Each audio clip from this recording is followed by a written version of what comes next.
My brothers and sisters of Dynasty, it's some big news today. And I have had 0 seconds to think about that big news yet, but yeah, today we're going to start talking about it right now. We're going to start talking about it on the stream. And I'll tell you what, anybody who owns Luther Burden's pretty loud right now. Pretty loud. Including me, I have Luther Burden too. Now, I tend to be one of the reasonable Luther Burden owners, if I might kind of toot my own horn. I tend to be more reasonable than some of you guys. But it's big news, obviously. If you could get the players pulled up, Scott, we're going to talk about some different players here. I mean, first off, can we talk about the highway robbery that the Bears just pulled off? 100%. With what DJ Moore was owed, and they got a second-round pick. I cannot believe the Bills paid a second. I can't believe it. Houston paid a second for Stephon Diggs. Moore, Scott. Houston paid a second for Stephon Diggs 2 years ago. Like, pre-ACL Stephon Diggs. Like, lots of value Stephon Diggs, who was owed a lot of money and was still, really, really good, and they paid a second for him. And DJ Moore hasn't, I mean, wow. Yeah, we were literally certain it was going to be like a fourth or fifth round pick. A third or a fourth. Yeah, I would have even said third. Like, okay, I understand that. I understand like a third. But a second for DJ Moore and taking on his contract, that's nuts. Wow. That's nuts. And honestly, again, we haven't been one to sing the praises of Ryan Poles, but he took Bean to the cleaners on this one. I thought. Yeah. I thought at least. And here's the thing, like I saw this earlier, but like I don't necessarily think that they're out of the market for drafting a wide receiver still. I think they could still draft a wide receiver in the draft. So like Buffalo. I don't think that this means that they're not drafting somebody. Nope. So there's also that part of it. Now I will say, if you held DJ Moore, good on you, because he's legitimately, his value has immediately overnight will increase 50%. Yeah, and honestly, I mean, we've actually taken a couple DJ Moores in startups recently as well, so that's just paid off just because.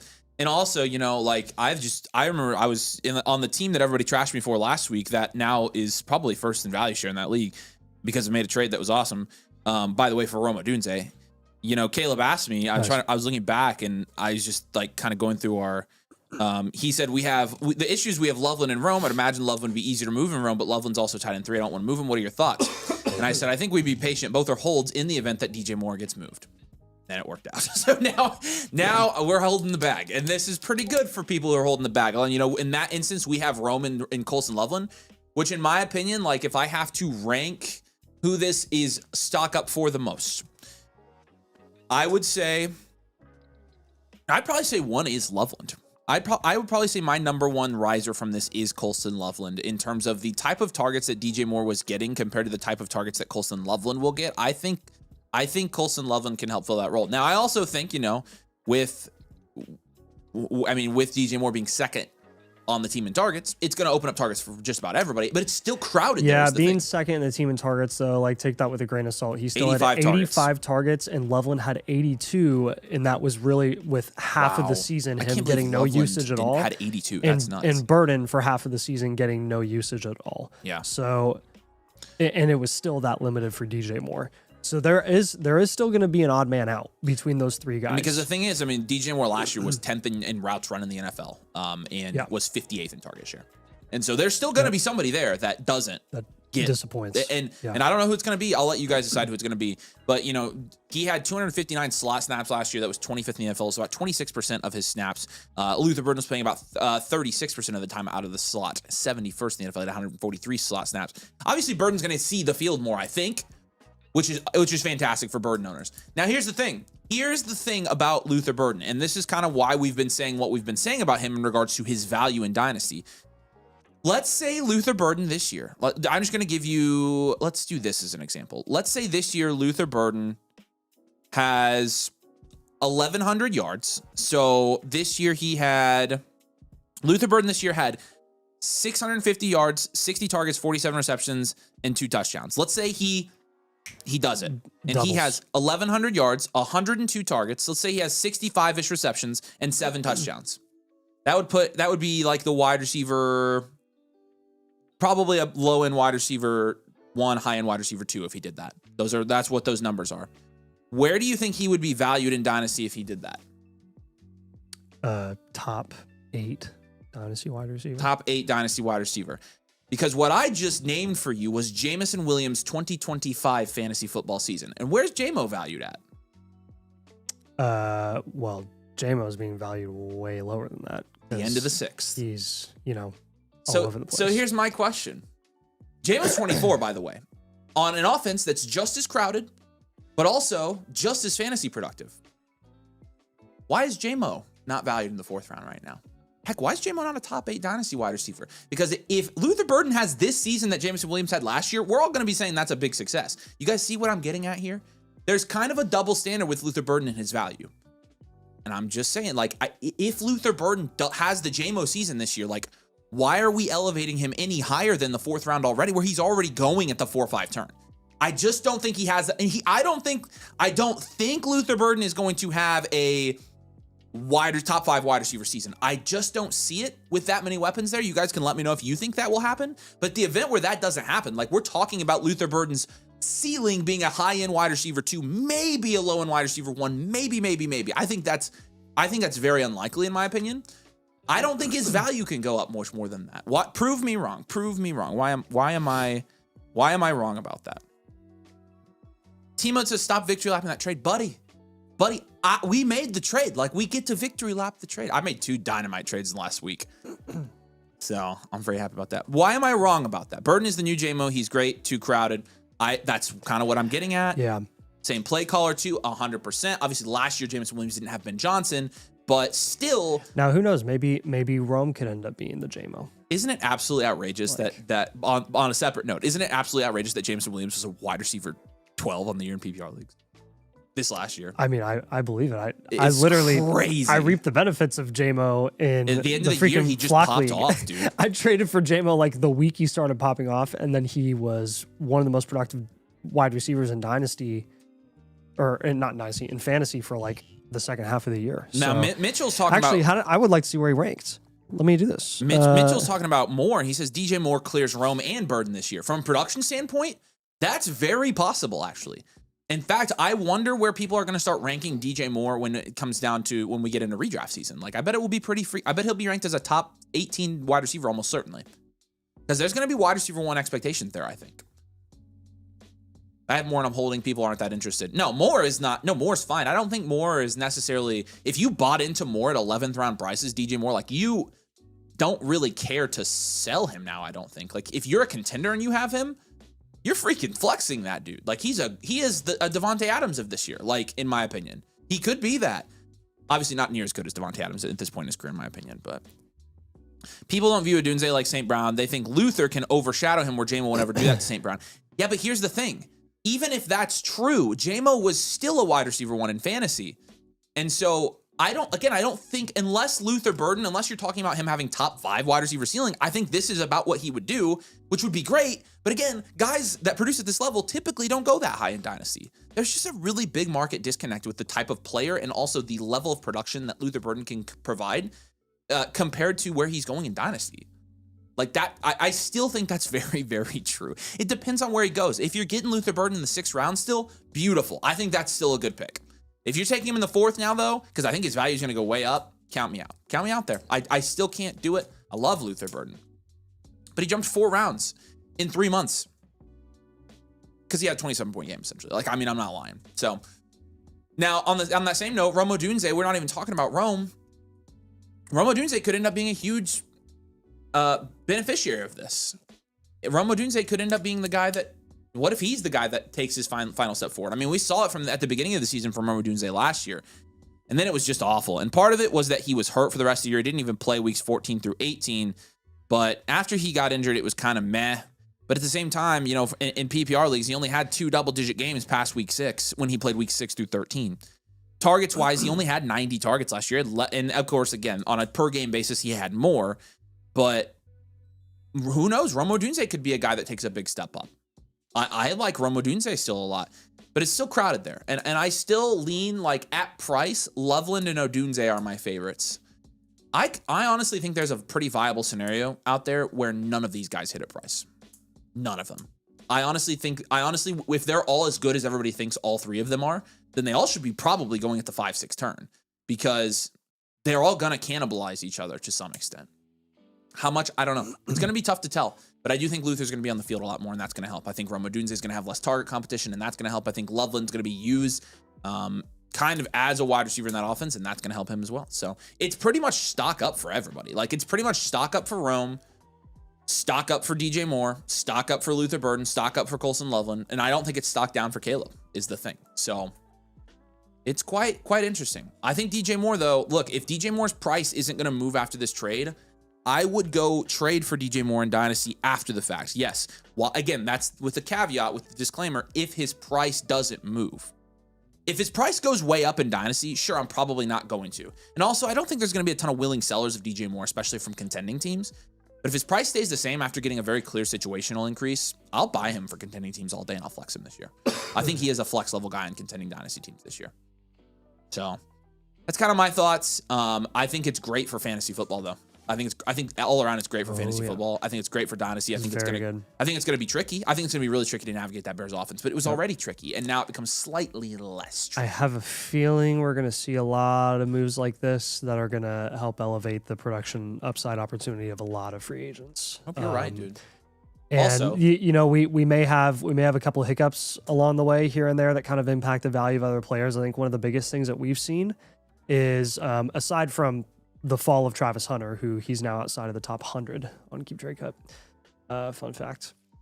But Cam Scatterboom is probably one of the biggest fallers over the last week that I've seen in Dynasty by far, in terms of where he's being drafted, the prices that he's going for.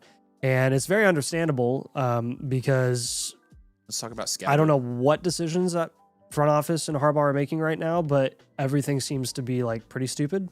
And one of those is like, hey, we're going to probably heavily pursue a top free agent running back, or we're going to draft Love. And Scatterboom's market value will be in the toilet, regardless of who they end up getting. If it's a top free agent at running back, if it's like Walker or ETN, that's really going to hurt Scatterboom's market. And if it's Love, then he's done, and that'll essentially be that he'll be Algiered. If Love is drafted, and he won't be relevant until he's a free agent in like 3 years. So, which is highly, highly unfortunate. And I think it's something that will need to be addressed once we see who actually goes there, because honestly, they could be, I don't want to say bluffing, but maybe the free agent running back that they end up going and getting is like a Rashad White or a Rico Dowdle. And if that's the case, then I'm less worried, because it will it will knock Cam Scatterboom's value a little bit, but not enough to a point where he's like almost irrelevant because people are so worried about the running back that they brought in. I'm just hoping it's like a mid-level free agent option where they don't pay top dollar to a running back when they're probably not even contending this year. Like if it's Kenneth Walker, yeah, I'm going to be worried. But I mean, with Scatterboom's production profile last year, it was everything you could have asked for. I mean, he was getting a bell cow workload on the ground. He was getting a lot of receiving usage. It was up and down, granted, but the ups were really good. I mean, you're talking about 6+ targets and a lot of production in the air. And the efficiency that you saw in the air was, again, like very much reflected based on what we saw in college, which I think a lot of people questioned if that would translate. As far as the rehab goes, like there's not really any negatives. They said he's going to be ready to go for minicamp, and that's a great sign. So really, unless they just want this to be a true running back by committee and absolutely annihilate any fantasy upside for any running back that's going to be in this offense, like all power to him, I guess, and it's just going to screw us. But I will say, for whatever running back they do sign in free agency to pair with Scatterboom, if they do, that guy's going to have a cap ceiling potentially as well. Because it's probably going to be a committee. It will be a committee. The only reason it would, a 50-50. Jeremiah Love is the only guy that would literally cook Scat, like absolutely cook him where he doesn't do anything. And I don't think they would draft Love. I if they do, they're the stupidest. Like legitimately. Yeah, those are the reports that are coming out. Is they're either going to pursue a big fish in free agency, or they're going to take Love at 5. I honestly don't know if I believe any of it. I honestly wonder if he's going to be the starting running back next year.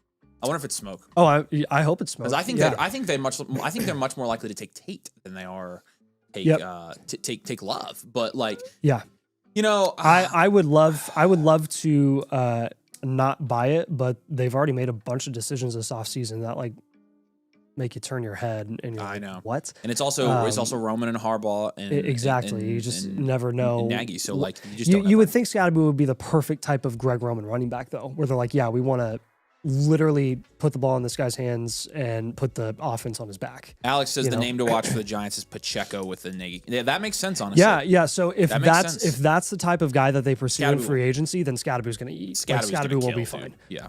So that's what we're hoping for. Again, I'm just like verbalizing this to you guys. Don't let Scottaboo fall too far, because there is a chance that whatever free agent running back they bring in is that level of player, like a Pacheco or a Rashad White or a Rico Dowdle or something. Okay. So on that note, let's over there. Let's upgrade let's update our dynasty rankings here for a minute. So, in terms of updating our wide receiver rankings, I think you have to adjust Rome. So I've got Rome at 16. I've got him in a tier with Rice, Harrison, Higgins, Flowers, and BTJ. And I've got Burton, the first guy in the next tier. And honestly, I'd probably bump Rome up to the next tier, but not bump him up any spots. So he's still my wide receiver 16, but behind Emeka Ibuka and Lad McConkey, I think I'd still have him in that tier, truthfully. In terms of Luther Burden, he's my wide receiver 22. And let's just see. Let's compare my rank of him, where I have him as wide receiver 22 right now, to the community rank of him, which is the wide receiver 18. So about 4 spots lower on average. I think, you're talking about, are you taking Luther Burden or Brian Thomas Jr. in Dynasty and now, Nate, now that we know that BJ Moore's not there? Oh, good question. 8.5 points per game or 9.9 points per game? Which guy, the guy who's actually produced at a really high level before, or the guy who we're projecting is going to do that this year? The guy who's on the up and the guy who's potentially trending down? Whoa. What was that? That was so weird. That sounded like a sound effect. It sounded like a horror movie screech. Yeah. You know what I'm saying? That was so weird. Yeah. Like an echo. Okay, so you would still take BTJ. Are you taking Zay? No, I'd take Burden. Okay, then I need to make that switch. I'm gonna move Burden in the tier above Zay Flowers. I'm gonna move Zay down a tier. So then in the tier with Rice, Marv, Higgins, and BTJ is where you would put Burden. Rice, Marv, Higgins, BTJ. I've got AJ Brown there as well. Yeah. I have him down a tier, but so we're about in the same spot. So yeah. like roughly wide receiver 20 is where we'd have him. Yes. Well, what about DJ Moore then? Because honestly, he's the guy I think we could move up quite a bit here. DJ Moore, I have at wide receiver 53, but I'm gonna have to move him way up. Like I would take DJ Moore over all DJ, these brothers. Where'd you go? Probably right there with. So like we're talking about Terry, Jaden Higgins, Ricky Pearsall.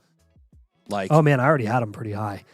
I stuck to my guns with that, I guess. I'm probably way too high. I had him at 31. That's where I have him now. I just moved him to. I have him 32 now. Yeah, I think that's where I'm going to put him. I think he's kind of there by like Adams and Addison. I have him in the Adams, Addison, Terry. Pittman, and Michael Wilson tier.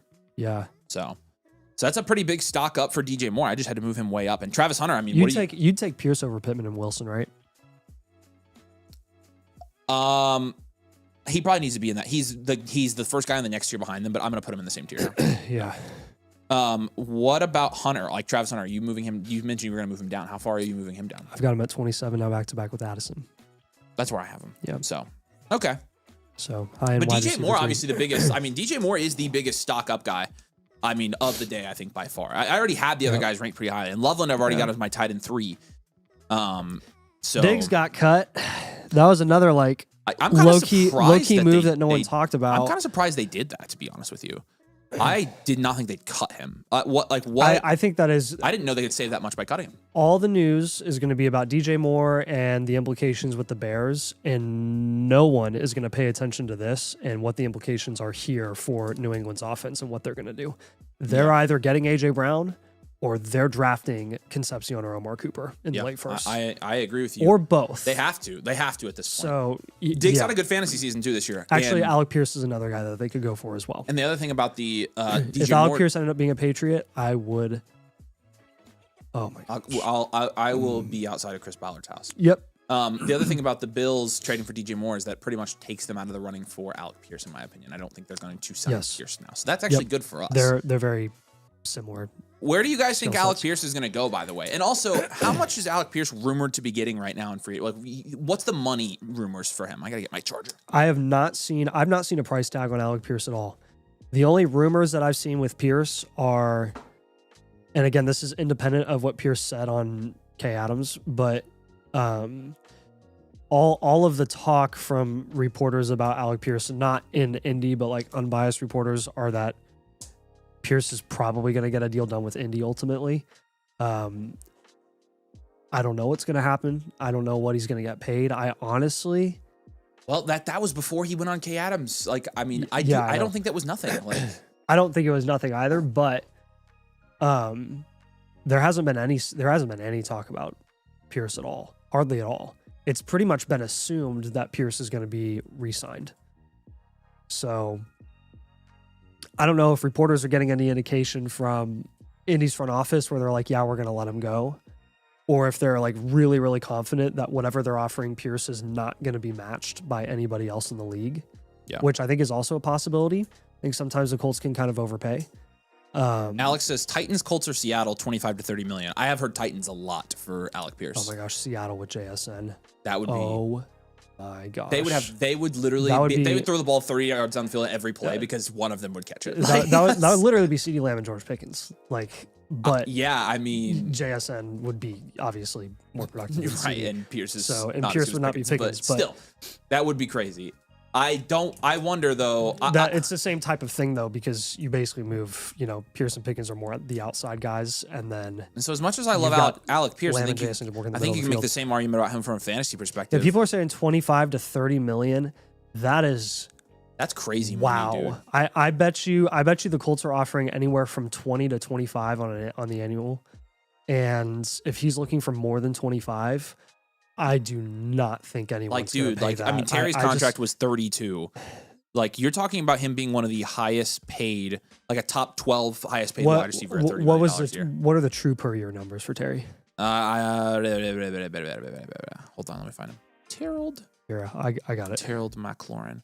Okay. So the true numbers here are it's all deferred after the out in 2026. So he'll be cut after this year. He was only guaranteed 44 over 2 years. Which means he's really only getting paid like 20 per. What was the guaranteed money? 44 million. Okay. Jeez, man. Yeah. Still though, like cap hit goes up to 34 million in 2027. You're talking T Higgins money. T Higgins guaranteed 30 million, 4 years, 115. He's not T Higgins, man. He's not, dude. And he probably is asking for that, and I don't think anyone is going to match that. Why do all of the mid players on the dumb Colts team that didn't even make the playoffs want a bajillion dollars a year, dude? Now the cap did go up a lot. Like let's overpay to be mid again. Like we weren't good. What do these people think they have? The cap did go up a lot this year. So it did go up a lot. Maybe we'll end up seeing something similar to what Higgins got paid, which was a lot different a year ago. So I don't know, man. I don't either. Pierce is going to be an interesting one, though. I do think the Titans or the Colts are the two most likely destinations there. People underestimate the demand for receiver and increase the market. Pierce will easily get 25 to 30 annually, and I just think that's crazy. I think that's crazy. That's paying a good player great money. Report from Tony Pauline says that New England is very interested in Alec Pierce. Well, screw me. Kill me. Just shoot me. God dang it, dude. Everybody's saying they saw that report. Yeah, Alex is saying this is all because the cap. If he goes to New England, I don't think I could stomach that. What's up, Dynasty Dave? Sign Alec Pierce to a 4-year deal, trade him for a second, draft Elijah Surratt, and win 3 Super Bowls in a row. Problem solved. We could do that. If Surratt was a Colt, dude, like, that would make my life I would be a lot happier as a Colts fan. Honestly, if the Colts would draft any IU players this year, like, we should draft Aiden Fisher. Like, we should let Zaire walk and save the cap and then draft Fisher instead. That would be legit sick nasty. They could draft any of them. I just want the Colts to draft one of the guys. The Colts historically draft day 3 linebackers all the time. I know, Chris Ballard does all the time. They special team them for 3 or 4 years, and then they end up becoming starters, and they're pretty productive. I know. So that's happened like 3 or 4 times. Nick says AR's about to go to Minnesota and become Prime Newton. Okay, yeah, come on. Like, we're already down bad, dude. We had to franchise tag Daniel Jones. Now, hey, where did you put Javonte in your dynasty rankings? That's a good question. With him signing the Talk extension. about Javonte Williams. I've got him right there with Kyron in the same tier, or just below Saquon and CMC. I have. Do we have the details on that deal yet? Yes, we do. It's a classic. 3 years, two guaranteed. 2-year guarantee year after or out after 2 years. So I have him in that tier as well. CMC, Saquon, Kenneth Walker, Kyron, and Javonte are that tier for me. I cannot believe that he took this deal, man. Because it was $8 million a year, right? Yes. Yeah, he could have gotten more. He is than that. worth He could have gotten so much more. He could have gotten what you think 11? Yeah, I was guessing 11 a year. Yeah. And when I saw that it was 8, I was like, dang, Jerry kind of cooked. Or he just took a team friendly deal. Maybe he wanted to stay and he took a team friendly deal. Maybe intentionally, but their cap hit this year is $3 million. Their cap hit next year is $8 million and then $9 million the next year. He signed a 3-year, literally a super simple contract. 3 years, $24 million, $16 million guaranteed. So he's my running back 17 in Dynasty right now. Javonte Williams is. Yeah, I've got him at 15. Okay, so you have him above Kenneth Walker? Oh shoot, no, I haven't moved up Walker. Here we go. Say, yeah. So I've got Walker. But you have him above Kyron. I've got Walker over Kyron and Javonte now. But you have Javonte over Kyron? I do have Javonte just a spot over Kyron. I'm trying to freaking figure that out. It's Walker, Kyron, Javonte, and then Scattaboo. Yep, I'm not moving Scattaboo until I know for sure what's going on there. I technically have moved him down a little bit. I guess I have to because I have Walker and Javonte because over we both him. had him about 15. And he has technically moved down 2 spots now. But Jacobs, Harvey, I can't move Scat below those guys necessarily. Chase Brown, I could put over Scattaboo. Why are we slandering DJ like he doesn't have insane aura? I guess that's true. It just sucks. You know. Alex says, can't wait to see what JSN gets paid per year. Essentially, easily $42+ million with this new cap. I agree. He will definitely reset the market because he's up next year, right? Who? JSN. They're saying that he might get paid this year. Like this offseason. Oh boy. Which I think they're smart. I think they're smart to do it now. They're smart to do that before the cap goes up even more. Yeah. Yep. But honestly, any of your studs like that, like especially coming off of year 3, yeah, you're right. It's year 4 next year. They're probably going to do it this year. You're right. Yep. I agree with you. That's going to be very fun. DK Metcalf's being paid $30 million a year. That's just how the league values a position. I kind of disagree with that being the example, though. That's just an example of an NFL franchise overpaying for a wide receiver that never deserved that kind of money, in my opinion. Yeah. Like DK was they screwed up on that one. What? Yeah, they did. They paid a lot for him. So that was paid a 2nd round pick. I know it was a bad trade. Where did you put Monty? Okay, I moved Montgomery up a little bit. David Montgomery here. I've got him in like the. I have him at 30 right now. Yeah, I'm at 31. I'm thinking about moving him up over like Charbonnet, Jalen Warren. You have Benson over him? No, not probably anymore. Move Benson down. I think Benson could easily be replaced. I think so too. It's a new coaching staff. I guess I have Woody Marks up, but I guess I need to move him below. So actually, I have him at 20. I've got Woody Marks below Rico Dowdle, Chuba Hubbard, and Blake Corum now. So I have him at. Okay, see, I'm pretty low. I have him at 28 now. Then David Montgomery. Yeah, I've got him at 27, right by Tootin, Algier, and Monangai. I think all of them. Those guys have higher upside opportunity, like in terms of value, and Monty is just going to produce. And Monty will be valued as a like mid running back 2 probably in the middle of the season, unless of course they draft a running back, which is not outside the realm of possibilities, which is why I'm not going to move him up too high. Yeah. Levi says, what's your guess on the Monty Marks split? 50-50? 0 Marks, 50 Monty, 50 someone that they draft. It could be. Kidding. I wouldn't be surprised if it were 50-50 Monty. Marks steps on the field. The only guy that's been injured more than Anthony Richardson, I feel like, is Woody Marks. Yeah, Woody Marks literally was in the tent every other game, drive. Dude. Every other drive. Game. Yeah. He was like, because remember, we started ranking him on a week-to-week basis. I was like moving him down my ranks because I'm like, he can't stay in the game is the thing. Yep. So much for the Braylon Allen upside shot and play. Here's the I know, dude. Rip that. He's just a Jag developmental guy. And here's the thing. I think people are misunderstanding like the whole committee backfield thing because like we look at somebody like Ashton Genty and it's like, oh, they're going to bring somebody in to, be a running back 2 with him. Well, no, every team does that. And then Jahmyr Gibbs, like, David Montgomery gets traded and it's like, oh, Jahmyr Gibbs is the only guy there now. Well, they're going to bring somebody else in to take some carries away from Jahmyr Gibbs. Like, if they don't, they're stupid. So yeah. I just don't forget, like, like Jahmyr Gibbs stock up. Really? He was the running back 1 last year. He's already the running back 2 in Dynasty. He's already a first-round startup pick. He's already scoring more than any running back. Like, it's not going to get, like, significantly more volume than he was getting. He's not going to. They're going to bring somebody else in to play the Monty role. Like, and they should. They're saving his career, which I think is smart. And they're winning games. Yep. But, yeah. Yes, the draft is at 7, by the way. So the draft is in 27 minutes. Ooh, I need to pull up Rachaad White. Where do you think Rachaad White's going to go? Do you think he's going to go to the commies? With his Daniels connections? That's a good. I don't know if it'll be Daniels. What about coaches? He could go to Carolina potentially. He played with Dave Canales. I like the connections angle when we're talking about free agents because it does. I mean, Joe Brady, like that's a real thing. That's a big and I didn't even realize this, but at the no. At the it was a combine or Super Bowl. DJ Moore was being interviewed by somebody and was literally talking about Joe Brady. Like they were asking him, like they said it was a done deal. Yeah, McAfee said that today too. He Yeah, was Matt like, Harmon. I was It was Matt Harmon. talking Matt to- Harmon basically said he knew it was going really? to happen. Yeah, I'm like, Yeah, where have I been? I don't know why that report. Like, I follow news like crazy because again, like we follow news like crazy because it's our job, and we never heard anything about that. Yeah, No reports ever. I agree. And So maybe it was just. so Maybe it was just. you know, it's you just our always hear blind spot. rumors of like DJ Moore could be moved. You know, for like rumors by PFF, and it's like okay, that's kind of silly. But no, I guess a lot of people just knew. So Yeah. So I don't know. It's going to get hot and heavy, though. And actually, we're streaming today. I think the tampering starts Monday. Tampering starts Monday, I think 9 p.m. NFL free agency dates. So we're going to know a lot Tuesday, I think. Negotiate with pending free agents. Legal tampering period begins 2 days earlier, March 9th at noon. So by the time we're streaming on Tuesday, we're going to know a lot, I think. yeah, And then when we stream next Thursday, a week from now, we're going to know a ton. And so next week's going to be really fun, honestly.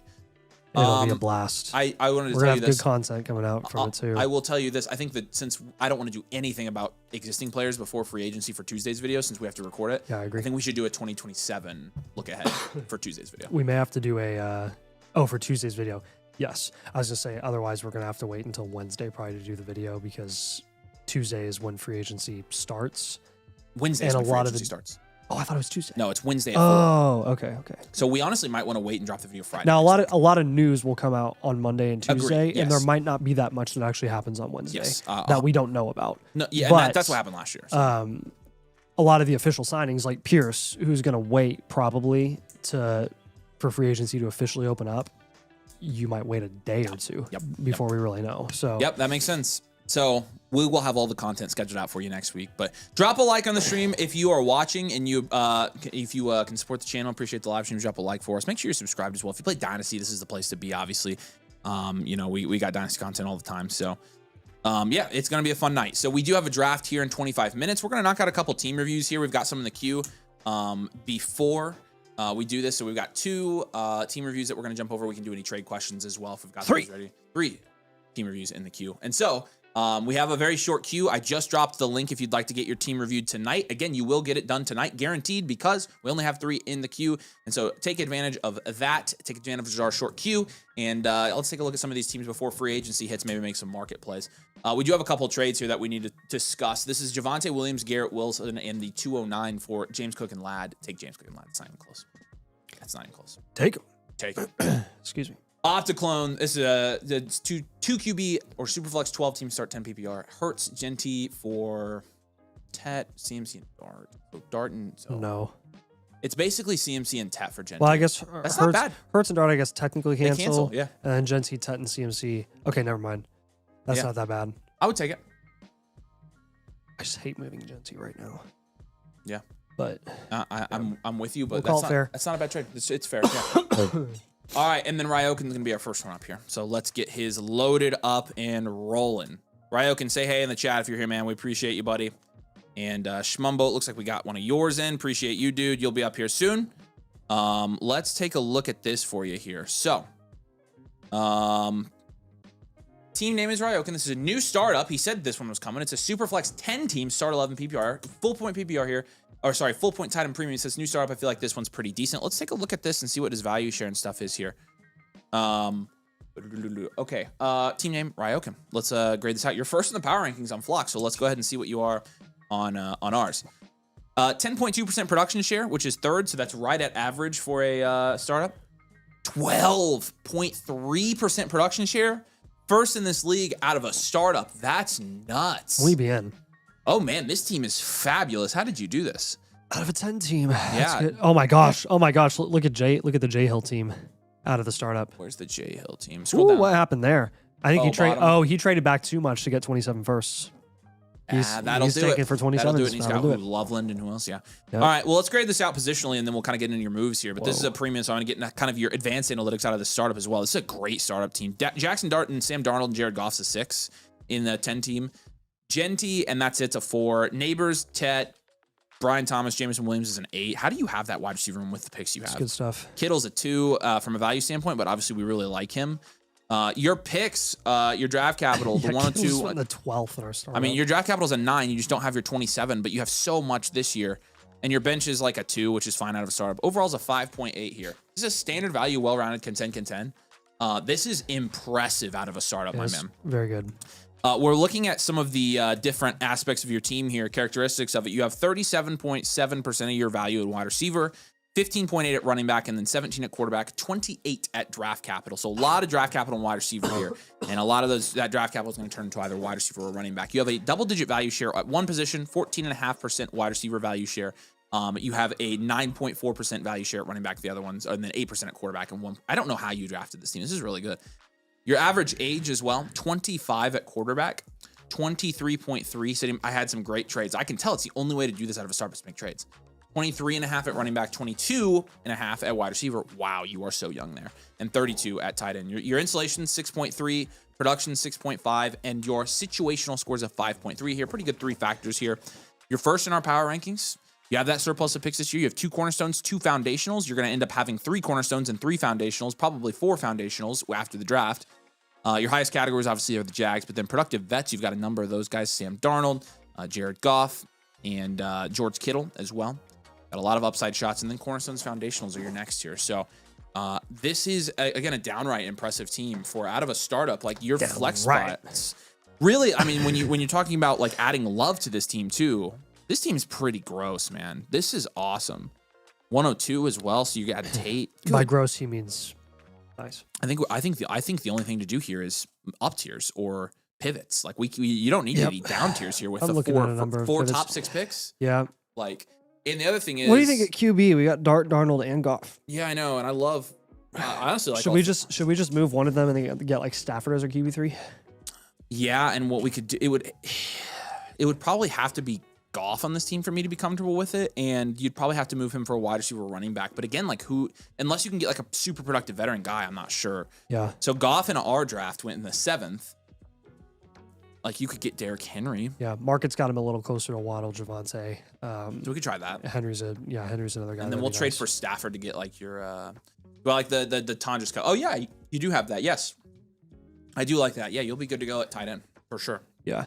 Actually, I love Kittle. Actually, if you want to move Jaden Higgins for Stafford or Malik Willis, the offseason value upside of Malik Willis is much higher than Jaden Higgins. Offseason value upside. Yeah. But that's something worth looking into. Yeah, it definitely is.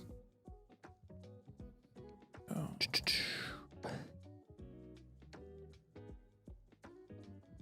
All right. And then I will give you, looking at your picks. wide receiver room, we've got a lot of uncertainty. Neighbors, Ted, uncertainty. BCJ, JMO, and Jaden Higgins. So I would look at a potential pivot from Neighbors to like Amon-Ra or Puka or Jahmyr Gibbs. I would say I would pivot from JSN, Puka, or Chase for Neighbors are the 3 targets I would give. Okay. Because I would add a small piece to Neighbors and get up to that top tier wide receivers. You can afford to do it. The thing is, like, I'm trying to see if you have any like free agent guys you can play. You could even add Jaden Higgins to Malik Neighbors and do that if you wanted to, and I would be totally fine with that. Let's take Chim DK, DK, and Jaden Reed and up tier. I gave you an idea with the 106. Go get a productive veteran running back like CMC or Saquon, or you can get T Higgins. T Higgins is one guy that's again certain. You know what you're gonna get from him. With Chim DK and Jaden Reed, I try to get up to like Jacoby Myers, Michael Pittman, Wandell range. Raise our upside a little bit there. Yeah. And then our last move. You want to hold the 101, hold the 102. Do you want to hold the 104 as well, or do you want to move the 104? Give them ideas for the 104. Let's give them ideas, but I'd probably say hold that unless you get like a pretty decent price for it. The 104 has been going a little bit lower. I don't know. I do feel a lot less good about the 104. Let's see if we can move for a proven piece there. Yeah, Quinshawn, James Cook, Garrett, those types of guys. I think the 104, depending on what circles you're in, view that in the same tier as a 102 and the 103, and I don't necessarily think that's a guarantee. Yeah. There could be a faller of the big 3 between Lemon, Tate, and Tyson. So yeah, there could. But overall, again, out of a startup here, this is pretty disgusting. Like, this is awesome. Yeah. I'm a big fan. You clearly made some dynamite trades, and this is proof. I think you probably only traded back, although I know you traded your 27 first. That trading back, man, in a startup, that's the way to do it. So, K-Jax is a taco league. It might be a taco league. It might be. Definitely not beating the allegations here right out the gate, but we'll see. But yeah. Any other questions from you, Ryoken? We appreciate you, dude. Give him a couple. Give him 5 or 6 free trade questions. He's gotten quite a few blueprints the last couple days. I want to make sure he's covered. Ryoken is goated at trades. It's sickening. That's my boy. I mean, I'm a proud content creator. You're the man. All right, buddy. We appreciate you. If you do have any questions, drop in the chat. And you also, can just message me anytime. So appreciate you, brother. All right. We got a couple trades in here. Adam Will made it here. Het McMillan or the 105 and a 27. Any comments from Adam on this one in terms of where that first might be? Let me do the check-in. Ryken says, thank you guys. Love showing you my startups. It's fun trying new things. You're killing it, dude. You're crushing it. That was a fun one too. I love seeing it out of startups. Like you're killing it. No comments here. Okay, so I don't know where this 27 first is. If this is like the 101, then sure. Outside of that, no, I'm not doing this. I would take Tap McMillan. If it's a mid-late first, there's not a shot. So I would probably hold here, not knowing where that first is, Adam. And then Makaki is going to be next. 108, Garrett Wilson or Kenneth Walker and Ladd. Ooh. Ladd and Kenneth Walker here. Yeah, I would take this. I like this deal for you. 10 team start 11. Yeah, I'm totally good with that. All right, CK, I saw you said you had a trade in, but I don't see yours. Maybe we answered it before. We don't see it in here. So let us know. Check and see if we completed it already. So Waffle says, should I do a community league? Yeah, you should, dude. The Waffle League. The Waffle Hauser. Yes. All right. Let's go up and let's keep going down the list here. Again, we have a short queue tonight so far. So if you'd like to jump on that and get your team in the queue, there's the link. We're going to be doing a startup draft here in 13 minutes. We're going to see where all of these new guys that have new values, Burden and Odunze and DJ Moore are going in these startups. So Montgomery. Austin says, time to tune in while I mow the grass. That's awesome because 1, it's still daylight where you are. And 2, you have grass that needs mowed because that is not the case. I was going to say, our grass just started turning green slightly. And it's not. And it's not time to be cut yet. I guess it is March now. I know. We're getting close to having to cut grass. That's crazy that it's March. I know. We're so busy. Like months go by and I'm like, huh? Yeah, I know. I got February. It didn't even exist this year. It felt like. Yeah, I know. It also was only. February is always It's a short month though. Those extra few days make a big difference. I know, but we're like out of our coldest part of the year now, which is amazing. All right, Niner, we appreciate you, dude. Thanks for becoming a member. I know he's not watching this now, but he's going to be watching it later. This is a Dynasty 1QB 12 team. Start 8, full point PPR. It is a non-tied premium league. It's in my taxis, Mullins, Smith, Golden, and Trevor Etienne. In 2023, I traded Ayuk and Kamara for the 106, which was Daniel's. Holy cow. I traded Puka for the 107, 112, which is Judkins Golden, the 26 second, 27 first. Yeah, that one you probably lost. Traded 26 first and second in Bigsby for Cook. That's a good one. I traded Sam Darnold for Wicks. Traded a third for Alec Pierce. I like that. Traded Adonai Mitchell in a second and a 27 third for Jordan Addison. That's a good one as well. So most of those trades you won. There's only really the Puka one's the only one I don't like there. San Francisco Samurai here is the team name. You're ranked 5th in the Flock Power Rankings, and I'll let you take this one because I think you've got it. Yeah, let's start by grading out your positions here. We said this is the San Francisco one. Yeah, this is the San Francisco. Yeah. Okay, holy moly! Look at the 2 bottom teams in the league. Scroll down, Scott. Please pull out the Fresno team. Oh my! I've never. Oh my gosh! And then the South. Do the bottom one. No picks. And of course, Stroud is on that team. The stinkiest of stinky teams you'll ever see they have always CJ have Stroud every single time. Dude. They sold their souls for CJ Stroud. That's so bad, dude. It's true though. Is the thing? It's so. It's a 1 QB, so we'll give them a little bit of grace here because they probably did. Yeah, that's true. That's true. San Fran Samurai, Jaden Daniels in a 1 QB still going to be an 8. Ashton Genty, James Cook, Quinshawn is going to be an 8. Marvin Harrison, Jordan Addison, Alec Pierce will be like a 4, and then Aronde Gadsden, Jake Ferguson will be like, I'll give you a 6 there. 227 first and a second. I'll give you a draft capital grade of 5. Bench will be a 2, 6.2 overall grade. This is a very lopsided league. So you're actually going to be under expected value share in a 12 team here at 7.8% value share, which is 1%, or not 1%, which is going to be fifth in your league. Your production share is going to be 7.7%. You have it backwards, Scott. Come on. 7.8 and 7.7%. Scott, come on, dude. Step it up. I did it backwards, so you can get mad at me for that. 7.7% production share, which is also pretty low. That'll be seventh in your league.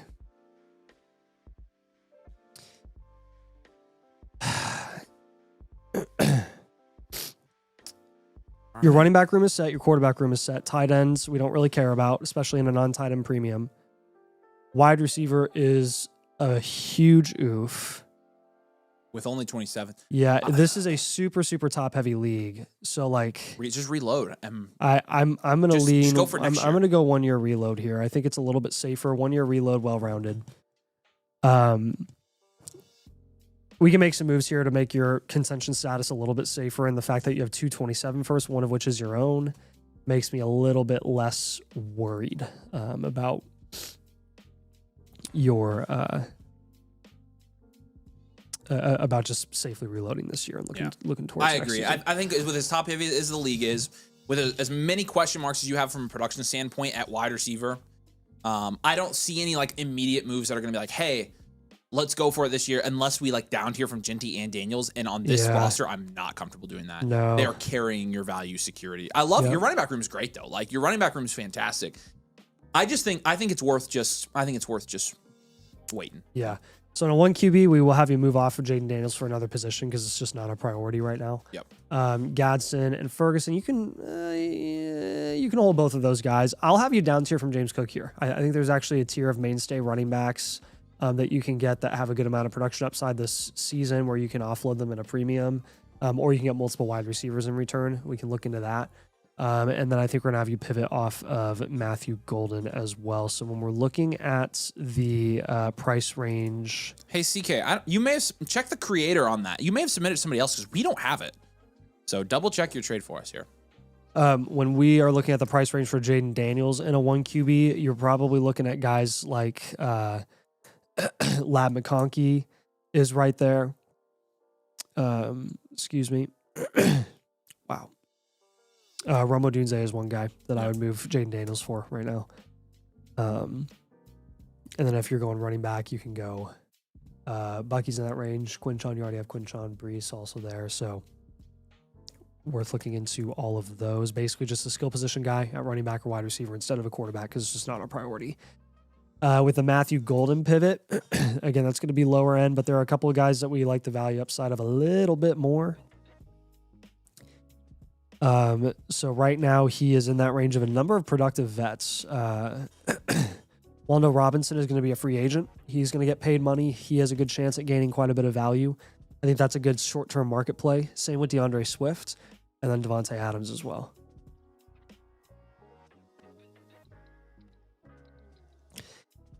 Now, when we're down tiering from James Cook, we are going to go down to look at a couple of wide receiver options, and we'll actually, I'm going to look at some of the teams in this league. There's a trade in our Discord. Yeah. That is Luther Burden and 2 seconds for Ashton Genty. Think about it. You're buying low on the Genty stupid unhype, and you're are we about to do an emergency sell video? Well, I don't know, dude. Like, I don't know what's going on. Like, that is nuts. Isn't that crazy, dude? Oh man. Whew. Wow. This team up top is pretty solid. He's got Chase Brown, Brian Thomas, Derrick Henry, RJ Harvey. All of those guys are ones that you can look into potentially. That I like as down tier targets from James Cook. See if you can get him to pay a heavy price to up tier. Some combo of, again, BCJ, Chase Brown, Derrick Henry, RJ Harvey, I would like quite a bit there. You could try Walker and Flowers. Again, Walker has technically not reached his value ceiling because he hasn't signed a contract yet, and when he does, he will gain value. And then, okay, The JMO and Kyron team is interesting. The Devonta Smith and Javonte team is another one I'd look into. So those will be your down tier concepts from James Cook. But again, the pivot from Daniels, down tier from James Cook, pivot from Matthew Golden should help out quite a bit on this team. Look, the more trades that you make, the quicker the reload is going to be. And I would try to target more future rookie picks from at a discount from teams that think they're contending in this league, but could end up actually disappointing quite a bit. And plan to shop most of your productive vets at a premium when they produce midseason or heading into the season in like August. Yeah. You have any questions on this one, man? Not sure if you are on the stream right now, but if you are not and you're seeing this on replay, just he's not. He's gonna watch this on demand. So yeah, you can send us a DM on Discord. And we'll be happy. And he's already got me as a friend. So just message me if you need me. But I told you if you have any questions afterward, you can just message me. But I think we got a good plan here. So let us know, what questions you got. But we appreciate you, dude. Let's knock out C-dubs real quick. We'll do a couple trade questions here. Then we'll knock out C-dubs, and it's draft time. So we are about to the draft now. Okay. Regulator 805, Lovin for the 103, and Scat/RJ Harvey, or is it not enough? Wow, Loveland alone just for the 103 and Scataboo. I would take the 103 and Scataboo. Okay. 103 and Loveland are value equivalent. Anything on top of that's a bonus in my opinion. So I would take that. Real quick, calling out Jared Gandia. Are you on the stream? I don't know if Avery's. Jay Gandia, say hey if you're here, dude. He did? Yep, he did. He said just join our domain. Awesome, man. Welcome, man. Appreciate you. Let's do this thing. We've got you for tonight. Second, 201, and Kyler Murray.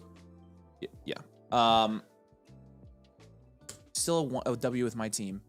Devontae Adams or Baker? Wow. Yeah, I would take Baker and Devontae Adams. Yeah, I'm good with that move. Take this one. We'll call it fair. Randy Tang, appreciate you, dude. Also got a trade working to get Alec Pierce as well.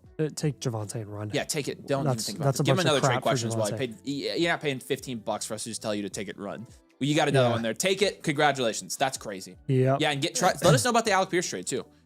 And then CK, there we go. He got it. Says he would do this trade, but thoughts. Nico for DJ Moore and a first. 27. It's an 8-team start 8-1 QB. It's a weird league. I'd probably hold Nico in that format. Although that means that first is a top 8 first. Very similar structure that I saw in a trade earlier. I think it was DJ Moore and a second for Nico Collins. So this is a top 8 first. And I was like, holy cow, somebody's buying the hype with DJ Moore. What do you think about this though? I actually don't think it's that far off. It's a top what first? 8, because it's an 8-team league. Oh. We'll call it fair. Yeah, that's what I think too. I think a top 8 first though. Yeah, market is fair, Scotty. Are we doing one mock draft or 2? We are not doing mocks tonight. We are doing there's a live draft that we are hosting on the stream.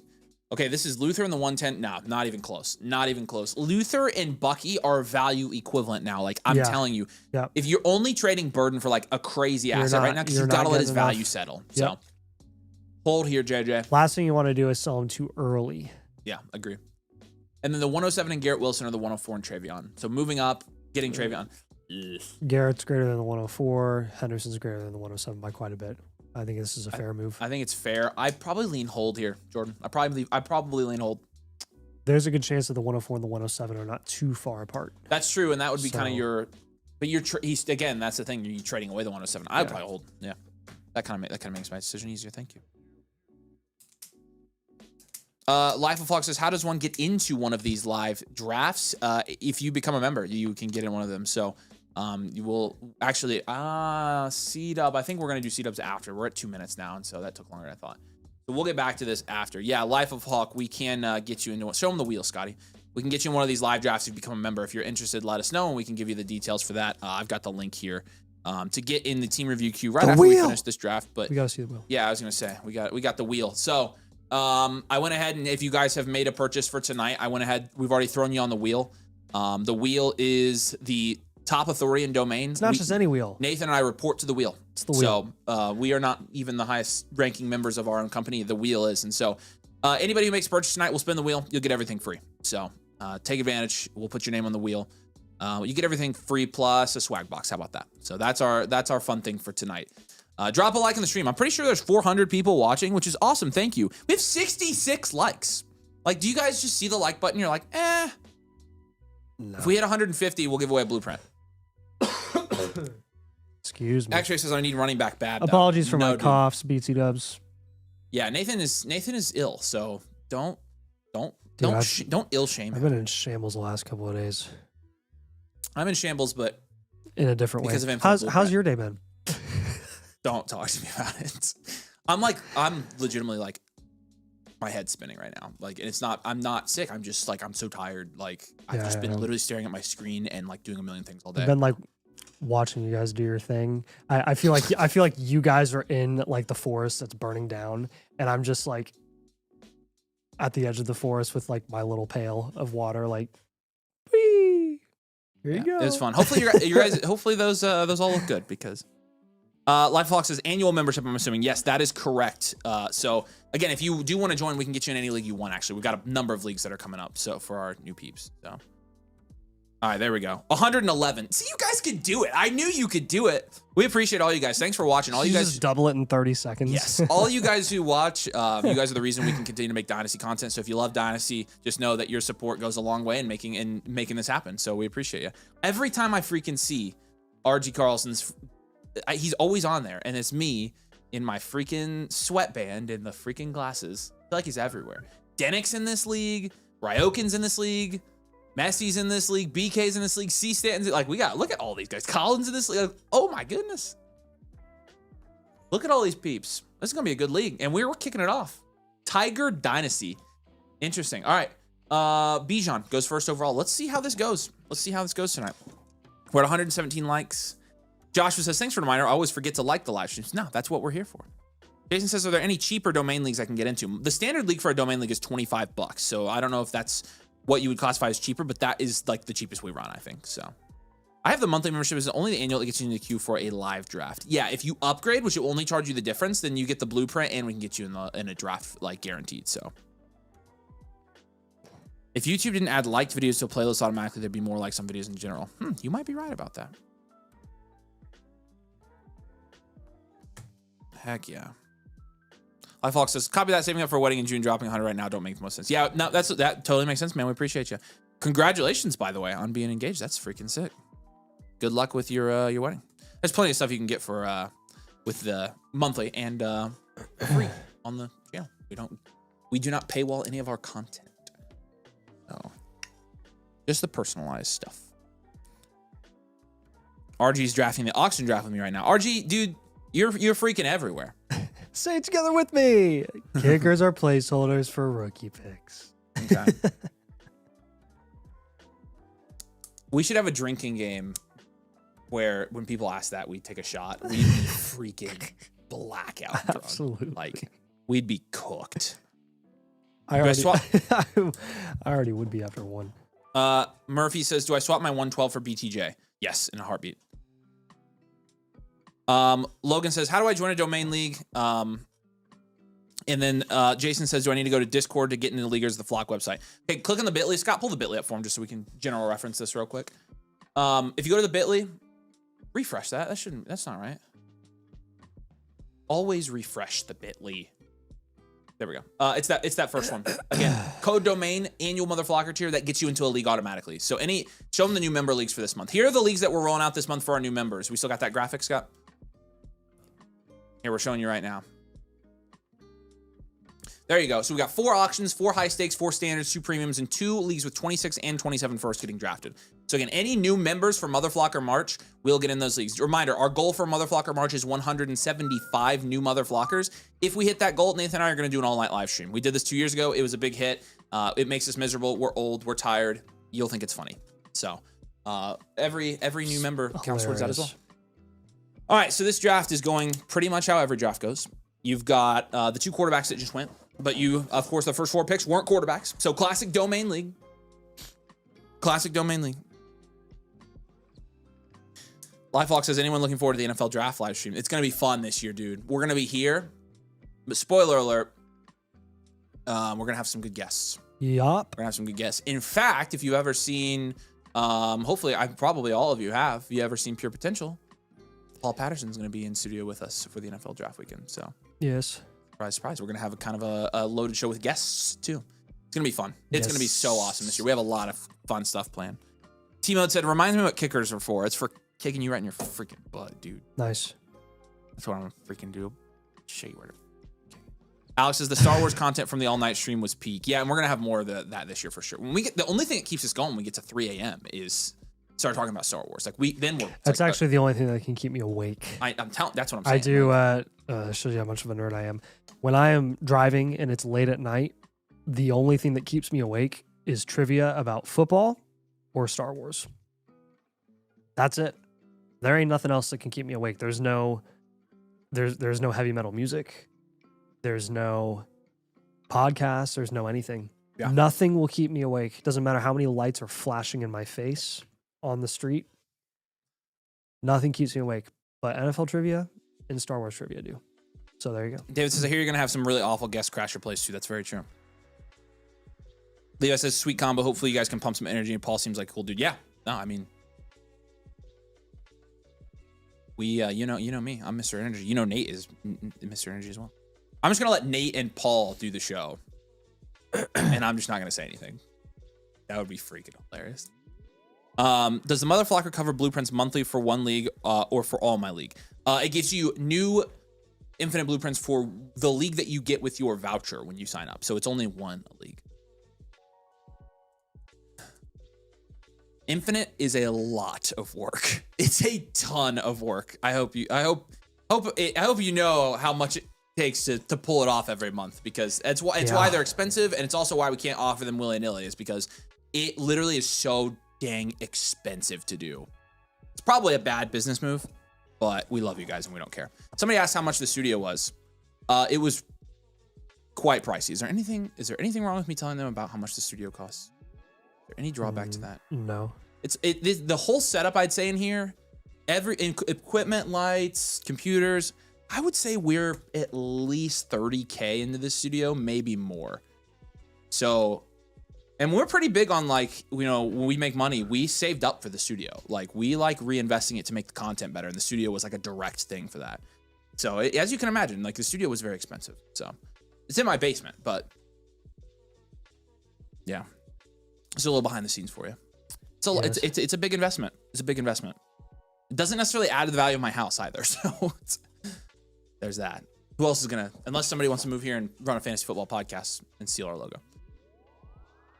Nothing crazy so far. Neighbors, the 101 went at the 1-9. Then you had Neighbors, Daniels, Lamb, Jefferson, Genty, and London. These are always the top 15 picks here. And so there's nothing crazy yet. Nothing at all. Yeah, the memorabilia. Yeah, that costs some. Yeah. Now, some of that we buy ourselves. Like, some of that is like Nathan and I's, you know, personal stuff, because we had a lot of it. Some of the stuff we buy, and it's just, you know. But yeah, occasionally we will have to furnish things in here as well. So. It's a write-off too, Alex, and that's exactly why we were able to pull it off. It's because, yep, that is very good. So Dynasty Dave says studio looks phenomenal, probably the best studio in the game. I appreciate it, man. We take great pride in our studio, in our setup, in our production, being in the same room. Like, that's kind of our thing. Achan goes 2-4 there, so a little bit higher than normal for him. But again, what you're seeing is some certain positions fall in this draft. They're gonna have to go here pretty quickly. The Puka jersey was 29K of it. That's right. Lucas says, to join a league, do I need to be an annual Motherflocker? Yep, that's correct. And again, anybody who joins tonight, you're going to get on the wheel, but we can get you in one of the guaranteed leagues as well. It counts towards Motherflocker March. So I'll post the link again. Anybody who joins, again, we will reach out to you. We'll get whatever league you want to be in. You'll be drafting wherever you want to be. So you can be live, non-live, fast draft, slow draft, whatever. Any new members, though, we got you. And then Lamar goes. So Bowers goes there at the 2-5. Messi, I don't know if that was his plan, but that's who he ends up taking. And then look at Mr. R.G. Carlson. I got to say, the May Lamar Jackson start, that's a pretty good start, I think, if I'm just my unbiased opinion. That's a pretty nice start. You know, it's really funny. I was fully expecting to look at that live stream from where we drafted from Tuesday and see that people were trashing my draft, and they were trashing yours. You were the one getting trashed. I'm not surprised. I was kind of surprised. I didn't think anything of your draft. Yeah, I thought it was pretty neutral. It's a below average. I didn't love my draft. I thought I thought But I do think it's funny when people trash you for like your team or your roster structure. in a dynasty draft. In like, a who startup cares? draft. I'm like, dude, this is a startup draft. You think I'm gonna actually ride into the season with Tua and Malik Willis? I mean, maybe I will. Schefter just tweeted Colts having Franklin trade talks. As in Zaire. That's not surprised me. Dude, Life of Hawk says, still working on trying to get my hands on extra master tickets for y'all. No dice, but still working. Dude, I will love, even if you can get us like discounted tickets, like we will love you forever.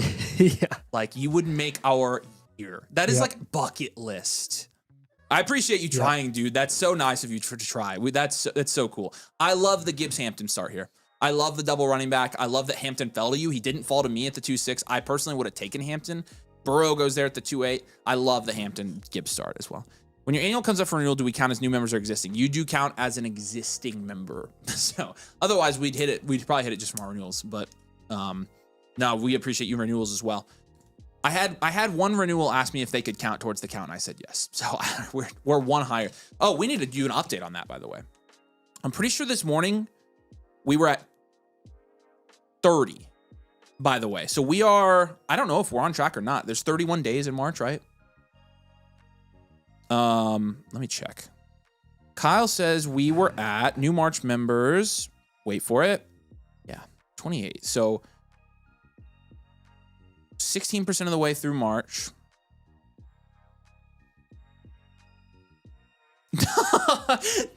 28 divided by 0.16 is 175 exactly. We are right on track to hit the goal. And so there you go. That is hilarious. Keep it going. Keep it moving. That's really funny. Exact on the dot. That's crazy. Now we're technically slightly more, like 16.1 something % of the way through the month, but it's fine. So we are on track to hit it. We're on track to hit it. Pretty fun. Yeah, you have to average about 6 per day. Yep. So far so good. The streams definitely help though. When you guys join during the streams, that's a big boost for us. So I have one extra ticket to the Wednesday at the Masters. Someone else drops from my group. I'll hit you guys up. Heck yeah. And Nathan and I can fight to the death over it. Yep. What else do you guys do during the year for existing members? My first full year with you guys. We've got a ton of stuff actually going on this month for our existing members. We do a lot in March. So keep an eye on the Discord, Marcus, and also keep an eye on the Motherflocker March thing in the Discord. We run like different deals in there and stuff like that. But we got all these different leagues for existing members in March as well. So we got all kinds. It's honestly too hard to keep track of. We got a ton of stuff. You'll see a lot of different exclusive content stuff posted on the side as well. And so, but yeah, we appreciate you, dude. Thanks for sticking with us for a year and your support. It really does mean a lot. We love our people who come back are great. So not that people who don't come back aren't great, but they're not. They can't be as great as people who do come back, right? Yeah. T-Mac and Puka is a nice start, and then Caleb, Hurts, and McBride, and now we're going back third round reversal. So we started Lamb and Jefferson here at the 1-2 turn for Habibi, and we'll see where he goes here with the next one. But Zom says he might join another domain league. Yeah, we got plenty of them. Again, we got new member ones, we got existing member ones. So,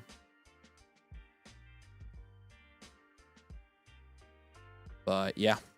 We're living the dream, y'all. We're busy right now, which is so fun. It's honestly because of you guys, and you guys are making us busy, which is a very good thing. But we're also working really hard on trying to get you guys new stuff. And will you keep your eyes and ears open for that, by the way. Nathan and I are always building stuff, but we're building stuff. We are doing buildings. Yeah, this draft is flying. We're doing like 3 different buildings right now at the same time. Yeah, Dylan says, if I can remember how our league buy-in's done, I'm not in the US, so I can't use League Safe. Then in that case, what we do for those is we just have you, I think, Waffle, how do we do that? Waffle's on. I'm pretty sure we have you like PayPal us or there you go. There's the Waffle man. Yeah, we have so many international users that's like second nature to us to have to do that. So we've got stuff set up for that. We'd love to have you though. Do you like the 101 over Genti, Life of Hawk? Yeah, I probably would take the 101. I'd take the 101. Was I supposed to be able to join a league after joining as an annual Motherflocker member last year? Yeah, Woosh, you can absolutely get in a league. Any of our members, if you guys haven't gotten in leagues, like get in a league. We're starting a ton of leagues this year. So we're paying for the commissioners. So we're investing like a couple $1,000s into making sure you guys have good commissioners for your leagues. So are we gonna get to see Nathan draft an auction draft this month? Well, I can tell you this, Nate's not gonna want to keep the Dynasty team. But I want to draft bad enough to where if the only way I can do it, if it's the only way I can do it is that I have to draft an auction team and keep it, I'll do it. Because I want to do an auction so bad.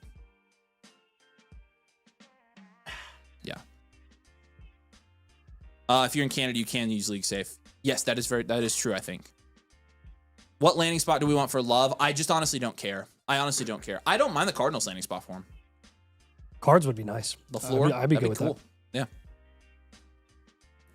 Any plans for $200 to $250 domain leagues? Yeah, Andy. Yeah, put the existing member leagues up for Scott. We've got two or three high stakes leagues. I think maybe 2 high stakes leagues two high stakes leagues for March. So yeah, we'll let you know about those.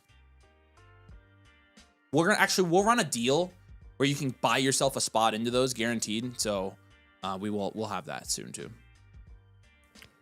What are your thoughts on action drafts? I personally love them. I haven't done one in years in Dynasty, but I did one for Redraft, and it was literally the bee's knees. And we almost won that. We should have won that league, dude. We should have won. We got second. Alave goes there. Mid-third. It's Pickens, Alave, and Nico. I like all 3 of those picks. It's where they all typically go. As someone who is considering signing up for Mother Flocker, why should I do domain over land? I have a username with both. Nice. Really, the difference is basically who does your team review. And so, it's up to you to kind of consider both team review processes. And also, we do infinite blueprint. So the different perks and stuff like that. Obviously, I'm not going to say anything negative about Zach, and I'm not going to say anything negative about land, but I can speak to our products. Nathan and I put as much thought and effort into our own products as humanly possible. And we try to have a personal relationship with all of our customers. And so, but again, I'm not going to say, I won't say one negative thing about Zach. I love Zach. So he's also great. But yeah, we can only control what we can control. And I personally would put our team review process against anybody's. And I'd put it against anybody's in the industry. Not even close. We work a lot. I told my fiance no more leagues, but I suppose one more wouldn't hurt. Down for existing member leagues. We'll get you in one pinch. Is Sammy planning to join Zach at land? I actually don't think that's the case because Sammy's been making his own content. I don't know. I haven't asked him recently though. Look at he's literally doing my draft. He's literally doing my draft. I'm glad you liked it, but he's doing my draft. It's good. I like it, RG Carlson. You're a menace.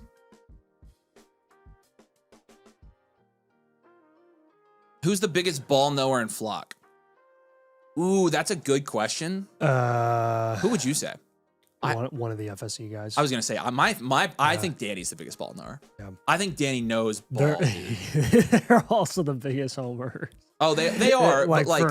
but ball knowing is all encompassing for me, and that includes other sports. And Danny is like he knows basketball too. Talking about stuff and they know ball. Stating stats off the top of their head, it's like, bro. That doesn't mean they're not going to shoot themselves in the Flock league. Yeah. Nice. But that's more emotional. So, yeah, no, I would say Danny or Bush.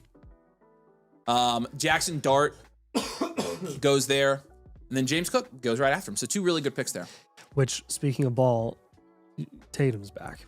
Yeah, I saw that he may be back. He may be back this Friday. week, but if not, he'll be back soon. So that's pretty cool. Nuts.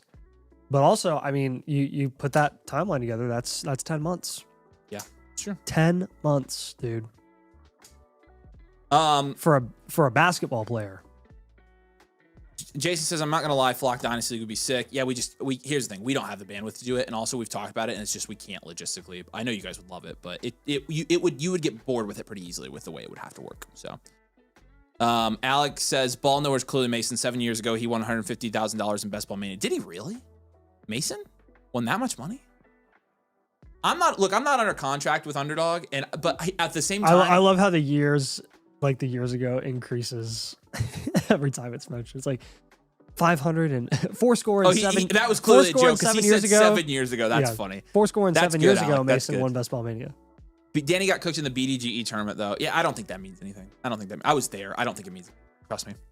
That's all I'll say. Here's the thing. I would love to give you my true thoughts on Underdog / by the way, Underdog laid off a ton of people this week. Did they really? A ton of people. Yep. Wow. Yeah. It's nuts actually how many people they laid off. So they're definitely not giving creator contracts anymore. Go public. Yeah, no. Someday, if what I say about Underdog wouldn't potentially negatively impact Mason, I don't think anything I'd say would impact him negatively on this stream. But no. I just don't want to. I don't want to do anything that could potentially hurt him because I love him. So, We'll talk crap to Sleeper though. I have thoughts about Underdog. Sleeper can lick my left nut. While we're using their platform. I like Colin's start here. Chase, Caleb Williams, and Lad McConkey. JT goes there. I think it was about time he went. And I actually like JT with your build, Buckwheaties. Oh, that's right. He traded that away. So it's Daniels. Wow.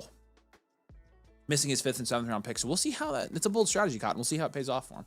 If it pays off for him. Can't wait for season 3 of my favorite TV show, The Flock League. Season 3 is going to be fun. We're going to get Nate in the playoffs this year, I hope. The Flock League can be a lot. That was a beautiful cut, Scott. The Flock League can be a lot, man. It's a lot to make clips while you're that busy during the season. And also, you know, it takes some effort to make it good. It's a marathon. It is really a marathon. is because it's a content And when you marathon. suck in the Flock League, it makes your life kind of miserable. And then you get constantly like bombarded by trolls in the comments. It's just like, it's a combination of like, I'm already being hard enough on myself and I suck at fantasy football now. So it's awful. And if you suck and you end up in the last 2 weeks, I mean, your Christmas week is ruined. And like that happened to me last year. That's crazy. It was awful. So this past year, I didn't have to play in the toilet bowl. So my Christmas week was a blast because I didn't have to think about it. But holy cow. Yeah. All right, 4 more likes and we'll give away some blueprints. So drop a like on the stream. Trevor goes there. Herbert just went. Garrett Wilson just went. Nice value on Garrett Wilson. Got a rainbow draft here from Ryok, and he knows what he's doing. But yeah, the Flock League is honestly, I think by the time here's the thing, it's only been 2 months, so I'm not ready for it. Yeah, but in every 6, time 7 it comes months, back, I'm ready to draft. I'm ready again. for it. Yep. Once we start doing like real drafts in July, June and July for DFF, like I start getting the itch again. I think the number one thing, Brent says, if I get a membership, do I get redraft content too? Oh, buddy, you get all of our redraft guides, our algorithm, all of our tools, all the site. Right, you are literally. Here's the thing: our subscription, I hate to say this, is the only subscription you need for fantasy football. We have all the tools that every other site has, plus. You get year-round. We specialize in Dynasty. So if you play Fantasy both, and Dynasty. if you play both, it's not even close. Dynasty is year-round. We're building redraft tools Fantasy too. obviously is seasonal, but we have a ton of fantasy tools and stuff ready to go for that time. Yeah, if you actually want to get an idea, Brent, if you want to go see what we did, you can go watch one of our drafts that we did like on a live stream on the DFF channel, on the Domain Fantasy Football channel. And we talked about the algorithm like all the time there because we were always using it when we were drafting, like when Avery and I were drafting, and we always had like strategy per pick and stuff. So if you want kind of a little bit of a glimpse of what you'll get, that's kind of the all right. Here we go. Taste. So Nix goes 4-2, a little high for him. Odunze 4-3.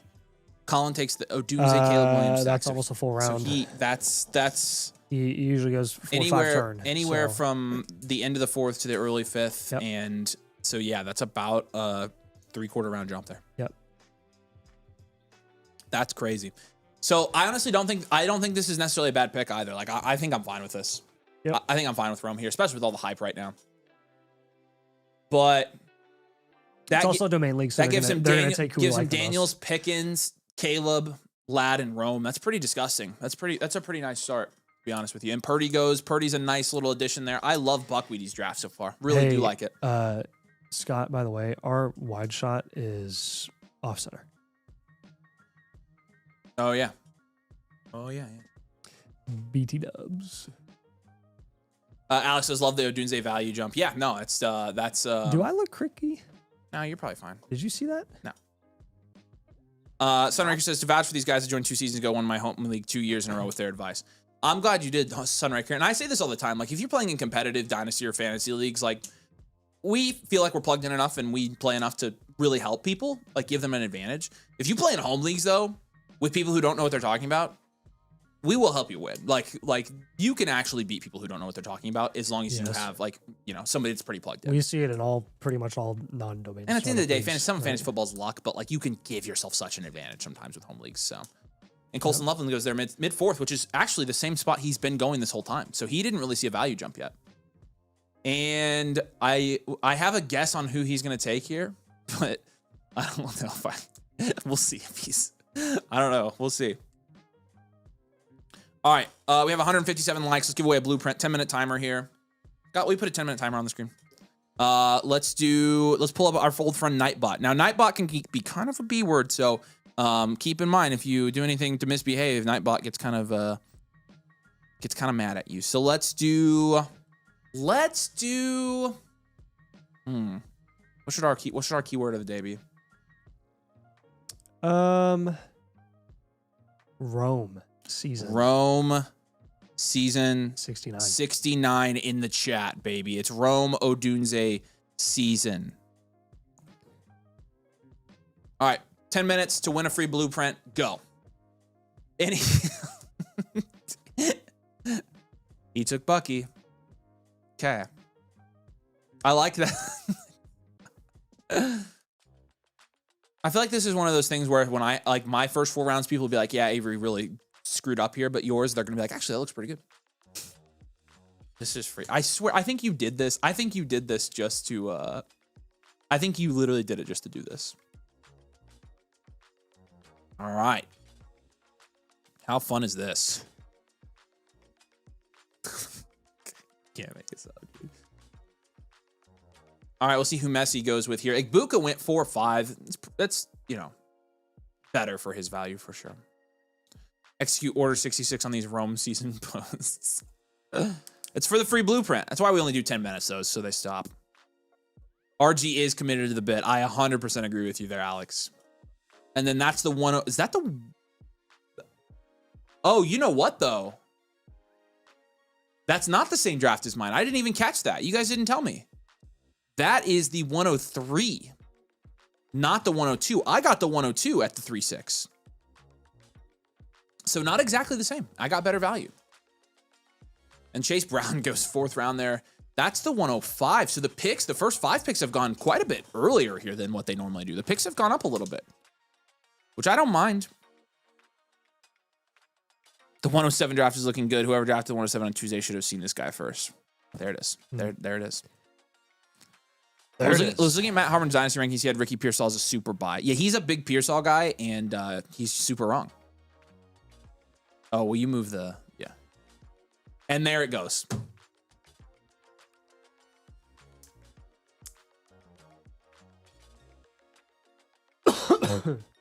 Hello, Luther. He'll keep climbing. 4th round Luther. That's where I thought he'd settle. I thought he'd settle in the 4th. And... He and Rome will be right by each other. Yeah. Very, very close. If not Burden jumping Rome, because I'm sure a ton of videos will come out about the efficiency of Burden versus Rome. Holy smokes, man. Get ready for it. Get ready. Yeah, that's crazy. But there he goes. It was kind of what we were looking for to see where he went. He goes 4th round here. So, again, like at this price, we'll see who goes around him. But like, I only have him ranked slightly lower than where he just went. So, yeah, I mean that he's basically being taken now. There's a big tier of guys, and he was taken as the top guy in that tier by going there. And I have him in the middle to the end of that tier. But again, like, I can't fault you for taking him at the top of that tier necessarily at this moment. So I don't know. That's a great question.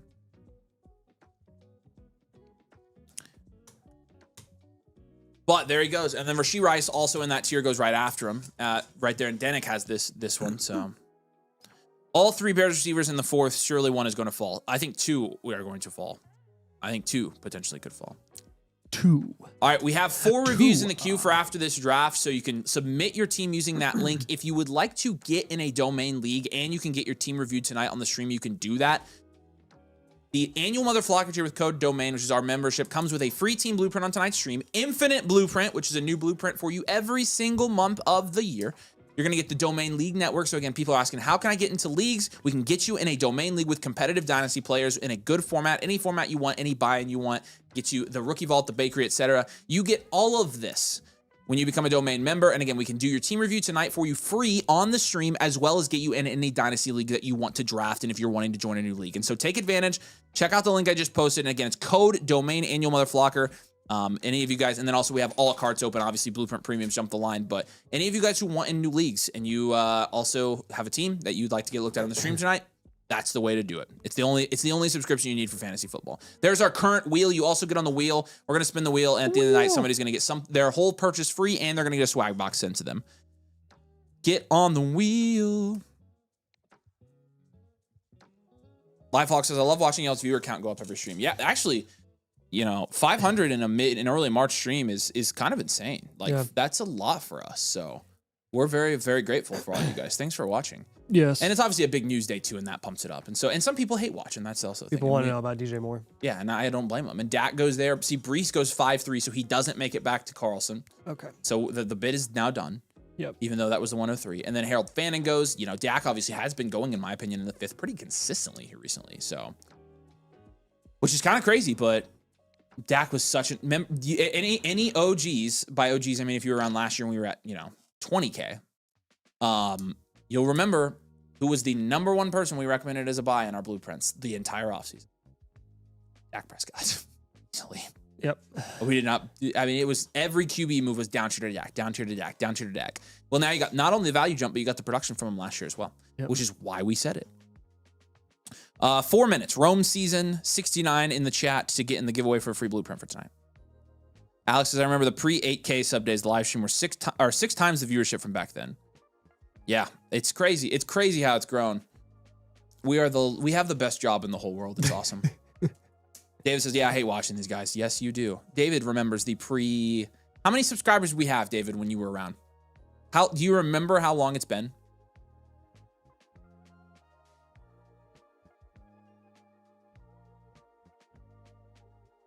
It took us a while to get monetized too. It did. It took us, 6 months. Jack says you had 600 for your big money draft. We actually peaked at 750 during that draft, which would have been our second highest live stream ever. We had another one this year that was pretty high. It was almost 700. Which one was it? I think it was our New Year's stream. Yeah, I think you're right. It was high. That would have been our second. I'm hoping the draft stream is going to sit at 1,000 or higher this year. And I think it could. Yep. And that would be crazy. We had this discussion before. Where did we peak out? Because we peaked out lower than I last year. We did peak out slightly over 1,000, but we averaged about 800 the whole night. Okay. And then that dipped to 600, and then Hampton got picked and he got 800, and so it would just swing. It would swing and swing and swing. David says no. I'm pretty sure you've been around since 1,000, 2,000, 3,000 at max. David was the first sub. He could have been. I was technically the first sub, but Robert says, started watching when you guys were trying to get 10K. You have been around, that's been 2 years. I mean, this was 2 years ago. Yeah, exactly from now, we were trying to hit 10K. And we hit 10K on draft night. The all night live stream. Yep. That was the fun thing. So whatever happened to your tattoo challenge? Well, Nathan almost sued me, and also we never hit the goal for that. So yep. Because it was supposed to be, what was it? 50K subs on Dynasty. Yep. It was by the end of this or the beginning of this year, right? Or was it? No, it was by the season. Yeah. And then the DFF one, I don't remember. It's still technically active, so. It is, and we're not that far from 40K. Alex says your redraft big money leagues in last night were some of your biggest streams. Yeah, the redraft league, those streams get huge. We get 600, 700 people on those as well. It's crazy, y'all. You guys are awesome. We appreciate you watching this crap. Nick says, I remember when there was 3 of you. That's crazy. You really have been around a long time then, dude. You've really been around a long time if you remember that. Sunraker says 8K. That sounds right for you. You've been around a while. Yeah, Nick, he did go. He went and did the college thing.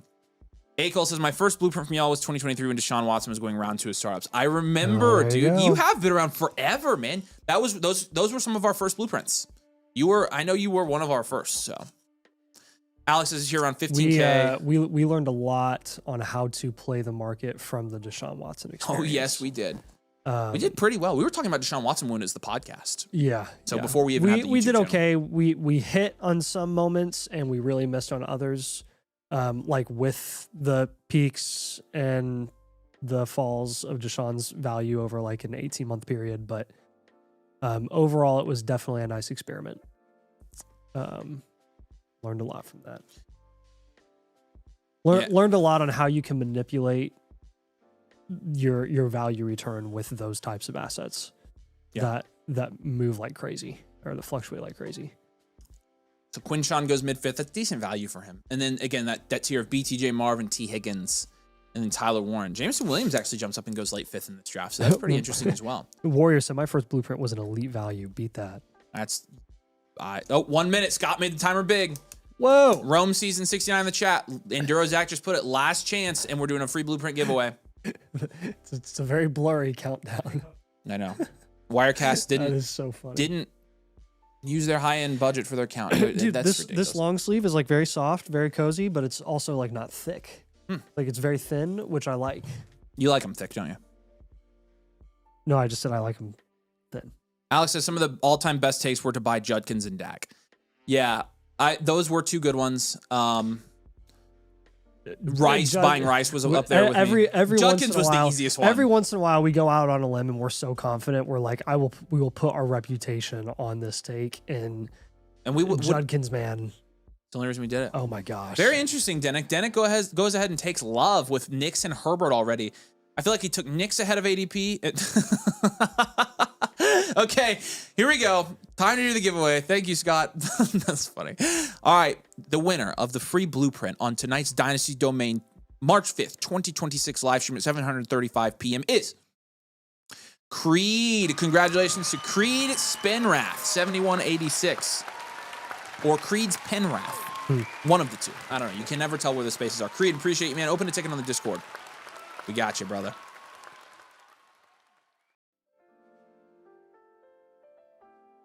All right, and then McCaffrey goes there, and obviously pretty heavy contending. You take Zay Flowers too, and so we're kind of to that point in the draft. But McCaffrey, it was time for him to go. I think that's a good spot for him too. So, says we were a little too high on Chuba Hubbard last season though for some blueprints. 100% agree. Oh, for every good take you have, you could pick out a take where we bought into a player and it didn't pan out as much. Chuba was definitely a good example of that. Chuba was a great example of that.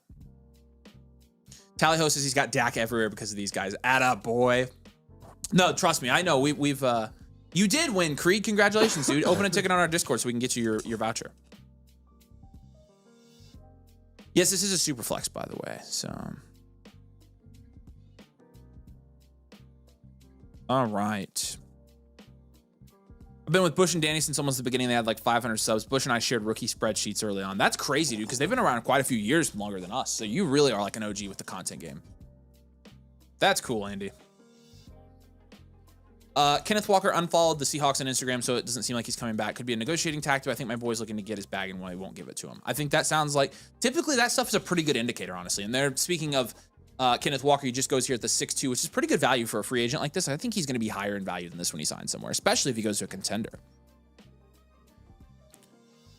Especially if he goes to a contender. So, but yeah, I think you're right. I honestly think he's kind of turned off by the Seahawks right now. We could be wrong about that though.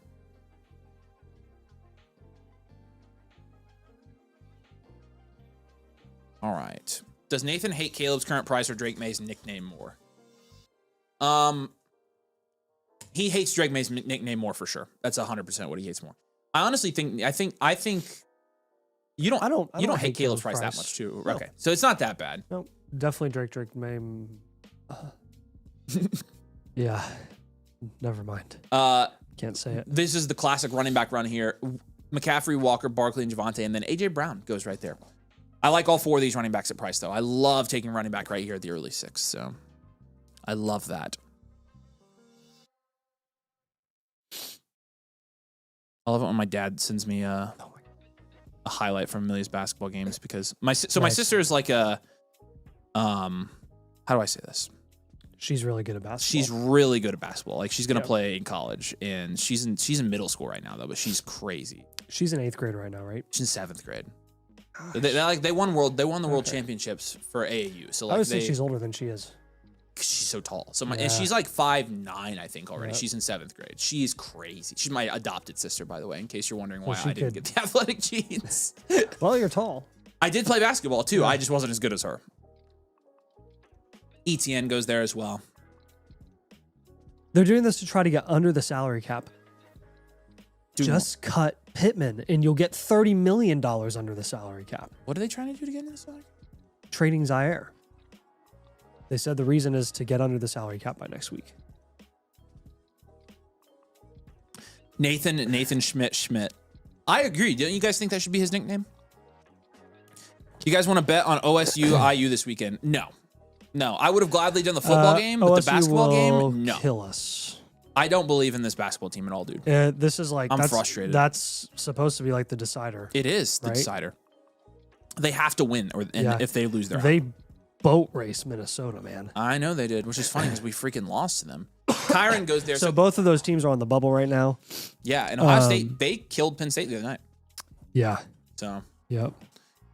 Pacers got cooked again yesterday. Good. So we're now 15-47. We're on the home stretch, dude. On the home stretch. Are we actually going to get a top four pick? That is 62 games. We have 20 games left, and we are tied for the second worst record in the NBA. We are one away from having the worst because Sacramento has won a couple. We have lost 1, 2, 3, 4, 5, 6, 7 straight games. Lamar Wilkerson's a beast. And we've got the Lakers next. We got Sacramento coming up on Tuesday. Oh boy. So the toilet bowl. I will be watching that closely. Got to figure out who's going to win between those ETN two. goes one spot ahead of Kyron in this draft. That's kind of crazy to me. And Baker's a good value. Shuck goes high. So this draft's a little bit interesting. There's kind of a lot of parity here. And then the pick. There hasn't been a pick taken since the 410. That's the 106. That's a full 2-round gap there, which is crazy.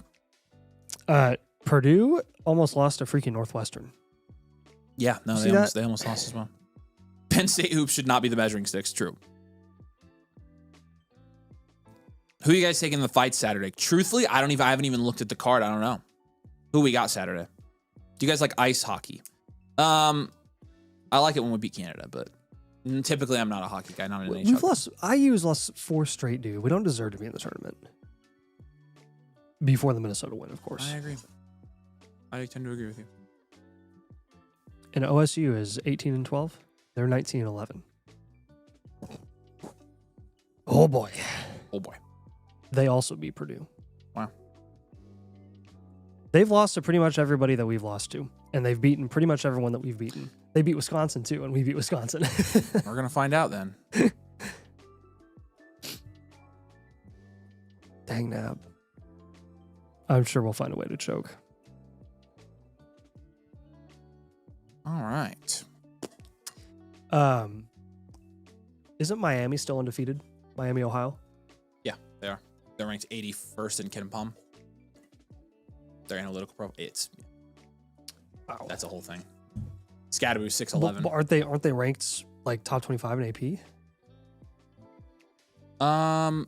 Yes. It's a whole discussion right now. That's whack, bro. Nice. Yeah, they're 19th in AP. Adam asks if we're Red fans. He's a Cubs fan. I'm a Yankees fan. So, how many times have you been to Chicago in your life? A lot. Lost count. I think 20. Probably not 20. Probably. I would probably guess a dozen. Okay. I don't have any family in Chicago though, but I still go up there quite a bit for different things. Well, I'm just saying, I've been to New York as many times as you've been to Chicago. Yeah. So suck my nuts. I was thinking about that the other day. I have a family history of Cubs fans. I'm only a Cubs fan because of my family.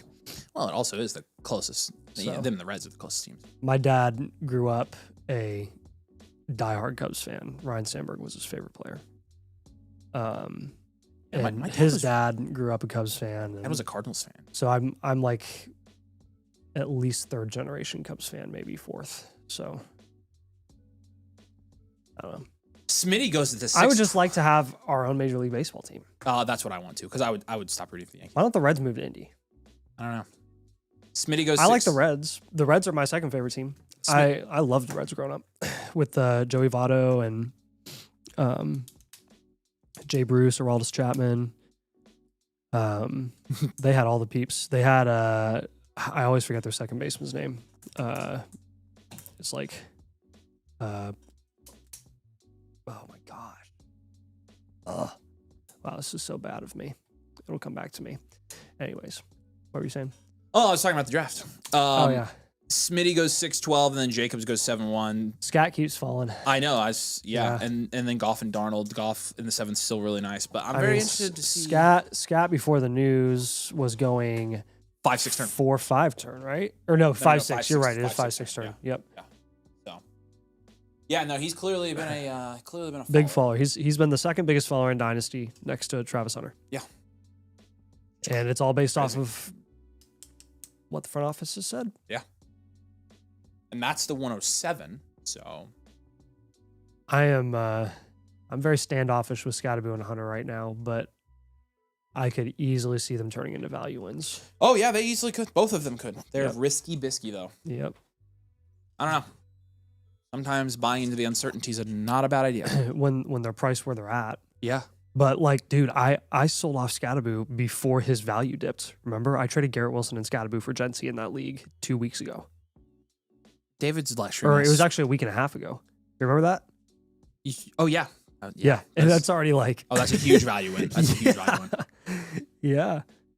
David says you have a AAA team in Indianapolis, a beautiful stadium. Go be Pirates fans. No. Zip it. David. The Pirate. No. Come on. I would dude. literally. The Pirates would be the last team in the majors that I would actually pick to be a fan of because they don't want to win and they don't want to pay their players. They are criminally mismanaged. Criminally. Yeah. I legitimately don't even know why they exist if they're not actually trying to win. I agree. Like you can book it. Skeens is going to be gone, and he'll be gone for a box of rocks. To the Yankees. Actually the Pirates are case in point why having a minimum salary cap is absolutely a valid case from ownership. That's one of the biggest cases for why they think that there should be a minimum spending point for every single team in the league, because teams like the Pirates never spend money and they never will. Yeah. I don't know enough about baseball management to have an actual genuine discussion about it. It's bad. But I trust you. They are literally the polar opposite of the Dodgers. For as many people that are mad about the Dodgers and the Yankees paying whoever they want to pay just because they can, because they're the most valuable franchises by far in sports. The Pittsburgh Pirates are literally the polar opposite. True. All right. And let's see. Kraft. That's the 107. Ward, Waddle, and Nathan. What? There goes DJ Moore. Why are we taking him above Devontae Adams? Is my question. Because he's 3 years younger, maybe? He's 3 years younger. I don't think seventh round prices for DJ Moore is unreasonable. That's crazy. It's a big jump. He was just going in the 11th round. I know, a 4-round jump is wild. That's crazy, dude. I honestly am. I was expecting him to go higher, and then I was going to make a big stink about it. But late 7th, I'm like, okay. I'm not going to throw a fit about it. I'm not taking a shot on DJ Moore personally there. I'd rather take Devontae Adams. But if you want to do it, go for it. I'm just saying, Avery's right. There's no guarantee that they don't still draft a wide receiver in the first round. So if they do that, then his value is going to go right down to like. Does the DJ Moore thing remind anybody of Amari Cooper at all, or no? Is it just me? Amari Cooper? Yeah. Well, Amari Cooper paid off because he was really productive in Cleveland for like 2 seasons. No. I'm saying when Amari Cooper got traded to the Bills. Oh, yeah, that was a little unique because that was in season. That's true. True. However, how old was Coop when that happened? 29? No, he was 30 already. Oh, I didn't know that. Okay, so it's different because DJ Moore's 28. Yep. So it's just funny. I just am having deja vu because of that. Cooper was having injury issues, and he looked like he lost a step on film. Because this was last year, so this was the first year of the Flock League. No, it was 24. What? Yeah, it was 24. Yes, it was the first year of the Flock League. Because remember Mason traded the farm for Amari Cooper. That's right. Or he traded away Amari Cooper for Hollywood Brown, who never played. And then Cooper had a good day or started producing, and then after that he had a massive fall off and really didn't do jack on Cleveland. And we were like, ooh, is he kind of done? And then he went to Buffalo, and that was an exciting landing spot. Yeah. And they took a shot there. And he actually, for the small window that he was there and relevant, like he had some touchdowns. He had some good catches. Yeah, I feel like he's never like actually good at fantasy though, from what I remember. No, he was not. He was not. It just reminds me of that situation though, just because, you know, wide receiver later in his career. But yeah. Cooper was way older. True. DJ Moore is 10 times better. L take. That wasn't a take. I was just saying it reminded me of it. No, you're just I'll take. You just suck. Chill. Come on. DJ Moore is 29 in decline and not a difference maker. Such an easy fade. So there's the other side of it. Yeah. So by the deadline, he was moved by the deadline. He played weeks 11, 13, 14, 15, 16, 17, and did he have any? He had one double-digit game? He had two double-digit games, but he only played 1, 2, 3, 4, 5 of those games because he was banged up. So, Living Legacy says, I want to join a high stakes. Are you a member of Living Legacy? I loved Amari Cooper, man. Amari Cooper in his prime. Oh, yeah. I loved him in Alabama.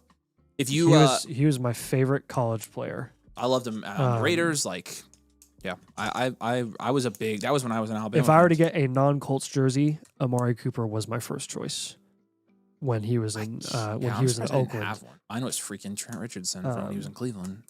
I like Jerry Jeudy a lot as well. I was not a Jeudy guy. In Alabama. So. Living Legacy says he wants in a high stakes league. Are you a member of Living Legacy? If not, we do have high stakes leagues for our new members. If you join as a new member, then we can get you in a high stakes league.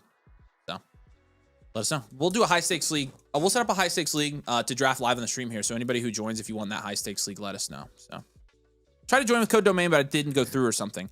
Go to here. As long as you have an active account with code domain, you can go to flockfantasy.com/subscribe and it should work for you.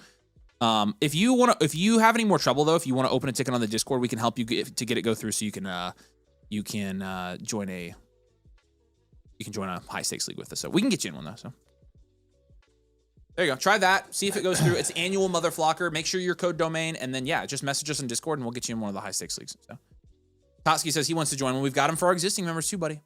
So you can for sure get him one. Excuse me. We'll try if we have enough demand, we'll put out as many high stakes leagues as you guys want. But Dangleville says, what does one do if their league is absurdly inactive? Legitimately, like my answer to that has always been join another league. Like, so have both and have the inactive one where you make trades when you can, but to get your dynasty fill, have a league that's very active. All the domain leagues are super active. So Stroud's a steal there. He goes at the 8 too. I took him in the 9th a couple weeks ago. So he's definitely been going lower in these domain drafts. A lot lower. Yeah, it's Stroud is crazy. the primary recipient of like domain valuation of a player. Like he is literally being pushed down almost 3 full rounds because we don't like him. Living Legacies, I'm at work listening. I'm going to join in now. All right, man. And then let us know if it doesn't work or something. We can get you sorted out. But you also, if you have any teams you'd like to get reviewed, you can get a free blueprint on tonight's stream once you join. So if you want to submit that, let us know. But yeah, we'll do some high stakes for you guys, our existing members and our new members. So yeah, we got them all over on the good old domain Discord, baby. Avery, tell me what I gotta do to get in this auction. How many blueprints? Travis, if you which auction is it? Yeah, I can be bribed. I will be bribed. Actually, is it the Tuesday live auction? Is it already full? Let me ask Waffle. At Waffle, is the Tuesday auction already full? I asked him. We'll see. I might be able to get you in. John says flight delayed by an hour sucks though. Nah, well, we're going to be here to entertain you. Michael Wilson goes 7-10 there. I took him at the 9th, in the last draft. I thought it was pretty low for him. I was almost about to take him in the 8th. I think he's a pretty good value right now. I will take my shot on Michael Wilson. After what I saw from him, he looked the part, in my opinion. I like Michael Wilson a lot. And then Adams and Henry. I don't know how you guys let him get both of those guys. Look at Ryokin's team. What's your Cardinals pick for QB? Brissett. Brissett for me as well. Which is great for all those guys. Yep. That was the 106, 107. That's 108, 109, 110. What's the right way to quit a league? If it's a cheap league, pay the buy-in for the person who's make sure your buy-in is paid Probably even a year in advance. And if you've traded any picks, like definitely any year you've traded pay picks whatever for. year you've spent picks. And then also the other nice thing you can do when you if you don't want to do a league anymore is find your replacement for them. Yeah, find somebody to take your team. Give people a heads up too. Yeah. Yeah. Ryogan says, I have the 3 golden boys. You do. He got, look, all 3 of our short-term league winners right there in the 6th through 8th round. That's out of a startup. You're going to be in pretty good shape, my friend. Pretty good shape. We'll see, though. Let's see what Waffle said. Waffle did not answer me yet, so we'll see. I don't mind taking a Harvey shot in the 8th, by the way.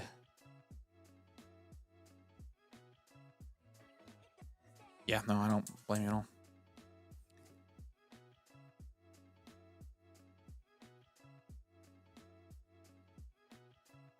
He's kind of slid recently, too, is the funny thing. I think it's because 8-7 is nuts for Harvey. Right. I'm totally fine taking a shot. That's it's a smash draft there, in my opinion. You get him after the teardrop. Do you think the Michael Wilson hype was in part due to the 16 targets a game in games that weren't winnable? Cards were down 1,000 every game. Yes. Yeah, no, 100%. Yes, 1,000%, yes. But I also saw enough from Michael Wilson, the player, to where I think that it could because again, Michael Wilson was a wide receiver 1 last year. I don't think he's a wide receiver 1 next year. But could he be a wide receiver 2? I think he has that upside. Yeah. I could be stupid for saying that, but Marv if you also watch played his in games film, where like, they were down 1,000. So exactly. If you watch his film, like he just really looked very, very good last year. I'm very excited to see his RP. Which, speaking of, there's at least one more reception perception. That What we got? Somebody tell Matt Harmon if you know Matt Harmon, tell him he's welcome to come on our show. Somebody was asking about us doing guests. I don't love doing guests on the show, and the reason is it has nothing to do with the guests or people. I love people. I like bringing them in person, like we're doing with Paul. I'd rather do that because I hate Zoom call content. I cannot stand it. It's my pet peeve, and it's why we've always been in the same spot. We do our home streams every once in a while when we need to, but yeah. Oh, there's actually not. He just tweeted something about DJ Moore's RP, but he must have he must have pulled his old one. B-Dog says, thank you, joined a lot. Might look to cut down next year. Every league's paid for in advance. Yeah, no, you can do it and just help find replacements. Michael Wilson's an amazing player, and people are exaggerating the decline. I tend to agree. I think Michael Wilson, I think his reception perception is going to be fabulous. I bet it's going to be really good. And if it's not, I'll eat my words, but I think it's going to be good.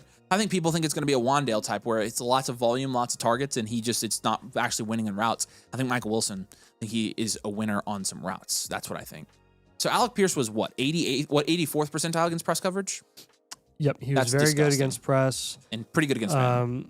He was solid against man, and then zone was zone. the one that was bad, but he's not a zone beater. He's a guy that wins contested catch situations. He'll win a lot of man lineups and stuff. So Living Legacy says, I'm excited to get in a league that watches you guys because I'm winning most of my other leagues and my friends try to clown me for tuning in. Yeah, no, then you'll have fun in a domain league, dude. They're competitive as frick. They drive me nuts. Pierce's route percentage is pretty wild. The most impressive thing to me is like being really good in a domain league. 21% go routes for Pierce. Yeah. 6% corner routes, 10% out routes, 24% digs, and 16.5% curls.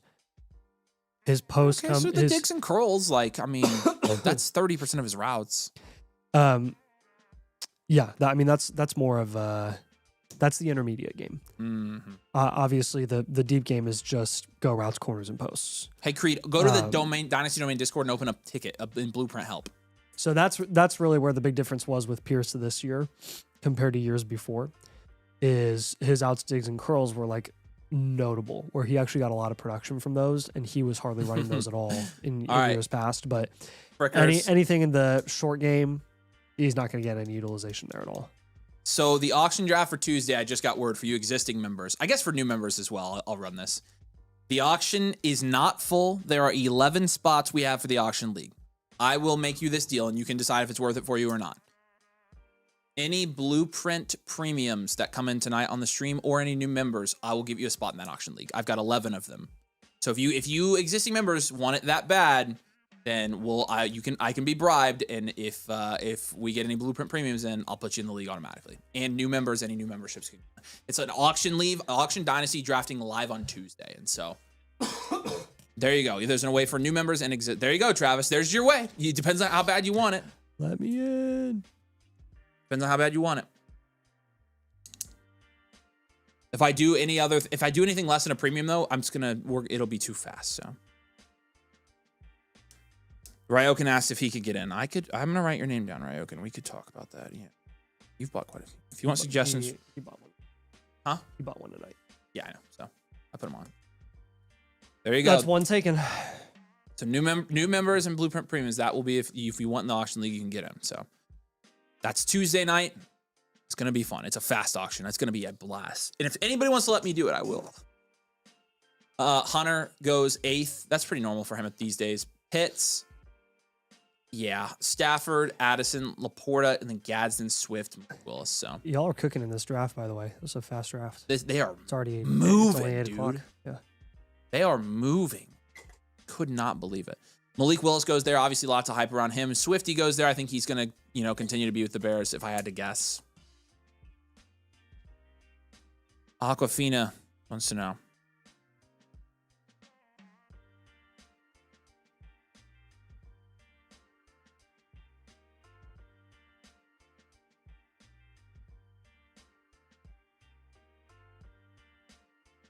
I'm assuming Aquafina's watching. Yeah, Blueprint Premium. What if I bought a premium last stream? I'm only doing it for tonight. I'm only doing it for tonight. No, not a voucher upgrade. That's cheating. Oh, you can't upgrade that one. That one's infinite automatic. You don't want to upgrade that one. That's how much is the buy-in for the auction draft? I don't know. I have no idea. At least 25. But I'm gonna tell Wolf I'm giving away a couple spots. It's up to you guys. And then who? Metcalf, Myers, Pittman. I like the best out of that group. I think Pittman's a good market play right now for free agency as well in the event that he does get traded. And if he doesn't, then Alex Pearson's up leaving. Then that could be a little bit of a Pittman stock up bump too. Worst case for Pittman is he stays in the Colts and Alec Pierce returns. Although Pittman was good last year still. So I still think he's a decent value right now. What did he finish as last year? I think he was a wide receiver 2, if not a high-end wide receiver 3. 18. I thought yeah. Yep. So in points per game, he was straddling the wide receiver 1 line for a little bit, and then he was wide receiver 28 in total points because he missed 2 games. Gotcha. Yeah, and in the last I think 3-4 weeks of the season, he was in single digits. He was hit or miss. So he was through week 14 though. I think he was a wide receiver 1. I think he was a lone wide receiver 1 through those days or through those weeks. So. 13 to 24, 0, 29. Yeah. So very up and down.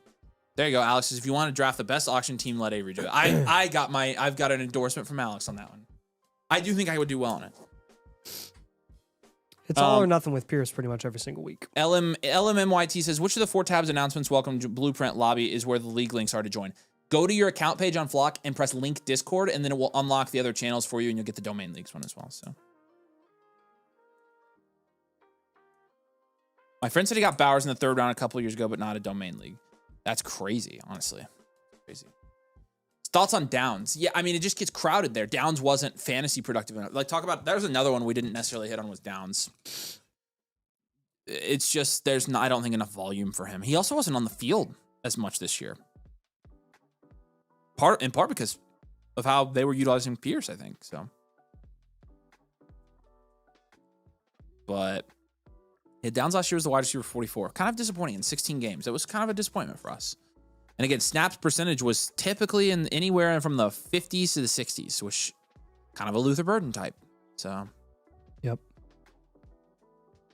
Have you guys ever tried IDP leagues with defensive players positions? I have not. Maybe someday I will, but honestly, I don't know enough about it. I feel like I'd be goofing off. Alec Pierce goes, Tyler Algier goes. So the nice thing about free agency is it makes these rounds 7 through 9 a lot more interesting. Like Tyler Algier is a good pick there, in my opinion. These are the free agent ones, though. Daniel Jones, another one. So. Yeah. Daniel Jones is a great pick there at the 9-10 turn. That's great value for your quarterback, too. Ryokan might be cooking here. Man, you guys are drafting so fast. You're drafting so fast.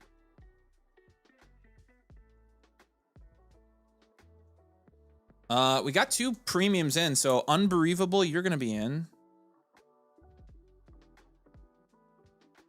Unbelievable and Gilby, I'll tell you guys now. Go ahead and DM Waffle so Waffle can get you your spot. Waffle said to have you guys DM him so he can put you in the auction league. So you guys are good. You can message him. Ryokan, I'll let you do that as well.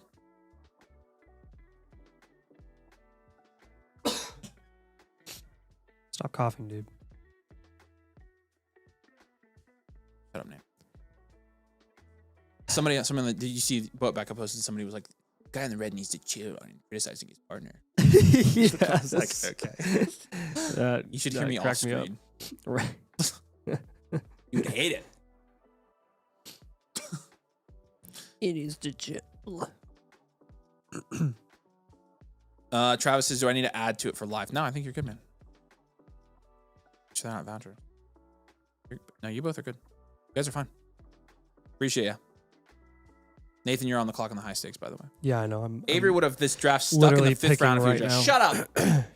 Shut up, JSR. I draft fast sometimes. We've been cooking in this draft, by the way. We're gonna be done not that I know. long from it. We're Probably doing a couple pretty more days. Yeah. And I wish people would message me earlier when I was up. Like people don't message me till there's an hour left in my pick. I'm like, oh, just message me when it starts.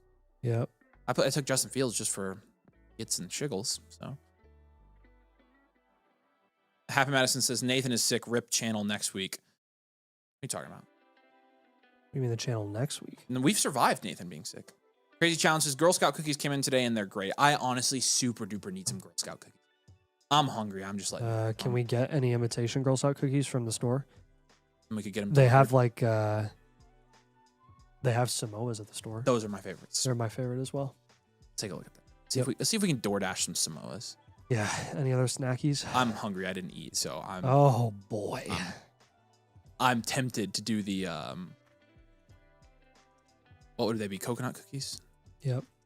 I'm tempted to do the whole eat while you're live streaming because I'm so Do it, man.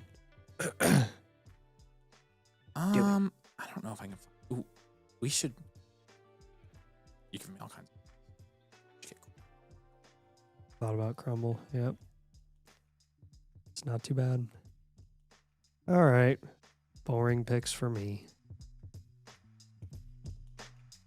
All right. There goes Dicker the kicker. Wandale goes in the 10th. He's also another guy that's free agency thing. He's probably going to go back to the Giants. Jaden Higgins, Jalen Warren. Nice picks here in the 10th round. I like these a lot.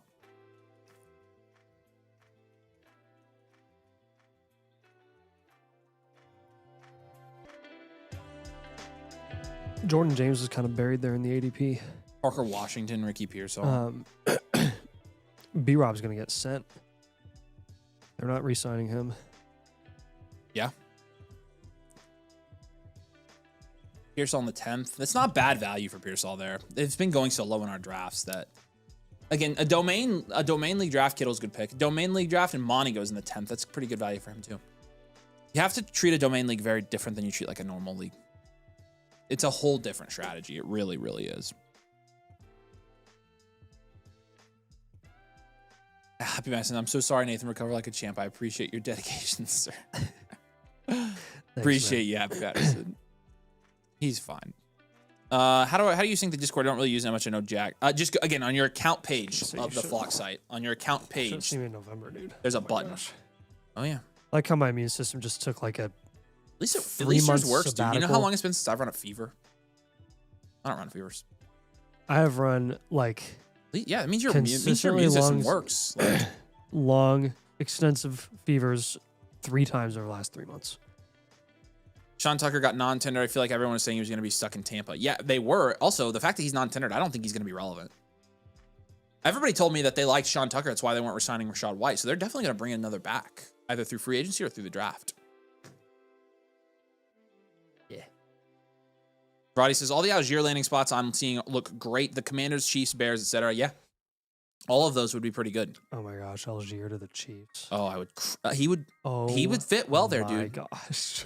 He is a much, much better Isaiah Pacheco. Where do you think he would go in drafts if he won that range? Or if he went Sixth to the round. Chiefs? Sixth round. Yeah, easily. Maybe I feel like fifth. he's the next Javante. what everybody would say. I would probably send a trade for Tyler Algier in every single one of your leagues tonight. Every single actually one. Not kidding you. Actually, I need to look up my exposure. Yep.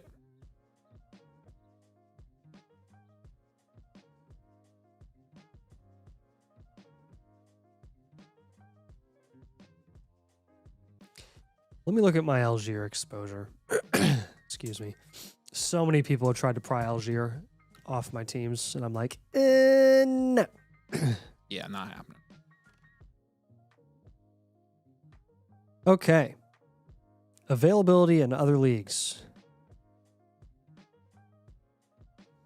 Of the 1, 2, 3, 4, 5, 6, 7, 8, 9, 10, 11, 12. Okay, I actually have a couple. I have less than I thought. Big sad. I only have 2. Rip. Very sad. Who got him in the High Rollers League? That's what I want to know. Where did Algier go? He went the 9th.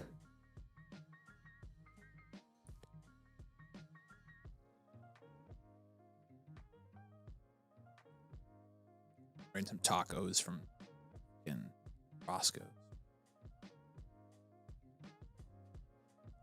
I guess. Doing team reviews. Facial 210 goes there. The 10-12. And Rico Dalla. QJ went. All right, we're in the 11th round. Let's pick our favorite teams here. Time to pick our favorite teams. I'll buy Brado in there for you. It was a C, by the way. Okay.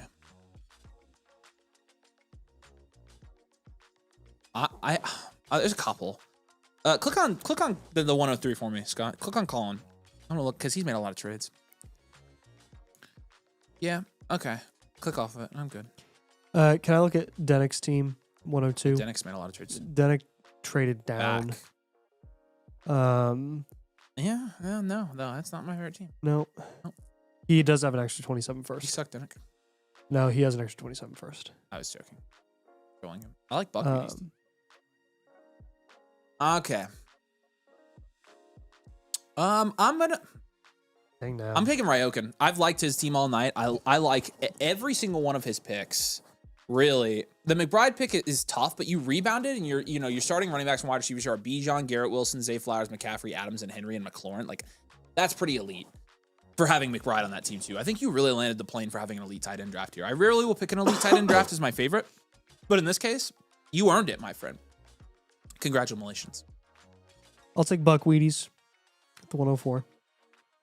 Got my guy. Then Tet, then T, then Pierce, then Wandell, all value upside plays. Good QB selections. And then JT and Javante, all at a pretty fair price. So I think it was a very standard, solid draft. Hey, Dennick, I can help you. Message me on Discord, dude. I can help you with that. Andy says, you guys remember in the beginning when Fantasy Endgame was a part of Flock website and those dudes disappeared? Just started to see some of that video coming back. Hope they're good health-wise. Yeah, they're good. They've actually been around. I think they've been posting videos for the past couple of years. They didn't continue on the Flock. I only met one of them once on a call. I never saw them again. So we didn't even know them. We basically replaced them on the site, which the Flock site might have lost that trade. Who knows? But I don't think they look at it that way. Who do you guys like better, Tyson or Tate at the 105? Probably, 103. Depends on the draft capital landing spot for those guys. We've got them in the same tier right now, so. Alex says he loves BK's draft. BK usually has good drafts. And yeah, he tries the triple elite wide receiver start, and then he gets the 105 there, and then the 106. Yeah, 105, 106 with that team's pretty good. I like it as well. Took Stafford a little early. That's kind of my only gripe with his, but I like the Sutton pick he just made as well, so. There you go. There's Dennick.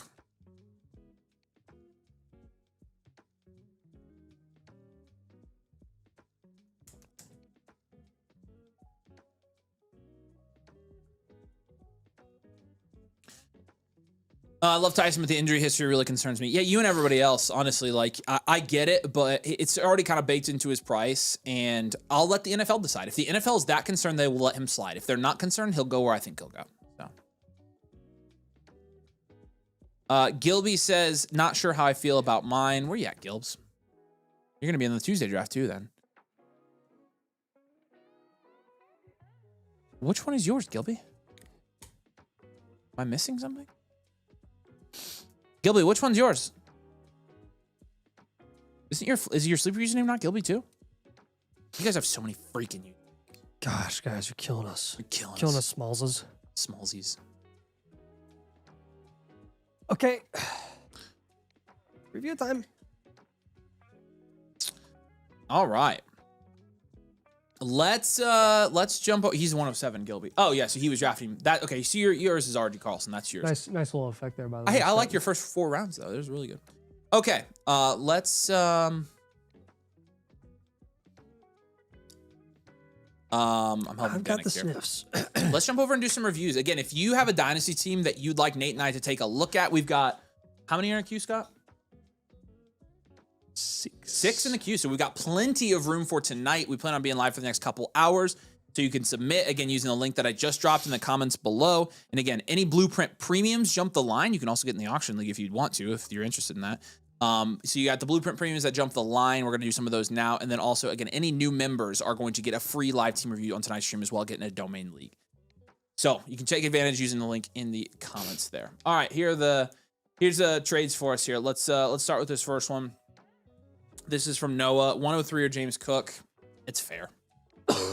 It's fair. I'm fine taking Cook here. Thunder Boomer, we got you, man. Welcome. Appreciate you, dude. You just joined. Let us know if you want in the auction draft here, Thunder Boomer. So say hey in the chat if you're here. The 3 seconds for Javonte. Don't even think about this, Andy. This is why you win all your leagues. No, I'm not even kidding. Take it and run.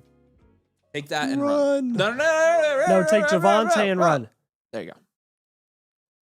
El Marlsh. Lad and BTJ for Love. Lad and BTJ. It's not close there. You're overpaying for Love Mike quite a bit. I probably wouldn't buy right now. You're probably overpaying if you do. Too Appreciate late. you. Unfortunately. Yeah. Pete for Trey Benson, the 301. You. For Anthony Richardson. Probably Benson.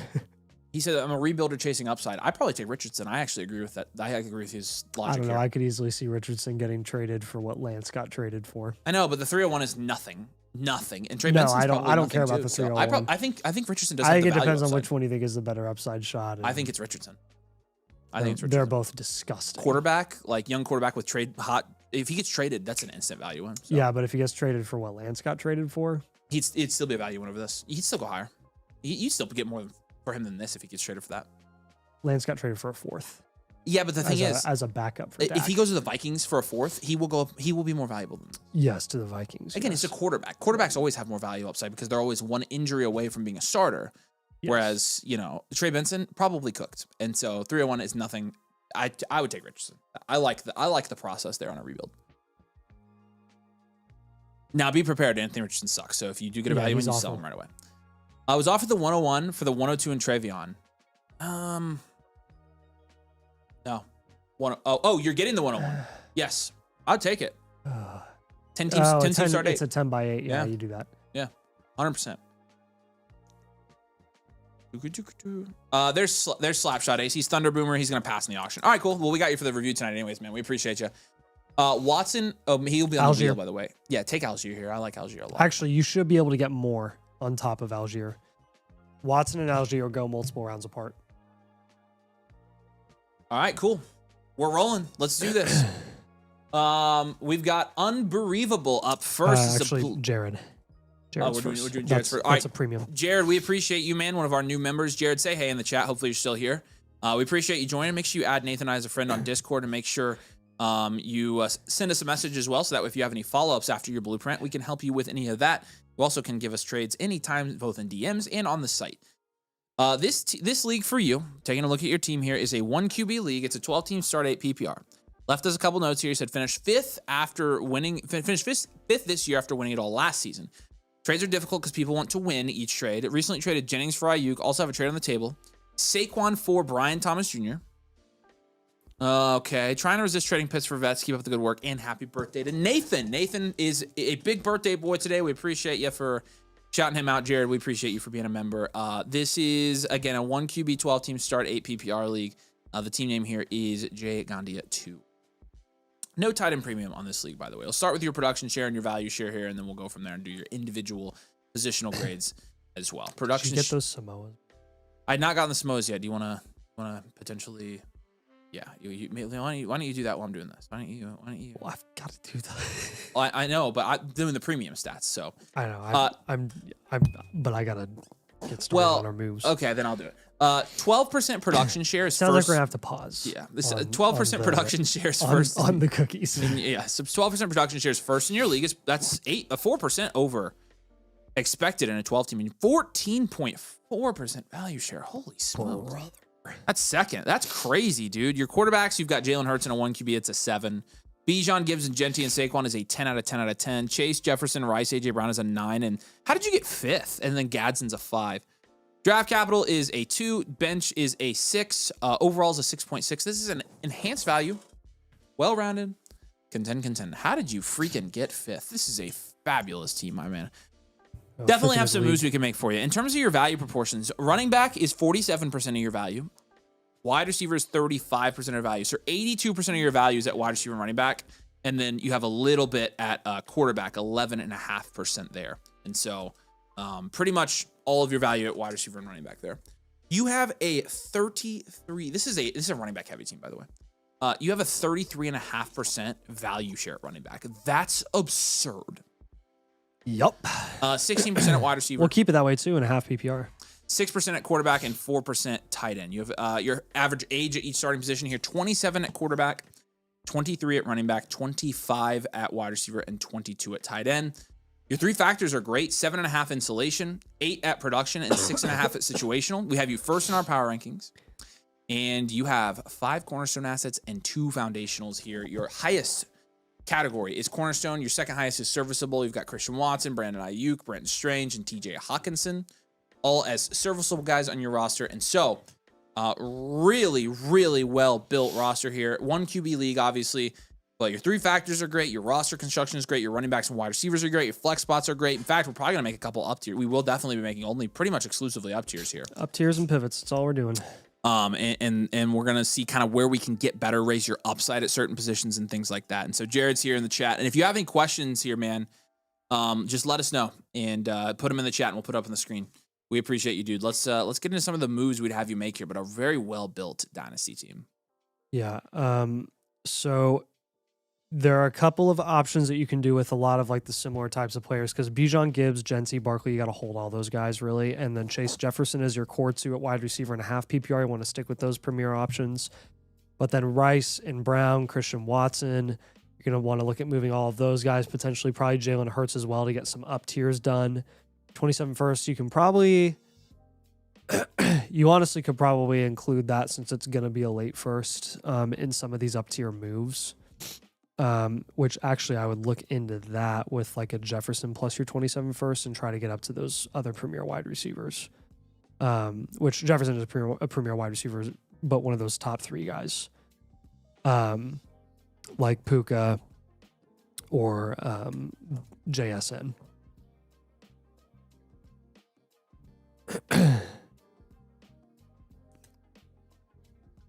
So with Jalen Hurts, you can either include Jalen Hurts in an up tier with AJ Brown, or you can move both of those guys independently. Because again, the only guys that we want to be flexing in this league are running backs, because it's a half PPR. Yep. So that's the only way that you can really improve your upside opportunity. So if you were to move Hurts and AJ Brown individually, you're probably looking at honestly the same value range of running backs for those guys. That's really going to be like Kyron, Jacobs, Scattaboo, Chase Brown types.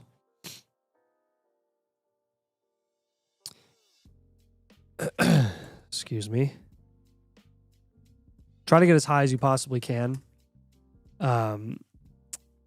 And honestly, don't undersell AJ Brown right now. You can wait to move him until we kind of learn more about where he's going to be moved to. But I would still prefer a running back over him. Now, if you were to package AJ Brown and Hurts, right, you could like sell the stack, then you really are going to get up to that James Cook, Jonathan Taylor range.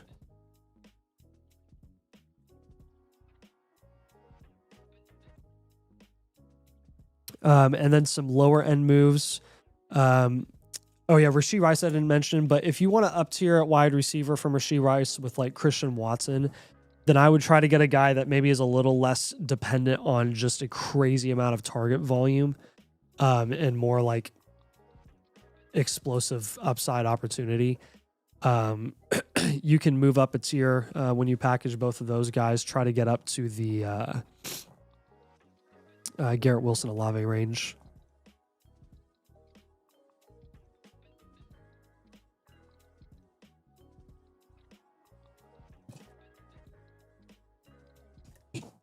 And then Pat Bryant and Tez Johnson are two Jags that we have listed here, where I would target some other guys, try to get some productive vets, maybe a Myers, maybe an Adams or a Terry or something like that. So again, Puka and JSN are pretty much the only two guys that I want to target if you're going to move Jefferson plus your 27 first, which is going to be a late pick. That's the only way that you're going to improve your upside opportunity at wide receiver with your top two guys. If you can't get either of those guys, then then you can just hold there. So again, it's really about, I mean, it's really just upside on a team like this. And you're already doing a pretty good job. And with Bijan, Gibbs, and Genty, you're going to be hard to beat.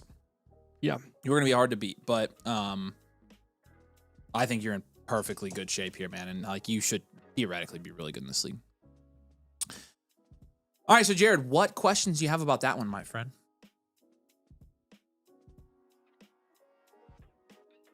Does all that make sense? You're going to get the full Blueprint Premium here tomorrow. And yeah,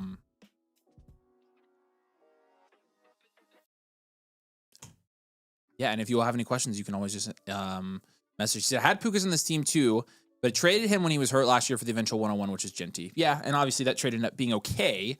And definitely, you know, working, if we can get a guy like that back, that's definitely worth it. So try it. And it's been a year, so it's been long enough. I think you probably still could. And so, any other questions for you? Hold all the running backs, right? Yeah, I don't think we gave him. We didn't give you a single running back sell because they're all you're starting them, or like I was here, you're waiting until he gets traded. So. I give you additional running back targets too. Yes, it's a half point PPR league. We love our running backs, so not only are we going to keep them on your team, we're going to go get more of them. So. All right, Jared, we appreciate you, man. If you have any questions, reach out to us on Discord. Make sure you add us as a friend. Let us know if you need anything at all. Our boy Unbelievable got a Blueprint Premium. Travis, say hey in the comments, man. I know you're here. You are up next, my friend, and you will be live in the auction league. And I have some breaking news here for the domainers. What? Hold on. I am going to draft in the auction league on Tuesday. I'm going to draft a team. Oh. So there you go. Those of you guys who are joining the auction draft for Tuesday with tonight's purchases, you guys are going to be drafting and playing in a league with me. So let me know if you guys are anybody else out there is interested in joining tonight. So I am dying to do an auction, and I really think I'm very confident I'm going to do well. So, and who knows, maybe I'll draft a killer team and give it to somebody, but I'm definitely drafting my own team in the event that I can actually like do well in this draft. So I will be playing in the auction league Tuesday. So all you guys who are getting in the league tonight, then you are going to see me there with you. So, all right, Travis, you're one of those guys. Let's do this, man. Team name here is TravD23. Okay. This is a 12 team start 10. It is a super flex league. It is a full point PPR, half point tight end premium. Okay, let's grade this whole thing out. It is a premium as well, so we will do all your advanced analytics. 7% production share is 9th in your league. 7.5% value share is 11th in your league. Now, in terms of your positional grades, again, Superflex, Baker Mayfield and Bryce Young's a 3. Saquon, Caleb Johnson's a 3. Jamar Chase, Rashee Rice, Brian Thomas, that's a 7, and then Kyle Pitts is a 4. However, you've got the 101, 103, 201, 205. Your draft capital is going to be a 7 here as well. Probably an 8. You got the 101. You got Love. And no 27 first, though, so that kind of dings you a little bit. Bench is a 0. Overall is a 5. This is going to be a...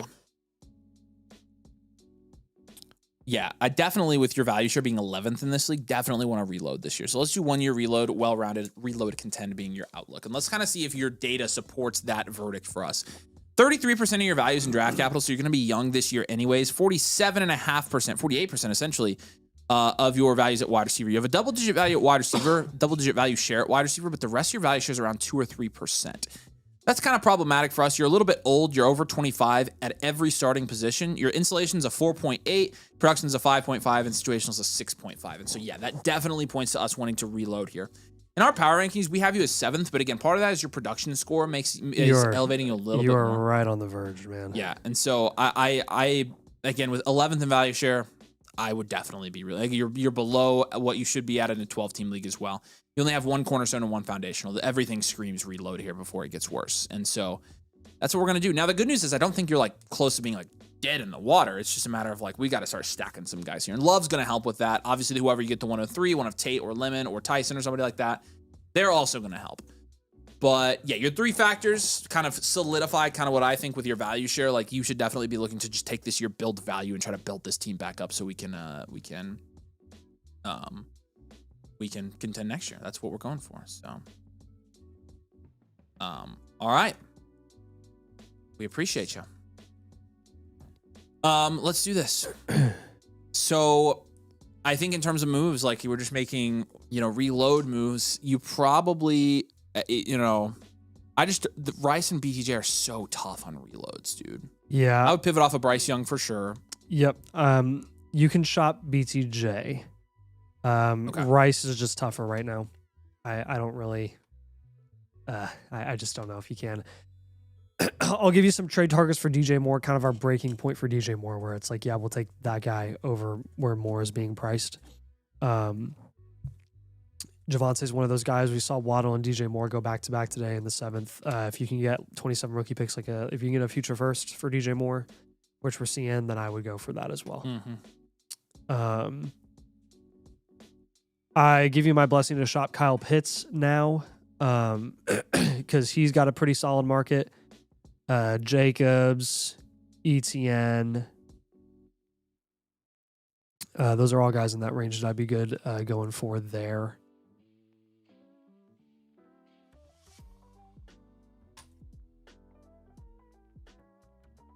If you get a late first for Kyle Pitts, I would take a late first.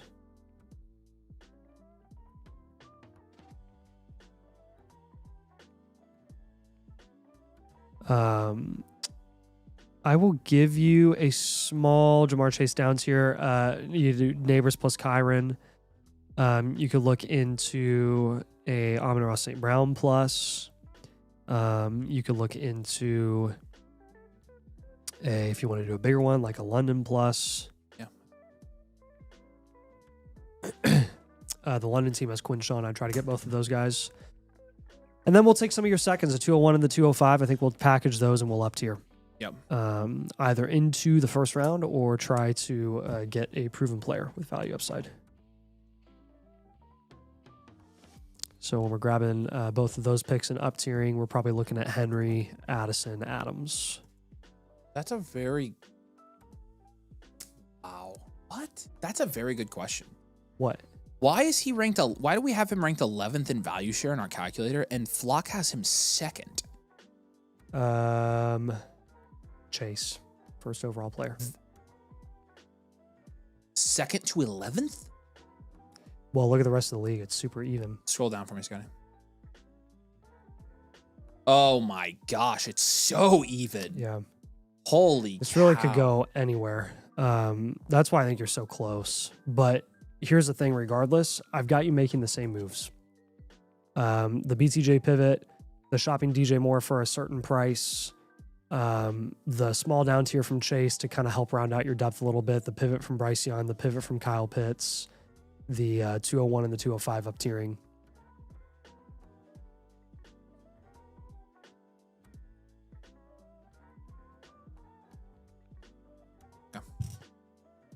Just curious because I would think that it still is though. Yeah. Because those are... Yeah. I think it's just really close. I think you're right. Again, our power rankings have him at 7th. And so like, it's definitely reading. Yeah. It's just... And your production share is right there in the middle of the league, which I still agree with. So, yeah, I do too. Yeah. I think the flock rankings really, what I've noticed from the flock rankings is they really take heavy stock in whether you have a top 8 quarterback and one of those top wide receivers or running backs. If you have Jamar Chase, who is the first overall player in our rankings, that's going to like shoot you up like you wouldn't believe. There's a team that I saw today that had Jahmyr Gibbs, Chase Jefferson, and no one else. And they were top 4 in the power rankings. Smokes. And it was like, you know, he was obviously at least reloading, if not in a hard rebuild. Yeah. Dang, that's crazy. So yeah, that's part of it. But regardless, again, if you make enough moves here, man, you're one of those teams that has a reload. And you ended up contending this year. I wouldn't be shocked based on the moves that you make. Really just want to keep playing the market here in what is a very even league across the board. I think a lot of teams could be trending down. A lot of teams could be trending up, again, based on the trades that you make and how you play the market here. So I agree. You're not in bad shape at all. All right. Any questions here, though? Trav, any questions you got? We're going to get you in the auction league. I'm in the auction league, obviously. I've got you. Again, make sure you message Waffle on Discord. We'll message Waffle, right? Okay, and that's for you too. So Shmumbo, you're also included. If you want in the league, you can message him as well. You upgraded, so his is next, by the way, Shmumbo's. I was just saying Gilby's up next. Right? No, because Shmumbo, he submitted earlier, but he upgraded his to he resubmitted as an infinite, so he was technically second. So I rejected his other one. We need to get him a refund. All right, Gilby, you are on deck. Shmumbo, you are up. And then we've got Mitch, C-Dub, and Slapshot all ready to go tonight as well. So, all right, Trav, we appreciate you, man. If you have any questions, let us know. Again, if you guys want to get your team reviewed tonight on the stream, you can do so. You get a free team blueprint when you join as a member with code DOMAIN over on the site. We've got the link in the comments for you. And you're also going to get infinite blueprint. You can get in a league as well. And any blueprint premiums that come in tonight or new members, I'll give you first dibs on the auction league that I am drafting on Tuesday live on the channel. It is a Dynasty auction league. It's going to be live at 7 p.m. Eastern time. We've got 4 people in on that, including myself. So 5. So we got 7 spots left for that. Again, any new members or blueprint premiums, you guys, if you want in the auction league, we can give you first dibs on that one. So Dylan says, you guys convinced me to get an annual. Nice. Dylan, if you do, I'm assuming you won in the auction draft, right? So just let me know and we'll put you down once you're in. So you guys have any auction draft content? Tuesday night at 7 p.m. we do. Nathan started working on a tool. And so we'll hopefully get that out for you and post it on the site. So yep. It'll be a very handy. And I bet if we do one on the channel, I bet we could get some more in the community going. I mean, I bet if we do one, people will start doing them a little bit more. Yep. So there's a even small group. The Dynasty community is a very it's niche, and then auction Dynasty is like double niche. Like you can't find those guys. That's like, but when you find them, they're like in. Yeah, I'm excited. I really I'm very confident in my abilities for Tuesday. Let's hope I don't pee down my leg. And we'll get it ready. We'll get it ready. Yeah. All right, Shmumbo, my boy. Appreciate you, dude. Let's do this. Team name here. Niner. We already did yours, dude. So if you go back to the beginning of the stream, we did his. Did we do his? We did yours second. So so yeah. Yeah, we did yours at 6:54 p.m. Eastern time. Yeah. So a couple hours ago. If you want to go back and watch it, just come back here. We're still going to be here. Ask us follow-up questions, and we're happy to answer those for you. Yeah. Yep. So Niner, yours we already did, and so let us know. We appreciate you, dude. You can obviously message me if you have any questions. Big D says, I'm a blueprint premium. I'd like to be in your Tuesday league. Did you submit one tonight? Let me know about that, Big D. Appreciate ya. I got D-Rut's membership as well. So D-Rut, I've got you written down for the auction. If you want it, let us know. Make sure you submit your blueprint for tonight on the stream. Appreciate you. Don't ignore Denix, by the way. I'm doing something with it. All right, so got this. Oh, do you want me to keep that there? Nope, they need rejected. Rejected. Yes, he's going to do 2 vouchers and he rejects. He's trying to get past his vouchers. Nice. Danick, where'd you get? Yeah, appreciate you, Niner. If you have any questions, just message me on Discord, or you can come back into the chat and I can try to answer them for you. Got this orphan 2 years ago, won the chip with some help from your guys' blueprints. Nice, appreciate you, dude. Have a weird QB situation going on where a few are coming off of injuries. I think I need more wide receiver depth and maybe to flip my 110 for someone. I would appreciate any input. All right, well, you're first in the flock power rankings here. When I'm looking at this is, again, team name is Blaze here. Oh boy. Yeah, Slapshot can, yes, I'll write him down as well. So we have 1, 2, 3. We have 5 more spots in the auction league. Oh, it's going to be fun. All right. Team name is Blaze. 10 team, super flex, full point PPR, production shares 14%, which is first. That was a good team, bro. Value shares 19.6%, which is first. Let's go ahead and give it elite value here. Well-rounded. Holy smokies. What a team. Holy schnitzel. Oh, by the way, Shimon, but before I forget, open a ticket on the Dynasty domain Discord so we can get you your refund as well. Just Tommy will help you do that. Yeah, this is crazy.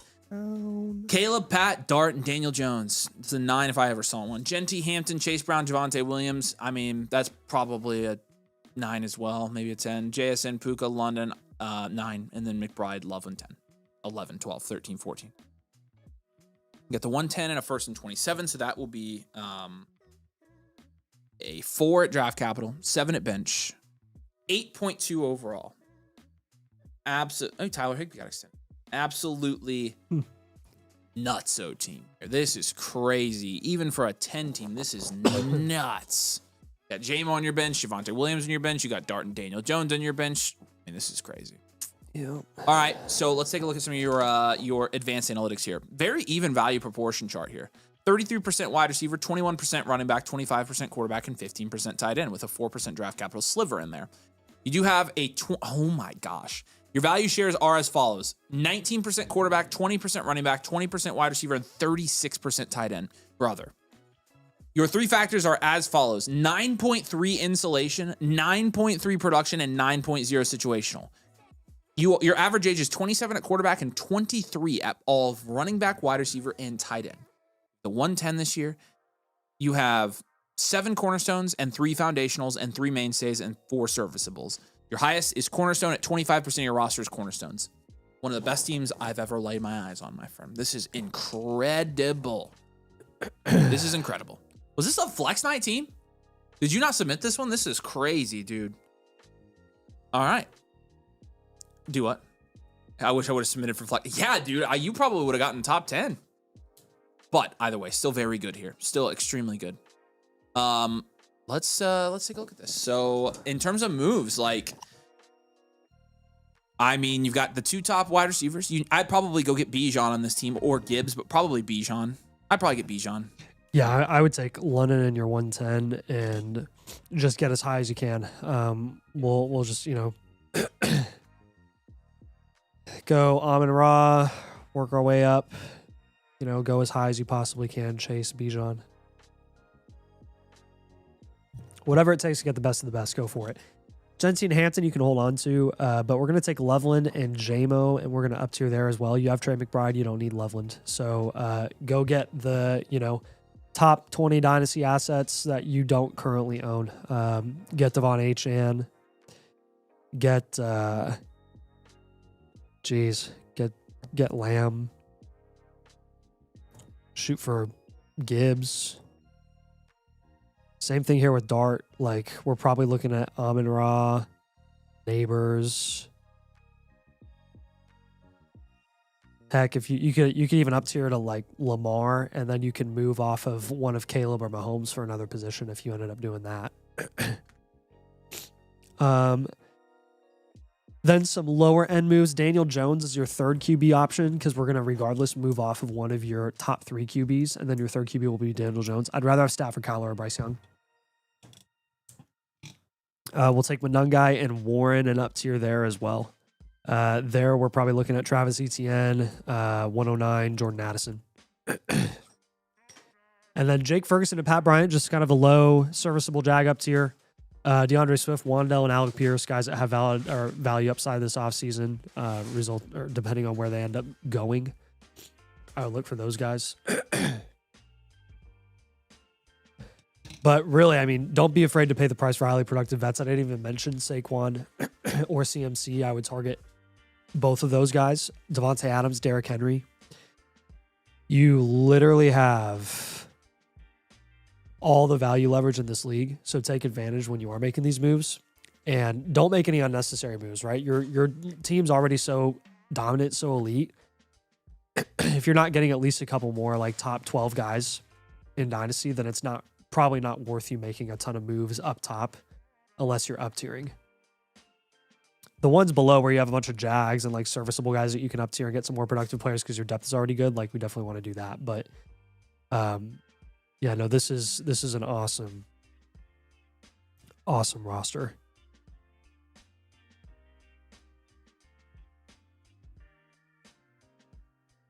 Do you have any questions on this one, man? Do those moves make sense? Reason we're having you move off of Loveland isn't because we dislike him. You have Trey McBride, and this is not a Tynam premium. It's a 10 team. You can use Loveland plus another piece and get a significant up tier at one of the running back or wide receiver positions.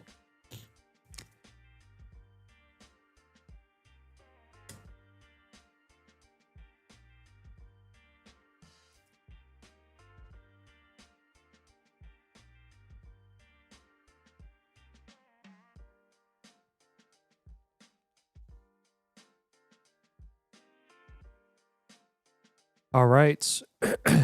Niner had a question in here, by the way, about his old blueprint. He said, should I trade my 27 first plus wide receiver to up tier? So in your situation, Niner, as a 1 year reload, I would not be trading away your 27 first. I'm holding both of them. I'm under almost no scenario am I having you move off of those 27 first right now. Mm-hmm. They haven't reached maturity. They haven't reached their value ceiling. So you'd be moving off an asset that hasn't reached its peak value, and therefore you'd be losing value if you traded it away right now. So you'd be paying a premium for a wide receiver that you're up tiering to when you actually have to down tier as a reload, if that makes sense. But yeah, those moves make sense. No point in having both my tight ends. The other thing is like, you sell Loveland now. Look, if Loveland pops off this year, okay, cool. He goes up a round and a half in value max. But what if Loveland doesn't live up to expectations? He'll drop in value and you actually get out on a pretty high price before you even know what happens. And so I honestly think it's a good move for your team, man. But if you have questions, let us know. You'll also have trade question vouchers on the site as well. But we appreciate you, man. All right, calling out, let's see, who was it? Calling out Mr. Resiliency. Say, hey, if you're here, man, and if you would like in the auction league. Denik, I think you wanted in the auction league as well. 1, 2, 3, 4, 5, 6, 7, 8. We have potentially 4 spots left for the auction. People are asking how to get in the auction. Basically, if you become a new member, we'll give you, if you would like to get in the auction, if you become a new member, let's do it. Also, if you're an existing member and if you do a Blueprint Premium on the stream, will get you a guaranteed spot as well. We have 4 more spots. You know, it's not a, like, you know, just if anybody's interested and wants to submit for those last 4 spots, then go for it. I'm drafting in that league. I have a team in it, and it's going to be on Tuesday night at 7 p.m. So, and Denik, you are in, my friend. Appreciate you. Yeah, Mr. Resiliency, if you're here, say hey and let me know if you are in for the auction league as well, if you want to do that. All right, Gilby, my boy, you are up. Let's do this. We appreciate you, dude. This is 12-team start, 10 super flex. Do you have any comments here for us? He said, let's do this auction thing. All right, man, let's do it. And let's take a look at your team in the meantime as well. This is team name RG Carlson, of course. You're in every freaking new draft that we have because you're a degenerate sicko. You have a 7.9% production share in this league, which is 9th, and you have a 9.1% value share, which is 4th. Looking at your positions here, Jalen Hurts and Matt Stafford is a 4. Scattaboo and Gainwell is a 2. Jamar Chase, Drake London, Odunze, Mike Evans is a 7. And then Brock Bowers is a 10. You have the 108. You also have 3 seconds, but no firsts. Draft capital is a 3. Bench is a 0. Overall is a 5.2. We'll go standard value, well-rounded, content here. Let's look at your advanced analytics, because honestly, you know, this is a classic trade Bowers team, by the way, but 51% of your value is at wide receiver. And then 21% at tight end and 4.3 at running back. Like, that's where we have to kind of make the move. You have a 23.5% value share at tight end, 14% at wide receiver, and you only have a 1.9% running back value share. Your average ages are kind of all over the place. Old at quarterback, 32, 25 at running back, 26 at wide receiver. So a little bit on the older side for everything, and it kind of brings down your insulation a little bit. 5.8 insulation score. Your production score is also 6.5, and your situational is a 6.8. We have you as second in our power rankings, though. And I think on Flock, you were 3rd. So, You have 3 cornerstones and 2 foundationals. You have 2 short-term production guys as well. So we'll have you contend. It's not the strongest contending team, but your value share is in fine shape. And so honestly, at that point, we might as well go for it, and we can do that. And so this is this is a fine team, and let's make some moves to optimize it. Obviously, your running backs are a little bit weak here, so we're gonna give you a couple running back moves. Definitely pivoting from Bowers to another position altogether. A Hurts down tier is gonna be in play here for sure. And then we'll kind of try to fill out the rest of your flex spots here with maybe some like short-term league winners or something like that if we can afford it. But if we're going to go for it, I think we have to move Bowers, and I think we have to move Hurts on this team. So. Yeah, I agree.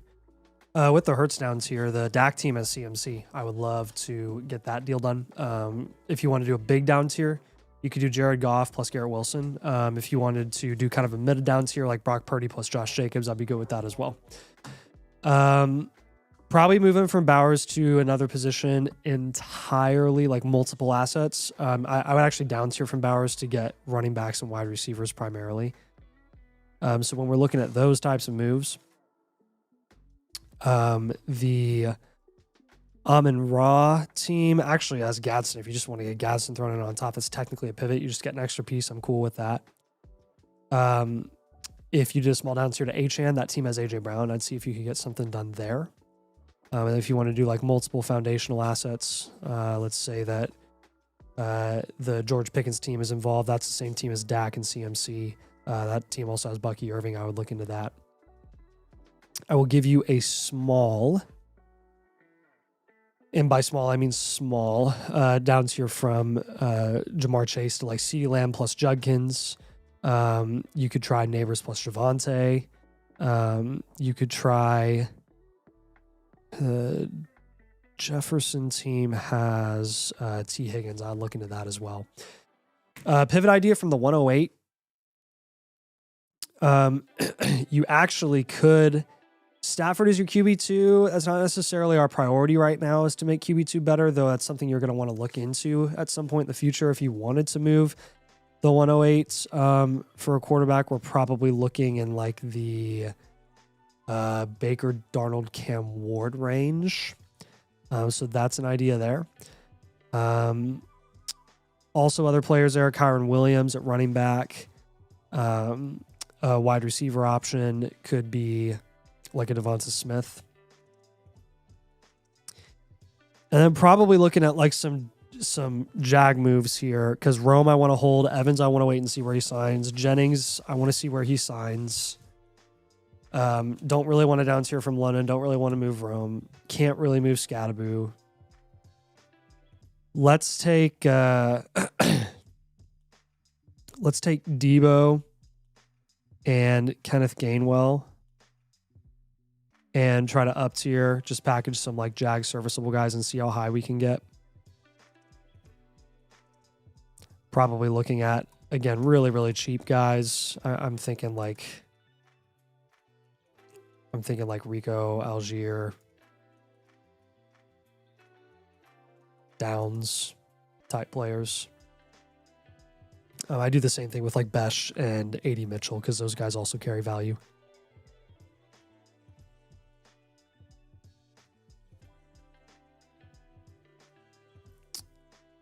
For those guys, again, if you want to play the market with like some lower end free agents where we don't necessarily know where they're going to go and how much they're going to get paid, just kind of can take a shot on maybe like a Romeo Dobbs instead.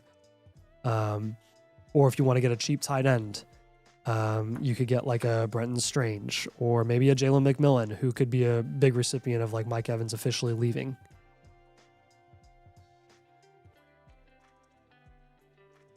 Or a Godwin.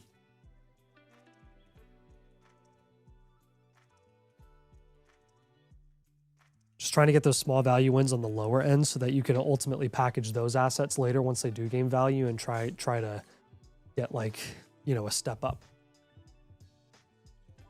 Go right out of a startup, if essentially. Yeah, this is an impressive startup. You did a good job here. Do you have any questions on these moves?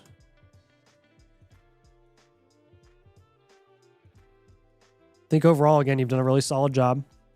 9.1% value share out of a startup is good. Expected value share for an average team and a 12 team is like 8.3%. So you're already 0.8% above that. So it sounds like you got some value followers in the league.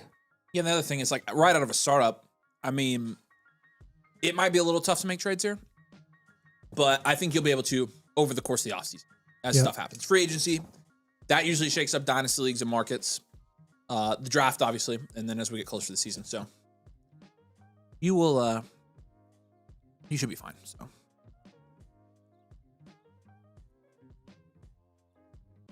All right, any questions here, Gilbs? Depends on if I can get fair value for tight end in a domain league, I guess. Yeah, and that's part of it. That's part of it. Only takes one buyer, though. So. And he said the team below his looks stacked. Let's look at the team below his, the Fridak the 13th. Oh, that's a stacked team. I wonder whose team that is. That's really good. All right, Gilby. Appreciate you, dude. If you have any questions, let us know. And we're here for you. Next premium is going to be Denick. Denick, say hey in the chat, my man, my master troll. And again, any new members get on a free team blueprint tonight, and also. Did you resend him? No. Okay. I'll let you do that. I'll do that now. And also any blueprint premiums jump the line. So we got another premium here from Denick. Denick, I'm sending you back your vouchers, by the way, right now. Oh, we do have a trade. All right, cool. So you should be set there, Denick. Appreciate you, dude. Dennis, if you want to check your account, make sure that those 2 vouchers are back in your account. Just let me know. So it's a 27 first Brock Purdy for Herbert, the 112, and Algier. Ugh. I'd hold. I don't want to get, again, I only like trading 27 first when it's a very clear value win. And I don't think this is a clear value win. I think this is more like, maybe it's fair. I honestly, I view Purdy and Herbert equivalent. Yep. So you're trading a 27 first for the 112 in Algier, and that's not fair. So no, I would definitely hold here. Good question, but definitely hold. But we appreciate you, dude. All right, Denick, 12-team Superflex full point PPR. It is a 3/4 point tight end premium. You have an 8.3% production share, which is 7th in your league. You have a 7.7% value share, which is 8th in your league. Your quarterbacks, Lamar Jackson, Kyler, we'll give that a 7. Charbonnet and JCM's a 1. Olave, Ladd, Devontae Smith, Jameson Williams, Michael Wilson is a 7 as well. And then Brenton Strange is a 2. You've got the 104, 105, 110, 111, a first next year and 2 seconds next year. Draft capital can be an 8 here.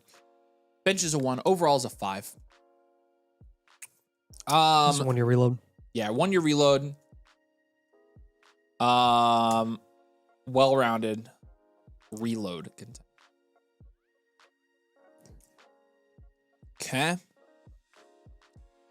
Let's look at your advanced analytics here and see if it supports a reload. That's definitely our gut feeling here, though. Your value split into thirds. A third draft capital, a third quarterback, and a third wide receiver. You have no running back and no tight end. Your value shares are 8.5 at quarterback and wide receiver both. It's very evenly split there. Yeah, you're old. You're 24.5 at running back and wide receiver is not that old, and 25 at tight end, but your insulation is a 5. Your production's a 5.5, and your situational is a 5.8. We've got you at 5th on our power ranking, so again, you're not in that bad of shape. With the surplus of picks this year, I'd feel a lot better if this were a better draft year. See if you can flip that 110 to 111 or 110 and 111 to any 27 first, any random 27 first. Also, you've got 1 cornerstone, 1 foundational, 1 upside premier, and so yeah, we're definitely looking at a reload here. So we're gonna. Oh, I didn't even read my note. Okay, we can do that. Doing this for auction that I'm about to smoke you in because I'm auction king. Brother, I literally am going to take you to school. I'll promise you. Team started last year, drafter for draft cap. Traded the 26, 107, 204, 304 for Olave. That's a win. This league's a little quiet at the moment. And Novello and CRB are active and both have competitives. And we have an orphan. Pretty smart guys, no easy trades. All right, we'll give you some pretty fair trades across the board then. Definitely want you to reload, though, especially in a smart league like this. It'll be pretty easy to bury yourself if you don't do that. And so in terms of your moves that we're going to look at here, we'll definitely down tier from Lamar. Yup. We will, I like that you got Olave at that deal. I'm fine holding him. I'm honestly fine with most of your receivers here. I'd probably hold all of them. Yeah. I think. You can move JMO for a running back there. Yeah, that's fine. That's fine. I think your picks are where I'd make some moves. Got the 210, the 111, and the 110. I'd move all 3 of those on this team. Yep. So probably for just like proven upside shots or proven, serviceable or mainstay players is probably what I would be looking at with those. And then outside of that, I mean, hold Malik Willis and sell him as a market play. Hold Kyler and sell him as a market play. A lot of market plays here. And you actually set up really well for a reload with a lot of them. Charbonnet, you're already set up to get a win on that one because Kenneth Walker's not coming back. So a lot of this is just holding the guys you already have and getting wins on those, and then also kind of investing in some other guys that have some value upside here. And so let's look specifically at some of the targets we're going to give you for your moves. Yes. So with the Lamar down tier, probably looking at, if you do a small down tier to Mahomes, you could try for like a Flowers. If you're doing a big down tier to Dak, you could try to get Achane on top. Middling down tier to Dart, you could look for Saquon. Another way that you could get Saquon is if you moved off of JMO. You could also look for other running backs in that value range, Walker or Kyron.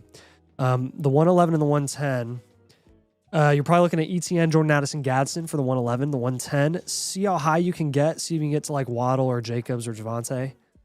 And then with some of these lower end moves, like I'm looking at Shakir and Krosky Merritt. Their value ceilings are capped at this point.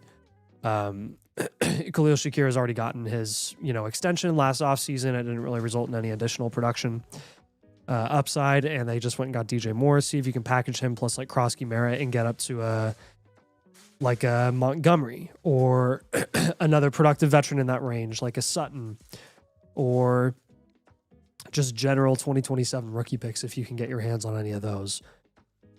And then, yeah, with that 210,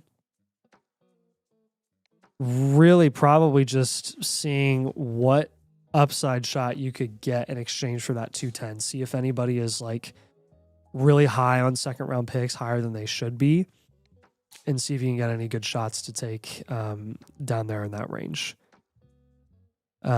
Strange is one guy that I can think of. Dowdle, Rashad White is another guy. Again, guys that are going to be on the move in free agency. Just want to make as many trades as possible to build value wins. This is going to be a quicker reload the more moves that you make. Remember, with all your rookie picks, you got the 104, 105, 110, 111. You got flexibility to move some of those.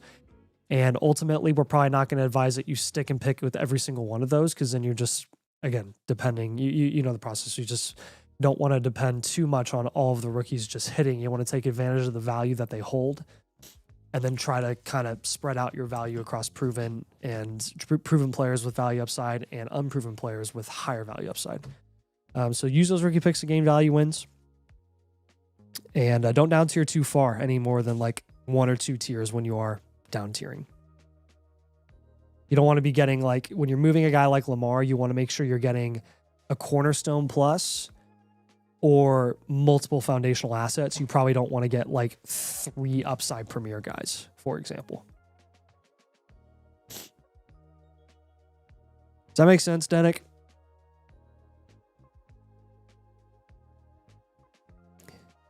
You're a seasoned vet at this game.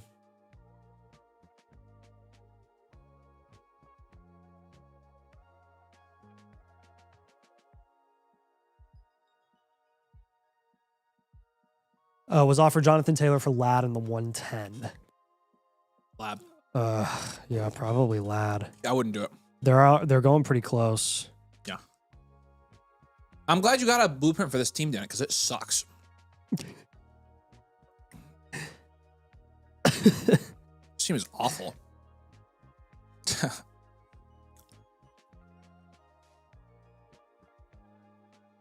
I'll see you on Tuesday, dude.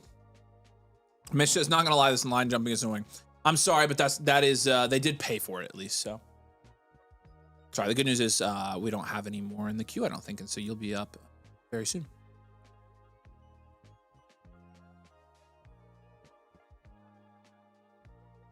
All right. Appreciate you, my friend. Ponder says I have a team. I'm just screwing with Denick. Lamar and Brees for the 101 and Herbert. 101 Herbert. Easily. Take it. Missing ring. Yes. In a heartbeat. All day. Make this pivot in every league you possibly can, young Matthew Golden. All right, we've got 4 in the queue. Arcbricks is here, and he says, happy birthday to Nate. Shout out Arcbricks. Avery, you know all about suck teams. It's all you've been drafting lately. That's not actually not true. Hey, did we ever hear from Mr. Resilience, Mr. Resiliency? You have not. Last call from Mr. Resiliency. Yeah, one more call. Let us know if you're here. And then, yeah, CW, you're going to be up again. We got 4 in the queue right now. There's your link to get your team review tonight. We have we'll stay on as long as you guys want tonight. We have quite a few spots for reviews. And so, short queue. Get yours in. We have 4 spots left in the auction draft. CW says, which QB would you trade away to upgrade at wide receiver running back? Really high on Dart. Okay. Well, let's see which one we'd see. This is a Superflex 12-team start 10. It is a full point PPR league as well. And team name here is Dogs. Which QB would you trade away to upgrade a wide receiver running back? So this is a 12% production share, which is first in your league. Holy moly, and a brother. 15% value share, which is also first in your league. Caleb, Burrow, Dart, and Dak, I'll give that a 10 for the depth alone. Bijan, Genty, I'll give it an 8. Lamb, McMillan, Garrett Wilson, Marvin Harrison Jr., and DJ Moore. Nice DJ Moore on this team. 8, and then Tucker Kraft's a 7. You don't have any first. Your draft capital is a 1. Your bench is a 6, though. You're pretty deep. 6.8 overall here. This is an enhanced value, well-rounded contend. So you're in that. You're above that standard value. You're an enhanced value team. You, in my opinion, have the best team in this league by a pretty wide margin.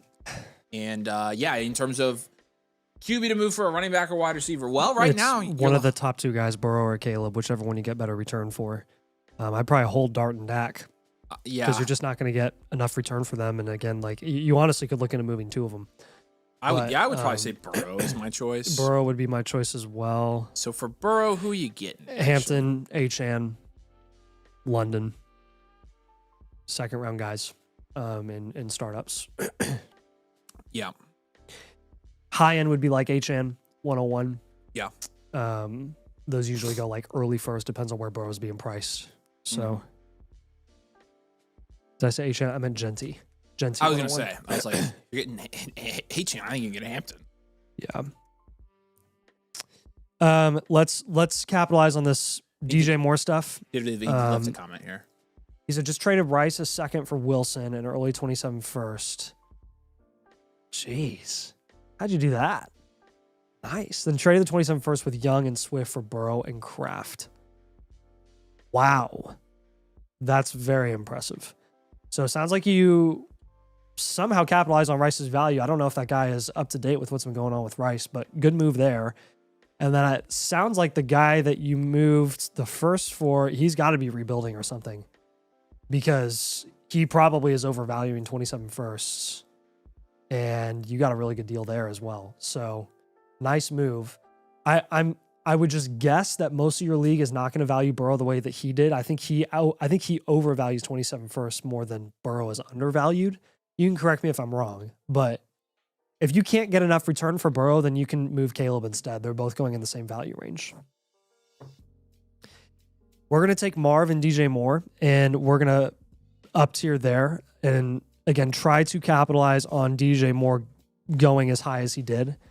Not just in today's startup, but just as high as he's going to go now with all of the hype of him being a Buffalo Bill tied to DJ Moore, or tied to Josh Allen. He's tied to himself.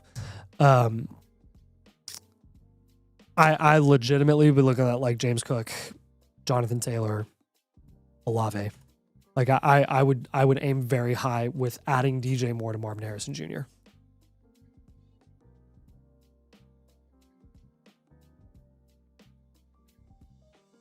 With the 201, I basically just want you to get productive vets. So you have Lamb, you have London, you have Wilson, you have Bijan, you have Genty, you have Caleb, you have Dart. You have a ton of young cornerstones. You have a ton of young foundational guys. Let's get some productive vets. Let's get Derrick Henry and let's get Devontae Adams. And if you can't go get those guys, then you can get Terry instead.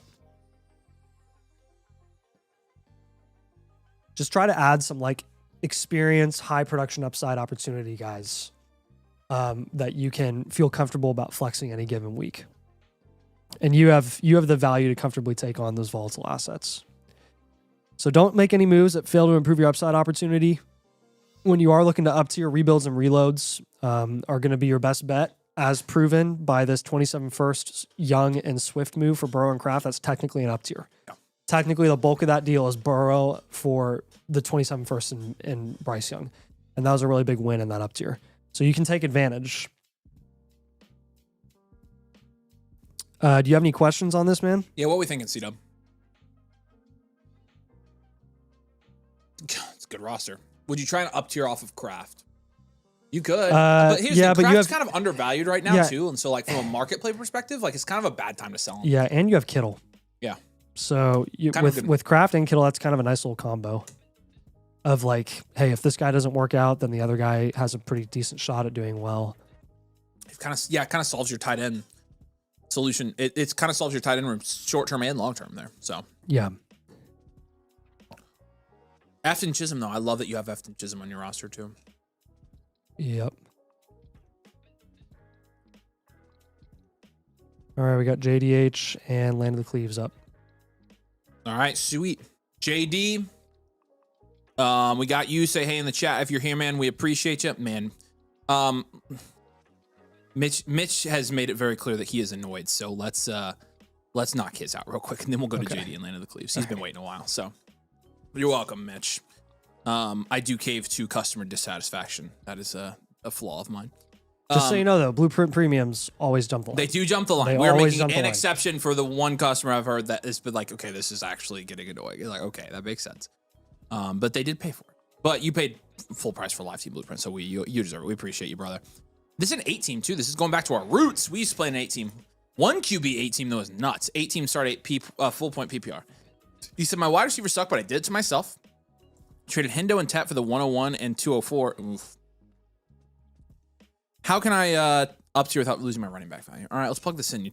Your team name is This Is My Part-Time Job. Nice. It's my full-time job, so I'm kind of with you there, Richie. It used to be our part-time job. It used to be our part-time job. 11% production share is 7th in this league, and 13.8% value share is 3rd in your league. So you got a lot of value here, actually. You're pretty valuable. In terms of your positions, you're an 8 at quarterback because you got Caleb. Gibbs, Genty, Judkins is a 9. And an 8-team, an 8. Egbuka, Brian Thomas, Luther Burden, that's probably a 4. And then Colson Loveland is like an 8 still with Laporta. He has Jeremiah Love, too. He has Love. I'll get you running back rank 2 at 10. Yeah. Your draft capital still is going to be a 5 because of that. You don't have any first outside of that, and your bench is a 4. Overall's a 7. This isn't bad. Standard value, well-rounded. Content. This is pretty good. And again, in an 8-team, we usually see like a 12% value share. You're at 13, so I think you're in pretty good shape here. But man, Mitch, say hey in the comments if you're here, man. I'm pretty sure I saw you here. Okay, good. So let's look at what moves you could make here. So right now you're flexing Burden and Judkins. I'm going to tell you right now, let's go ahead and shop Luther Burden and see if we can't get an absolute disgusting overpay. We're taking Egbuka and Burden and up tiering, and we're taking Hunter and BTJ and we're up tiering because we have Love coming onto this team. You're flexing 2 running backs in with Judkins and Love. Yep. And then we're taking Laporte and we're pivoting off of him because you have Loveland. All right. Well, let's do our up tiers first. Yeah. Yes. So Egbuka and Burden, who are we going for? Probably looking at, I would aim high with the Burden hype. So London, Tet, Jefferson. It's that second round tier of wide receivers. Yeah.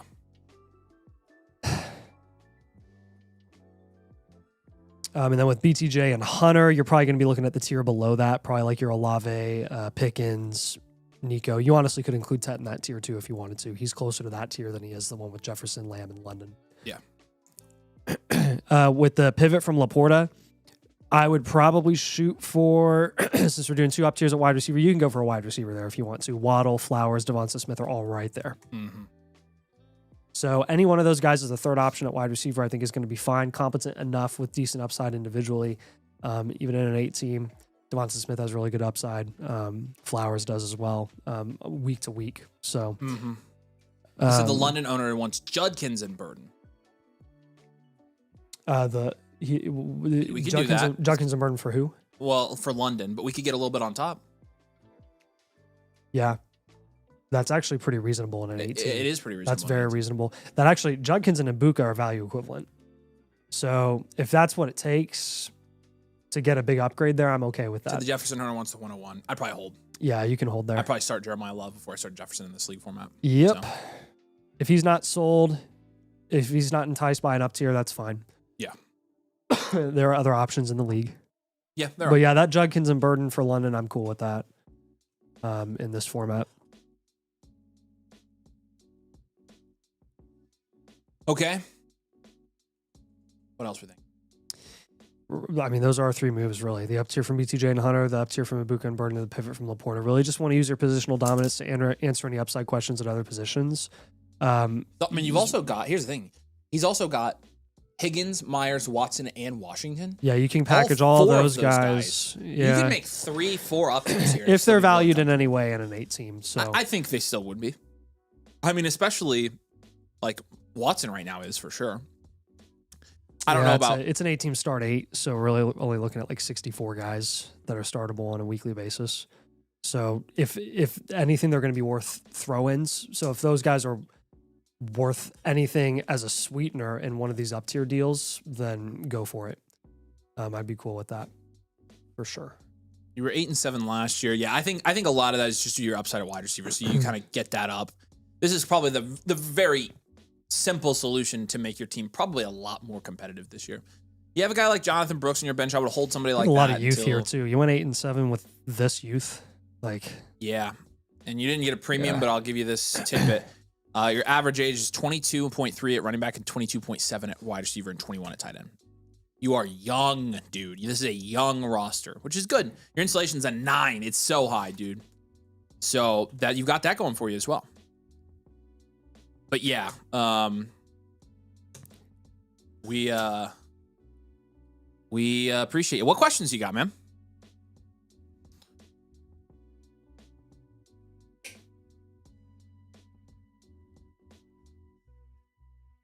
Sorry it took so long, but yeah, we had a lot of premiums coming in tonight, so.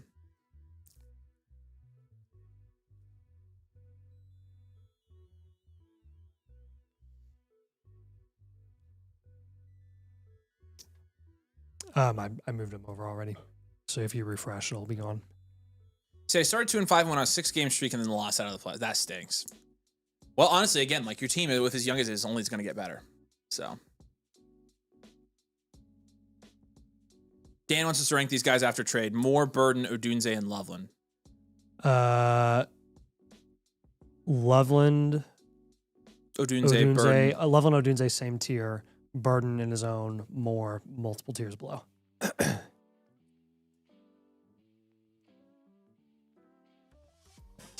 Dan, I'm pretty sure are you a member now, Dan, by chance? Because I'm pretty sure last stream you said that you would be if I talked about the landing spots for Etienne and Algier. I mean, my memory's not that good, but I do remember that. Maybe you did join and I just don't know it, but you better not be untruthing me. Jefferson for the 102 and the 104 here. I mean, in an 8-team 13, what a weird league. Jefferson. Yeah, I was gonna say I wouldn't move him for these picks. Not this year.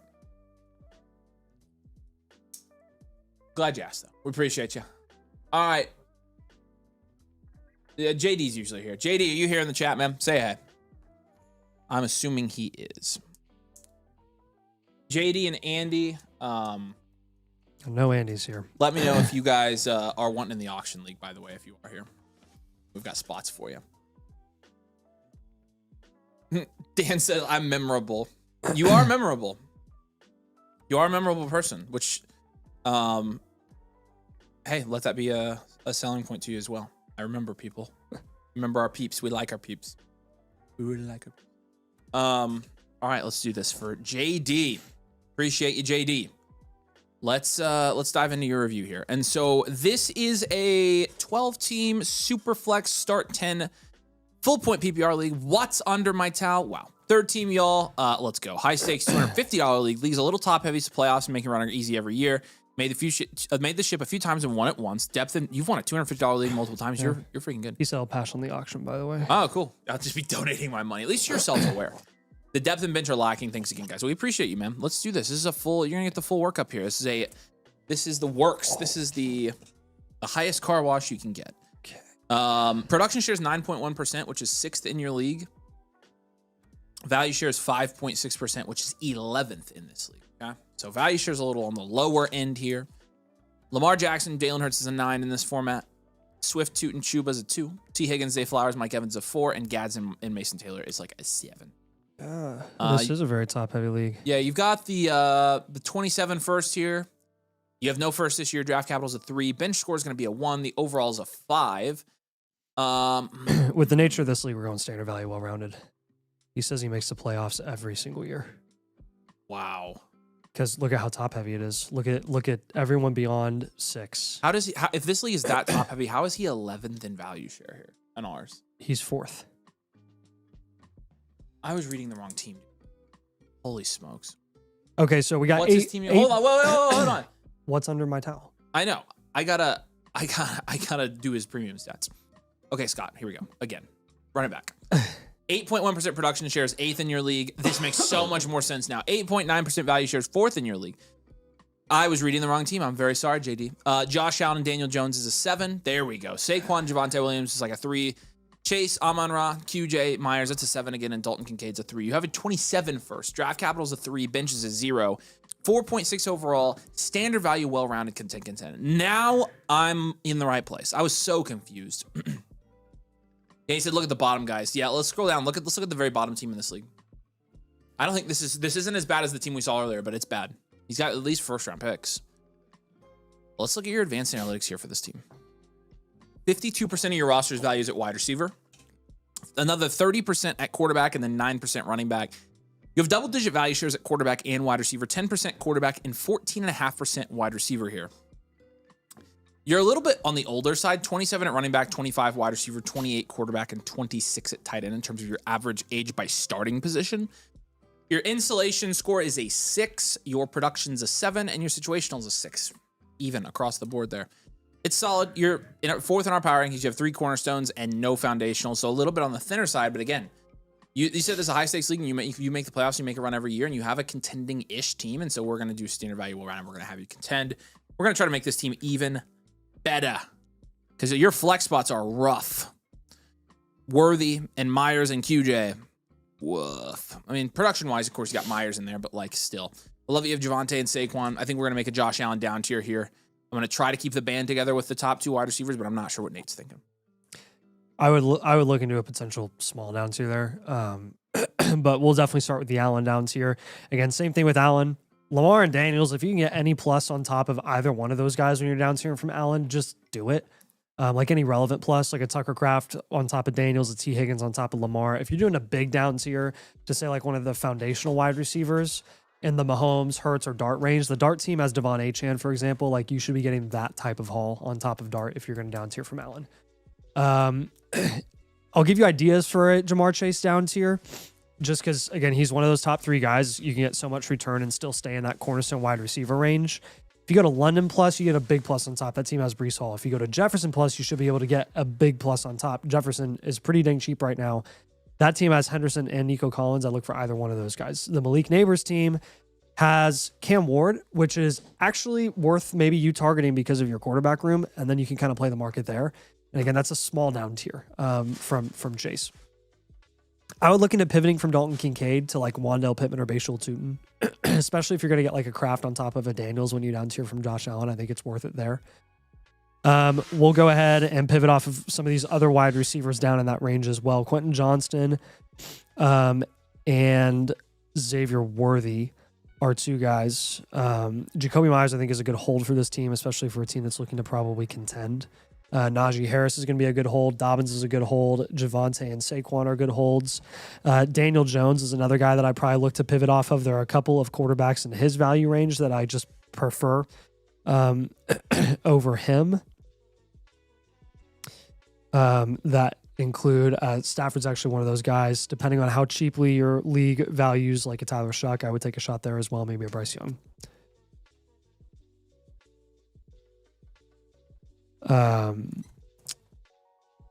Probably can't do Kyler at this point because people know that he's going to be on a different team. You could also look into up tiering from Worthy and QJ too if you want to package those guys. Yeah, you could do that. I'd be open to that as well. But regardless, these down tiers are going to give you a lot more flexibility, I think, to make the moves that are going to raise that flex spot upside as much as possible. We really want Myers coming off of your bench and QJ. Well, QJ we're going to move, but you kind of get the idea there. Guys that I would move for like a Tyler Algier or a David Montgomery, again, QJ. Those are a couple of options that we could look into. Gosh, dang it, dude. I don't know if Cole freaking just jumped a fix, but it just freaking logged me out. And the same type of value range with Worthy, right? We're kind of looking at some of those cheaper productive vets like a Sutton, and a Wandell, a Terry is super cheap. Kittle is super cheap. I like all of those guys.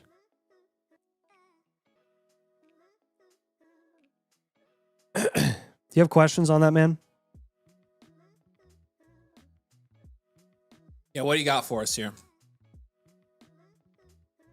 Any questions on this one, JD? Logged me out too.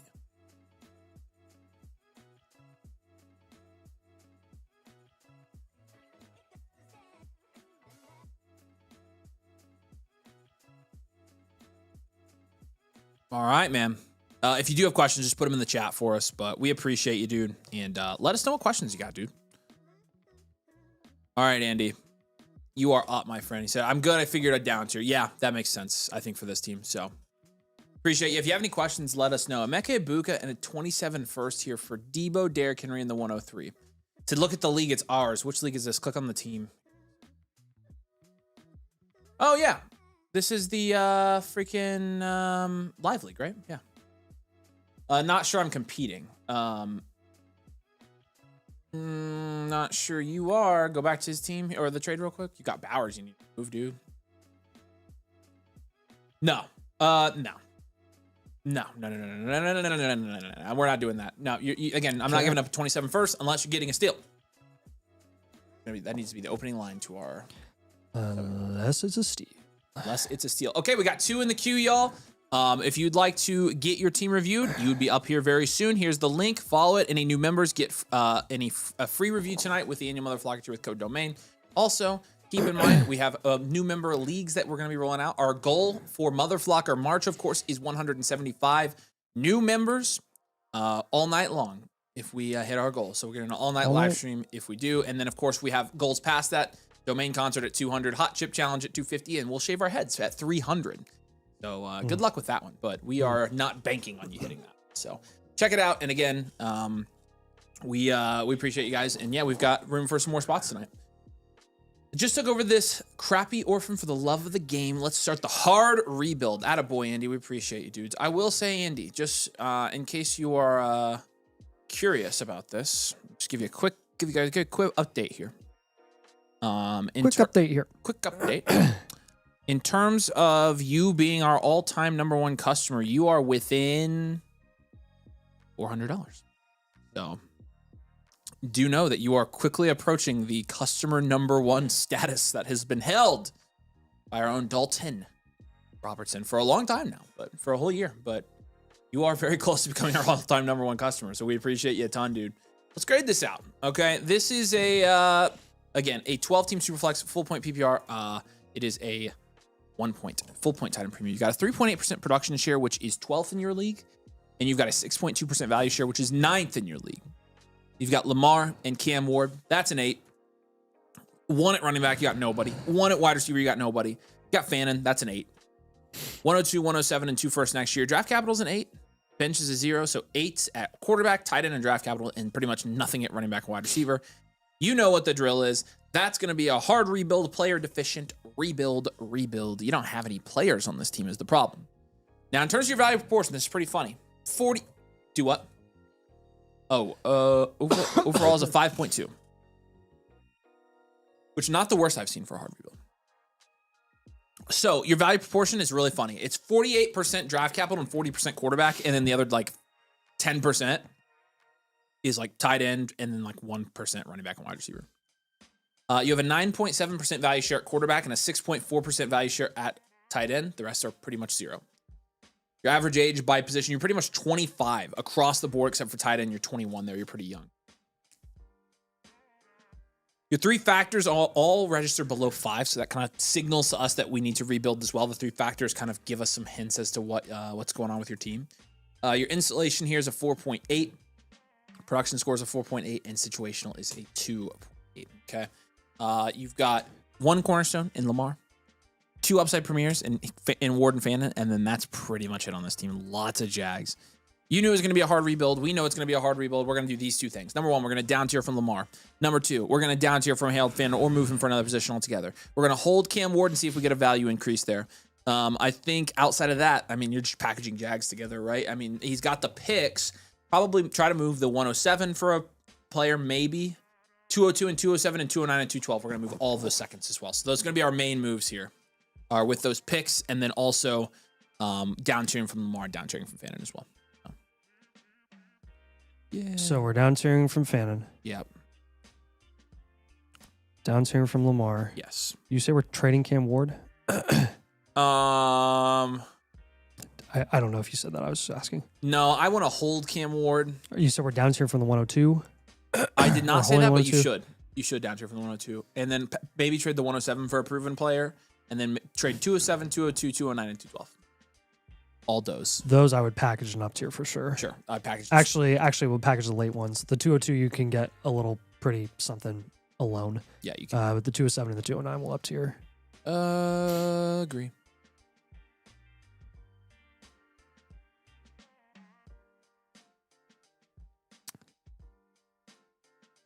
We'll take Krosky Merritt in your 212. Or Krosky Merritt and Coker when Coker signs an extension.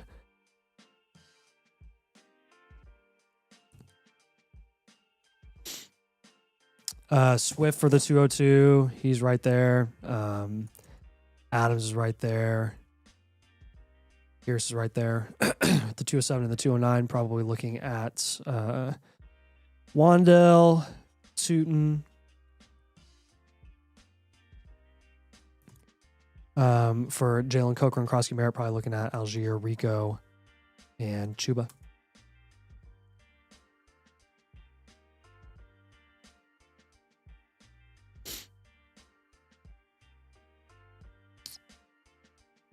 With the 107, when we're looking at pivots there, I like some of the running backs and wide receivers in that range. Chase Brown is right there. T. Higgins is right there. A.J. Brown is another guy that you could look for. Kyron Williams. When we're down tiering from Lamar, you go as far down as you really want to, honestly. The Bo Nix team has Kenneth Walker. See if you can even get a bigger asset than that, maybe a Quinshon. The Jackson Dart team has the 106. He has some other interesting assets in there as well. But mainly the 106, I'd probably be looking into that. Jalen Waddle. If you want to do a bigger down tier to like a Brock Purdy, you should be able to get a pretty solid package there depending on who's holding him in your league. Oh, he just happens to be the worst team in the league. Okay, never mind. Try Trevor Lawrence and see if you can get like there's nobody good in the value range that I'm looking for. This Burrow team has Roman Rice. Yeah. Said I'm open to downtiering far from them. You might have to. Yeah. If you go down to Love, the Love team has like London, Igbuka, Brees. I'd try some combo there. Yeah, I would too. With Fannin, you're going to be going down to Gadsden, Pitts, or just getting multiple of another position entirely. You could try like, Zay plus a piece. The Zay team actually has... Well, let's go to the team with Zay Flowers. Of course, nobody interesting. He's, of course, the worst team in the league. Mm-hmm. Just, because that's how it goes. You could try like Jacobs plus Adams.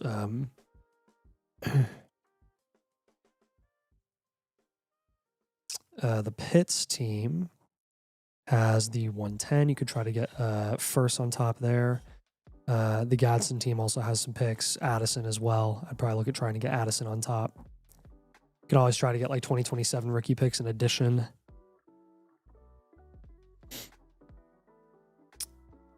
See if you can get plus on top of Tucker Craft.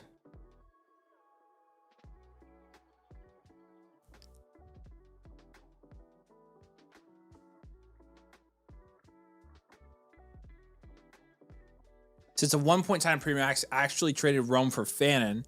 Also, my Browns homer. Oh, I got you. Sounds like a Browns trade to me. So okay, just don't undersell then, and still you can still stay in the tight end area where you get a tight end plus, like with Gadsden plus, Kraft plus, or Pitts plus. But yeah, just make sure that you're getting a bigger plus on top then if that's the case.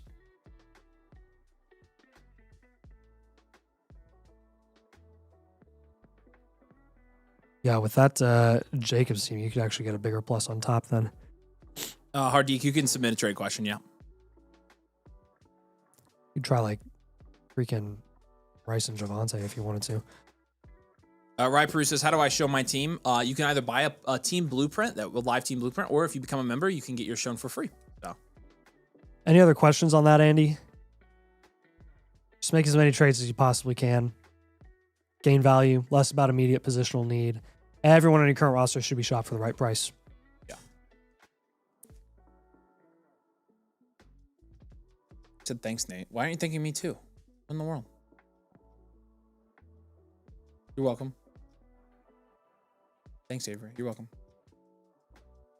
Frick, I feel left out. All right, appreciate you, brother. Let us know if you need anything. All right. Do the old refresh here. We've got 2 trades. From H. Singal. Drake May, the 103 for Lamar Hampton. Ooh, yeah, take Lamar Hampton. Yep, take it. I like that. Then Warrior King says, please accept Avery. Lamar or Mahomes and McConkey? I would prefer Mahomes. It's fair. Which side am I getting? Go to my team here. Go to team.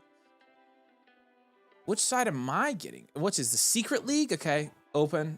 I'd be getting Lamar. No, I'm not doing that. Now, you know I don't trade up for quarterbacks. Come on,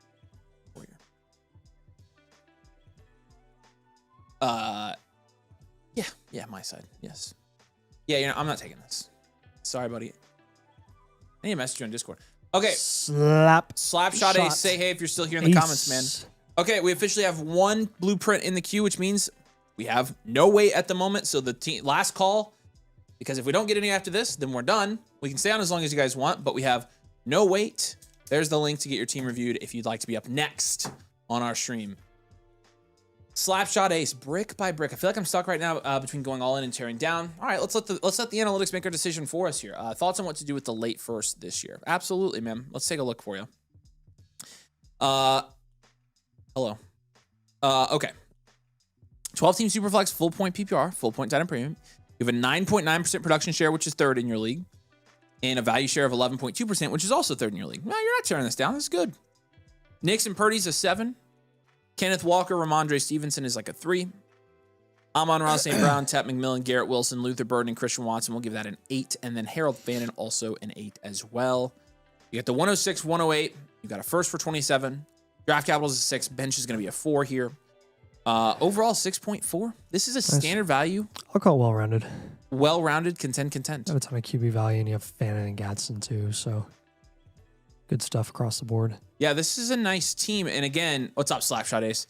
Again, I think that, you said you're kind of deciding between going all in and rebuilding it. Like, I think you're definitely going all in, if anything, here with all your picks or with both of your picks and then also your current starting lineup. Like, your value share is 3rd, which it's not and honestly, I'm kind of surprised. You do have a lot of wide receivers and you just get Luther Burden. So let's do this. Let's make a Oh, well, yeah, that's why. I don't think we need a dynasty. Just take one of your QBs. Take one of the QBs and move it for another get position. a running 'cause back. You've got 3 startable guys there. And so Yeah. we're going to go get a running back with one of your QBs. Then we have the 106 and the 108 as well. Yeah, and we'll probably trade those as well. So, bless you. Thanks. Yeah, Gary, you can send a trade question. So, Which one do you want to move? 108, I assume. ba, 108. yeah, probably the 108. Oh, you're gonna freaking tweak out on me, okay. And then what other move do we want to make here? Probably move one of our tight ends for running back. Oh, it's a 1 point tight end premium. This is a 1 point tight end premium. I would hold both of them. Maybe you can. Burden. Maybe you can move. You did the Burden one? No. Do a Burden. We'll pivot. move Burden for a running back. Yeah, I agree with that. Try to aim high there too. Yeah. He's going pretty high. So he said the league is super top heavy. Probably looking at that kind of makes sense. That kind of adds up with. Probably looking at Judkins, Bucky, James Cook range now for Burden. Yeah. And then with the 108, when we're looking to shop that, you're getting against some of those lower ends. Oh, he said the picks are wrong. Should be 5 and 11. Oh. Okay, so we'll trade the 111 and hold the 105. Can you specify what picks you have? Yeah, that would be very helpful. So we're holding the 105 and we're moving the 111? That's what I would do, yeah. Okay. He said, also, I'm a Mizzou homer. Well, too bad. Would you rather have a Mizzou player on your team or would you rather win your Dynasty League? It's up to you. I understand, start Tyjae Spears at your running back position right now. You could get by without trading Luther if you wanted to. You could trade Christian Watson instead. He's valuable in this format. So with the 111, it's kind of a lower end range for running backs. Etienne and Henry are probably right around there.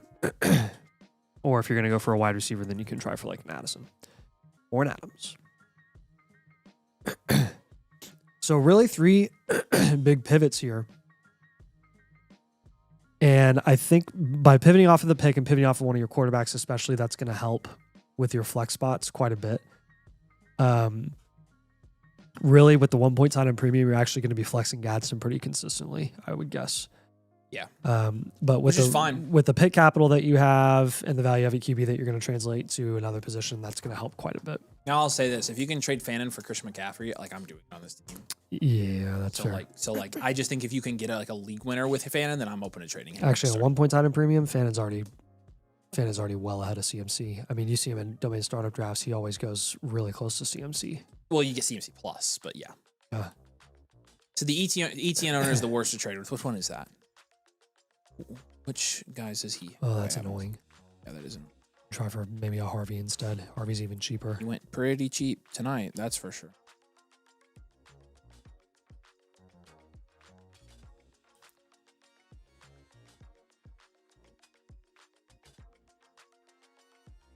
All right. What else, Slapshot Ace? Any other comments or questions here? You'll have the full blueprint with everything on it sent to you tomorrow, so you can actually refer to everything as you make trades. You also have access to Nate and I if you have questions as you're going through this, but yeah, what questions you got here, man? Right off the bat.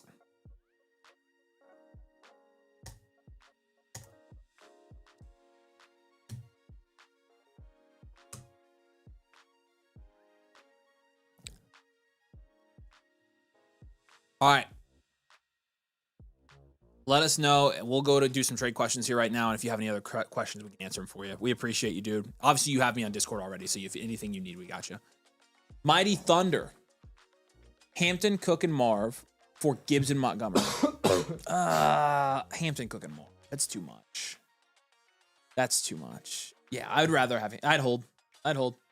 Young Vanilla's got a trade question here for us. Chris McCaffrey or Saquon and Luther Burden. Oh gosh, that's not even close. Take that. That's Luther Burden and Saquon in a Dynasty League. That's not even relatively.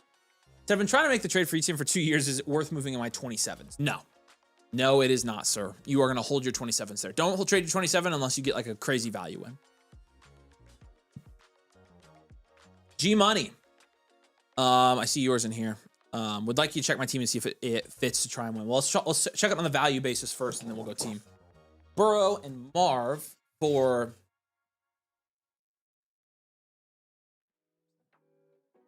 Wilson. Is that? Answer this straight question. I don't know, it just sound like a bag. Joe Burrow, Marv for 109, Purdy, Garrett Wilson. So that's essentially Purdy and Garrett Wilson for Burrow, and then Marv for the 109.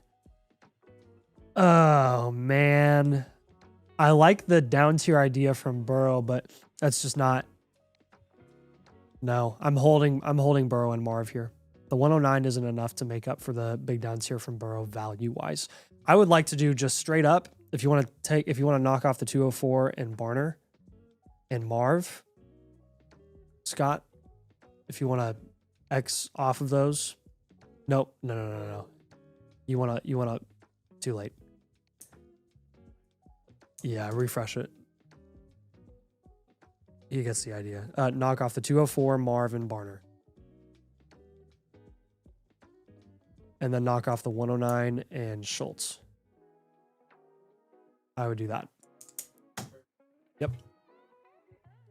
Believe it or not, it was my wife who also lives here. Yeah. Checks out. Danica, a third and the 108 for the 27 first. Yes. Oh, in a heartbeat. Yes. Take this and run. This is a steal. All right. Lil Wody. Are you here, man? Say hey if you are. El Reese says, how much is the annual Motherflocker membership? It is $97.30 for the entire year. Calculates to about $8 a month. You get a new blueprint every single month. You get a free blueprint tonight. You get in a domain league. You're going to get the bakery. You're going to get the vault. You're going to get the Discord. You get one-on-one access to Nathan and I. Plus, you get to listen to me yap all the time, right? But yep. That is pretty much the entirety of it.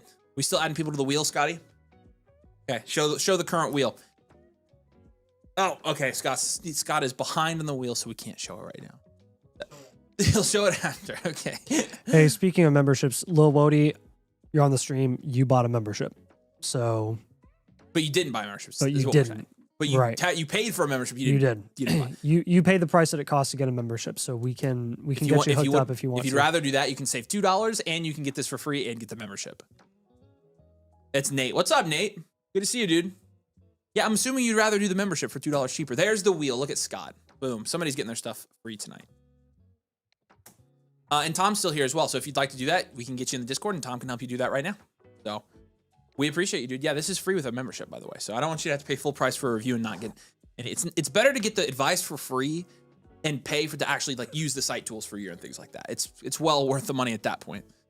He said, yes, please. I chose wrong. Tommy boy, my Mr. Evilest Peanut. Can you please help my friend Nate here become the newest member of Domain Motherflockers? Appreciate you, Nate. Let's do this, man. And this will act as your free review for your membership. It's a Superflex 12 team start 10 full point PPR league. The team name is Let Me Be Your Beast of Burden.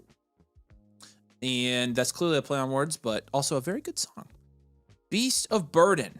12 team Superflex, half point PPR, half point tight end premium. So this is a half point PPR league. In terms of grading out your roster, we'll start with your production share and value share, and then we'll go to your positional grades after that. Okay, production share on this one. 8%, 7th in your league. Value share is 10.2%, which is 3rd in your league. Okay. Quarterback rank is going to be looking at Bo Nix and Jared Goff. I'll give you like a 6 there. Your running backs are Henderson and Chase Brown. We'll give you a 4 there. I'll give you a 5. And then Chase, Puka, Igbuka, and Burden is going to be a 9. Harold Fannin and George Kittle is an 8. You have the 205, some 3rds and 4ths, and then a first next year. Draft capital grade will be a 3. Bench score will be a 1, and overall grade is 6.2. This is going to be a standard value, well-rounded team. Yes, it will. So, looking at the moves that stand out to me the most, basically just want to solidify your production outlook here in your flex spots primarily. See if you can capitalize on the big value jump that Burden is going to see from DJ Moore. Now, out of that offense, I try to get probably a running back because your running back room already is a little bit iffy. You might want to look at probably one small down tier as well. Because right now, George Kittle is your last guy in your flex spot, and that's like major woof because value-wise, like he should really be a guy coming off the bench. So we're going to do a down tier from Henderson. That'll be our one big down tier, and then we'll do a pivot probably from Mbuka. Yeah. Yeah, and the big pivot is obviously dependent on his price, but you've got quite a few guys that we like pivoting from right now, and so it's kind of the name of the game at this juncture. Yeah, if you can pivot off of Burden for someone who's higher on him than, like, say, Rome or Ladd or Garrett Wilson, I'd take any one of those because guys. you could get a serious overpay for him right now. Yes, you can. So, like, that's kind of what we're shopping for when we're doing this. And be aggressive, too. Maybe you could get more. I really don't know about, like, this league economy. I'm just guessing. Emeka Egbuka probably looking at, like, James Cook, Olave Pickens, those third-round guys that are a little more proven. Then we're down tiering from Henderson. If you want to go to, like, a proven productive vet, you could do Saquon plus JMO. If you want to just do a little small down tier, you could do Judkins plus the Judkins team actually has Travis Hunter, who's super cheap. You may as well get him thrown in because we don't see any difference between Henderson and Judkins right now. You could also look into doing a down tier to, let's say, like a Bucky Irving. That team has Jordan Addison. I'd like that as a plus on top too. Really just want to prioritize the flex spot upside. When you're looking to, if you ever do look to up tier with some of these Jag guys like Tony Pollard, Isaac Tesla, the teams that'll probably be interested in that would be like rebuilds and reloads. But really we want to focus on like, hey, you're really strong at wide receiver. We're a little iffy at running back. Might want to use that to our advantage. Wow, man, I sound so bad. I was just like constantly sniffing in the mic. I'm very sorry. Yeah, people that were watching earlier were begging you to blow your nose. Yeah, I'm sorry. If I did every time I needed to, I would be off the screen every 2.5 minutes. Everybody clap for Nate in your living rooms at your screens. Clap for Nate right now for toughing it out while he's sick. Dedication. Do you have any questions on this, man? Yeah, what are we thinking here, Wody? And, or I guess it should be Woody because your last name is Woodward. By the way, yeah, let us know what questions you have. We'll keep this open for a minute, Scott. And then Tom says, open a ticket on Discord. So go join the Flock Discord. You can do that on the account page of the site. You know, also, if somebody could drop it, or the Discord link's actually in the bit.ly as well. And then go to Dynasty domain, go to Blueprint Help and open a ticket. Tom will be waiting for you, and he will help you get transitioned over to a membership instead of the full price live blueprints. That way you can get all the good stuff with the membership for the same price. So all the stuffs. Well, I want to make sure first you don't have any questions for us here, Nate.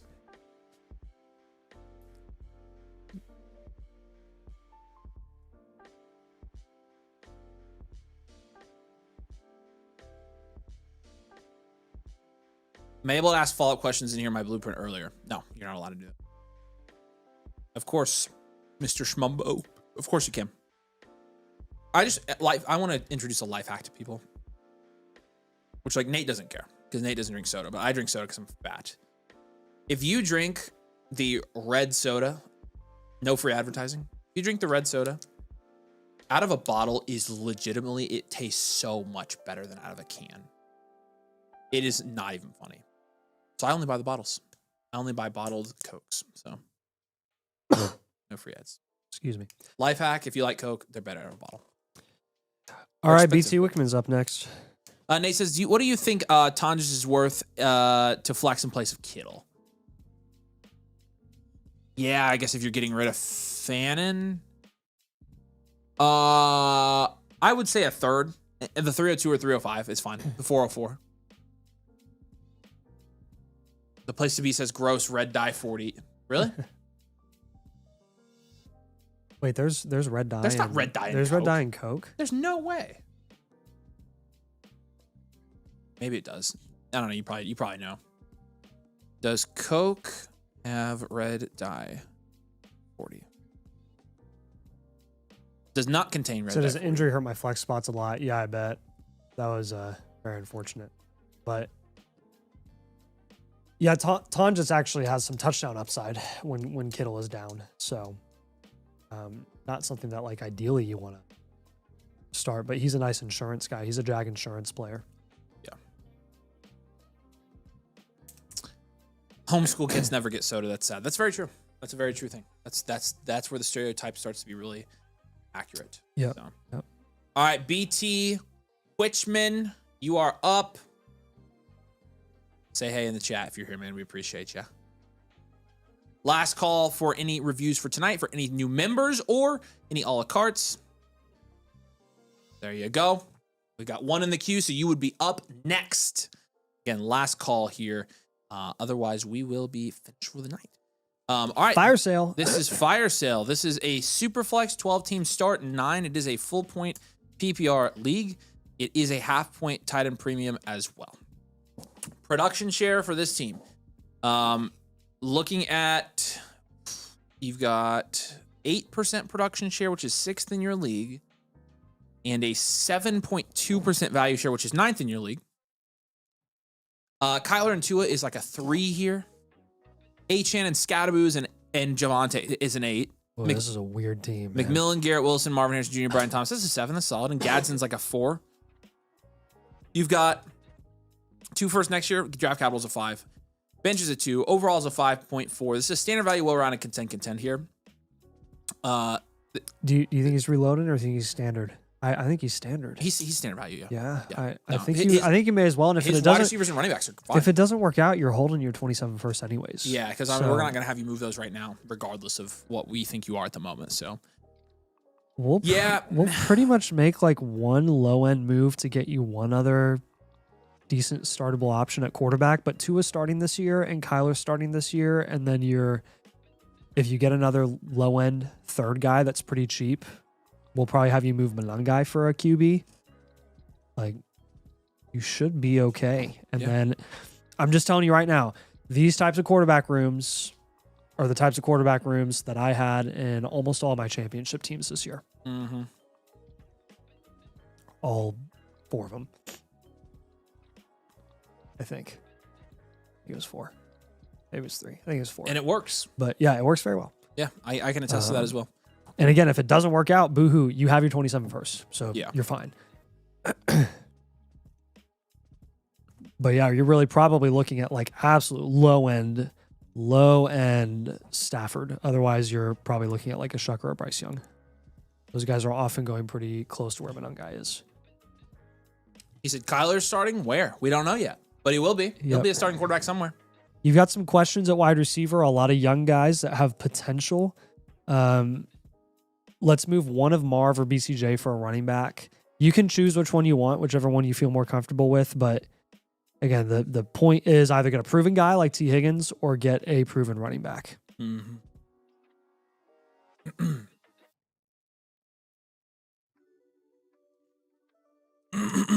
And then our third move, I like Achane, I like Scadaboo, I like Javonte. You can't really move Scadaboo right now.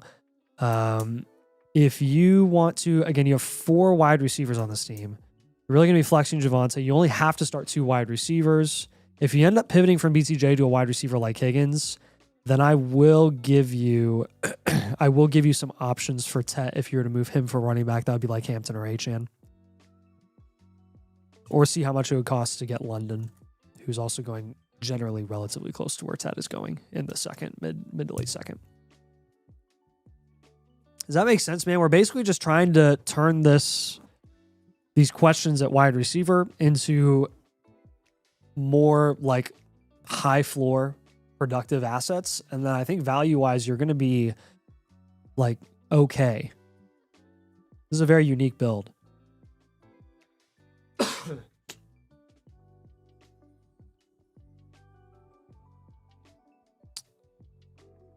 If you have a poor start to the season, you can always reload.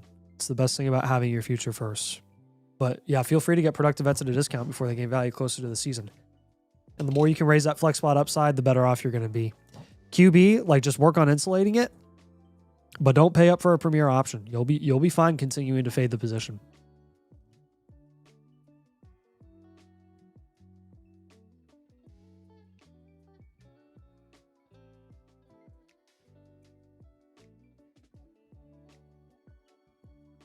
All right, what questions you got here, man?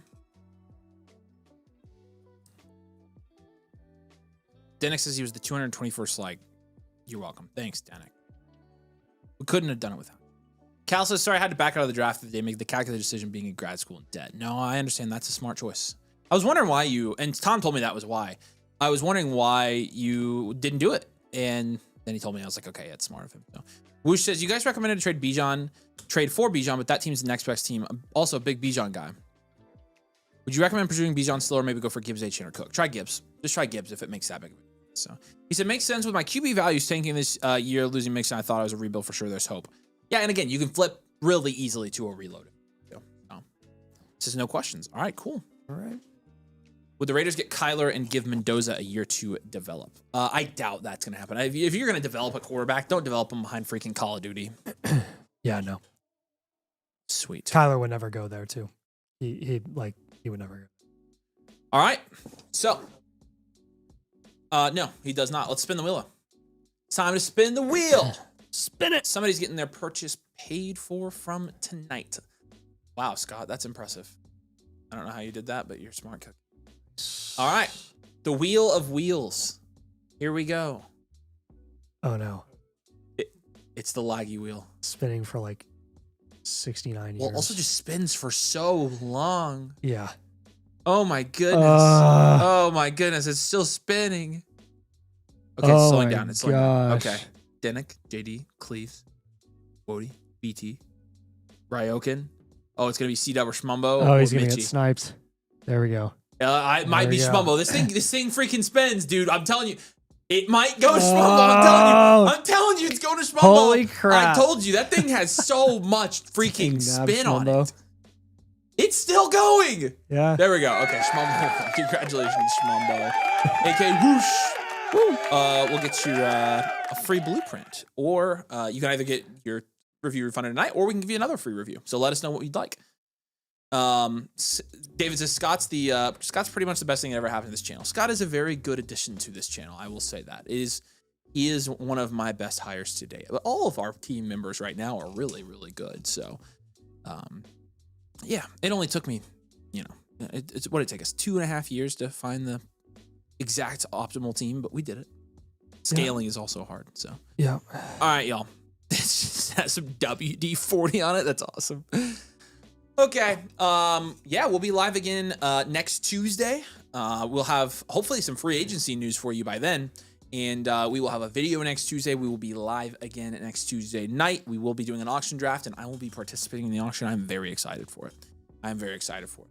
All right. You guys are the best. Thank you all for watching. Thanks for supporting, as always. We love you. We appreciate you. And have a great weekend. Peace out. See you soon. Bye.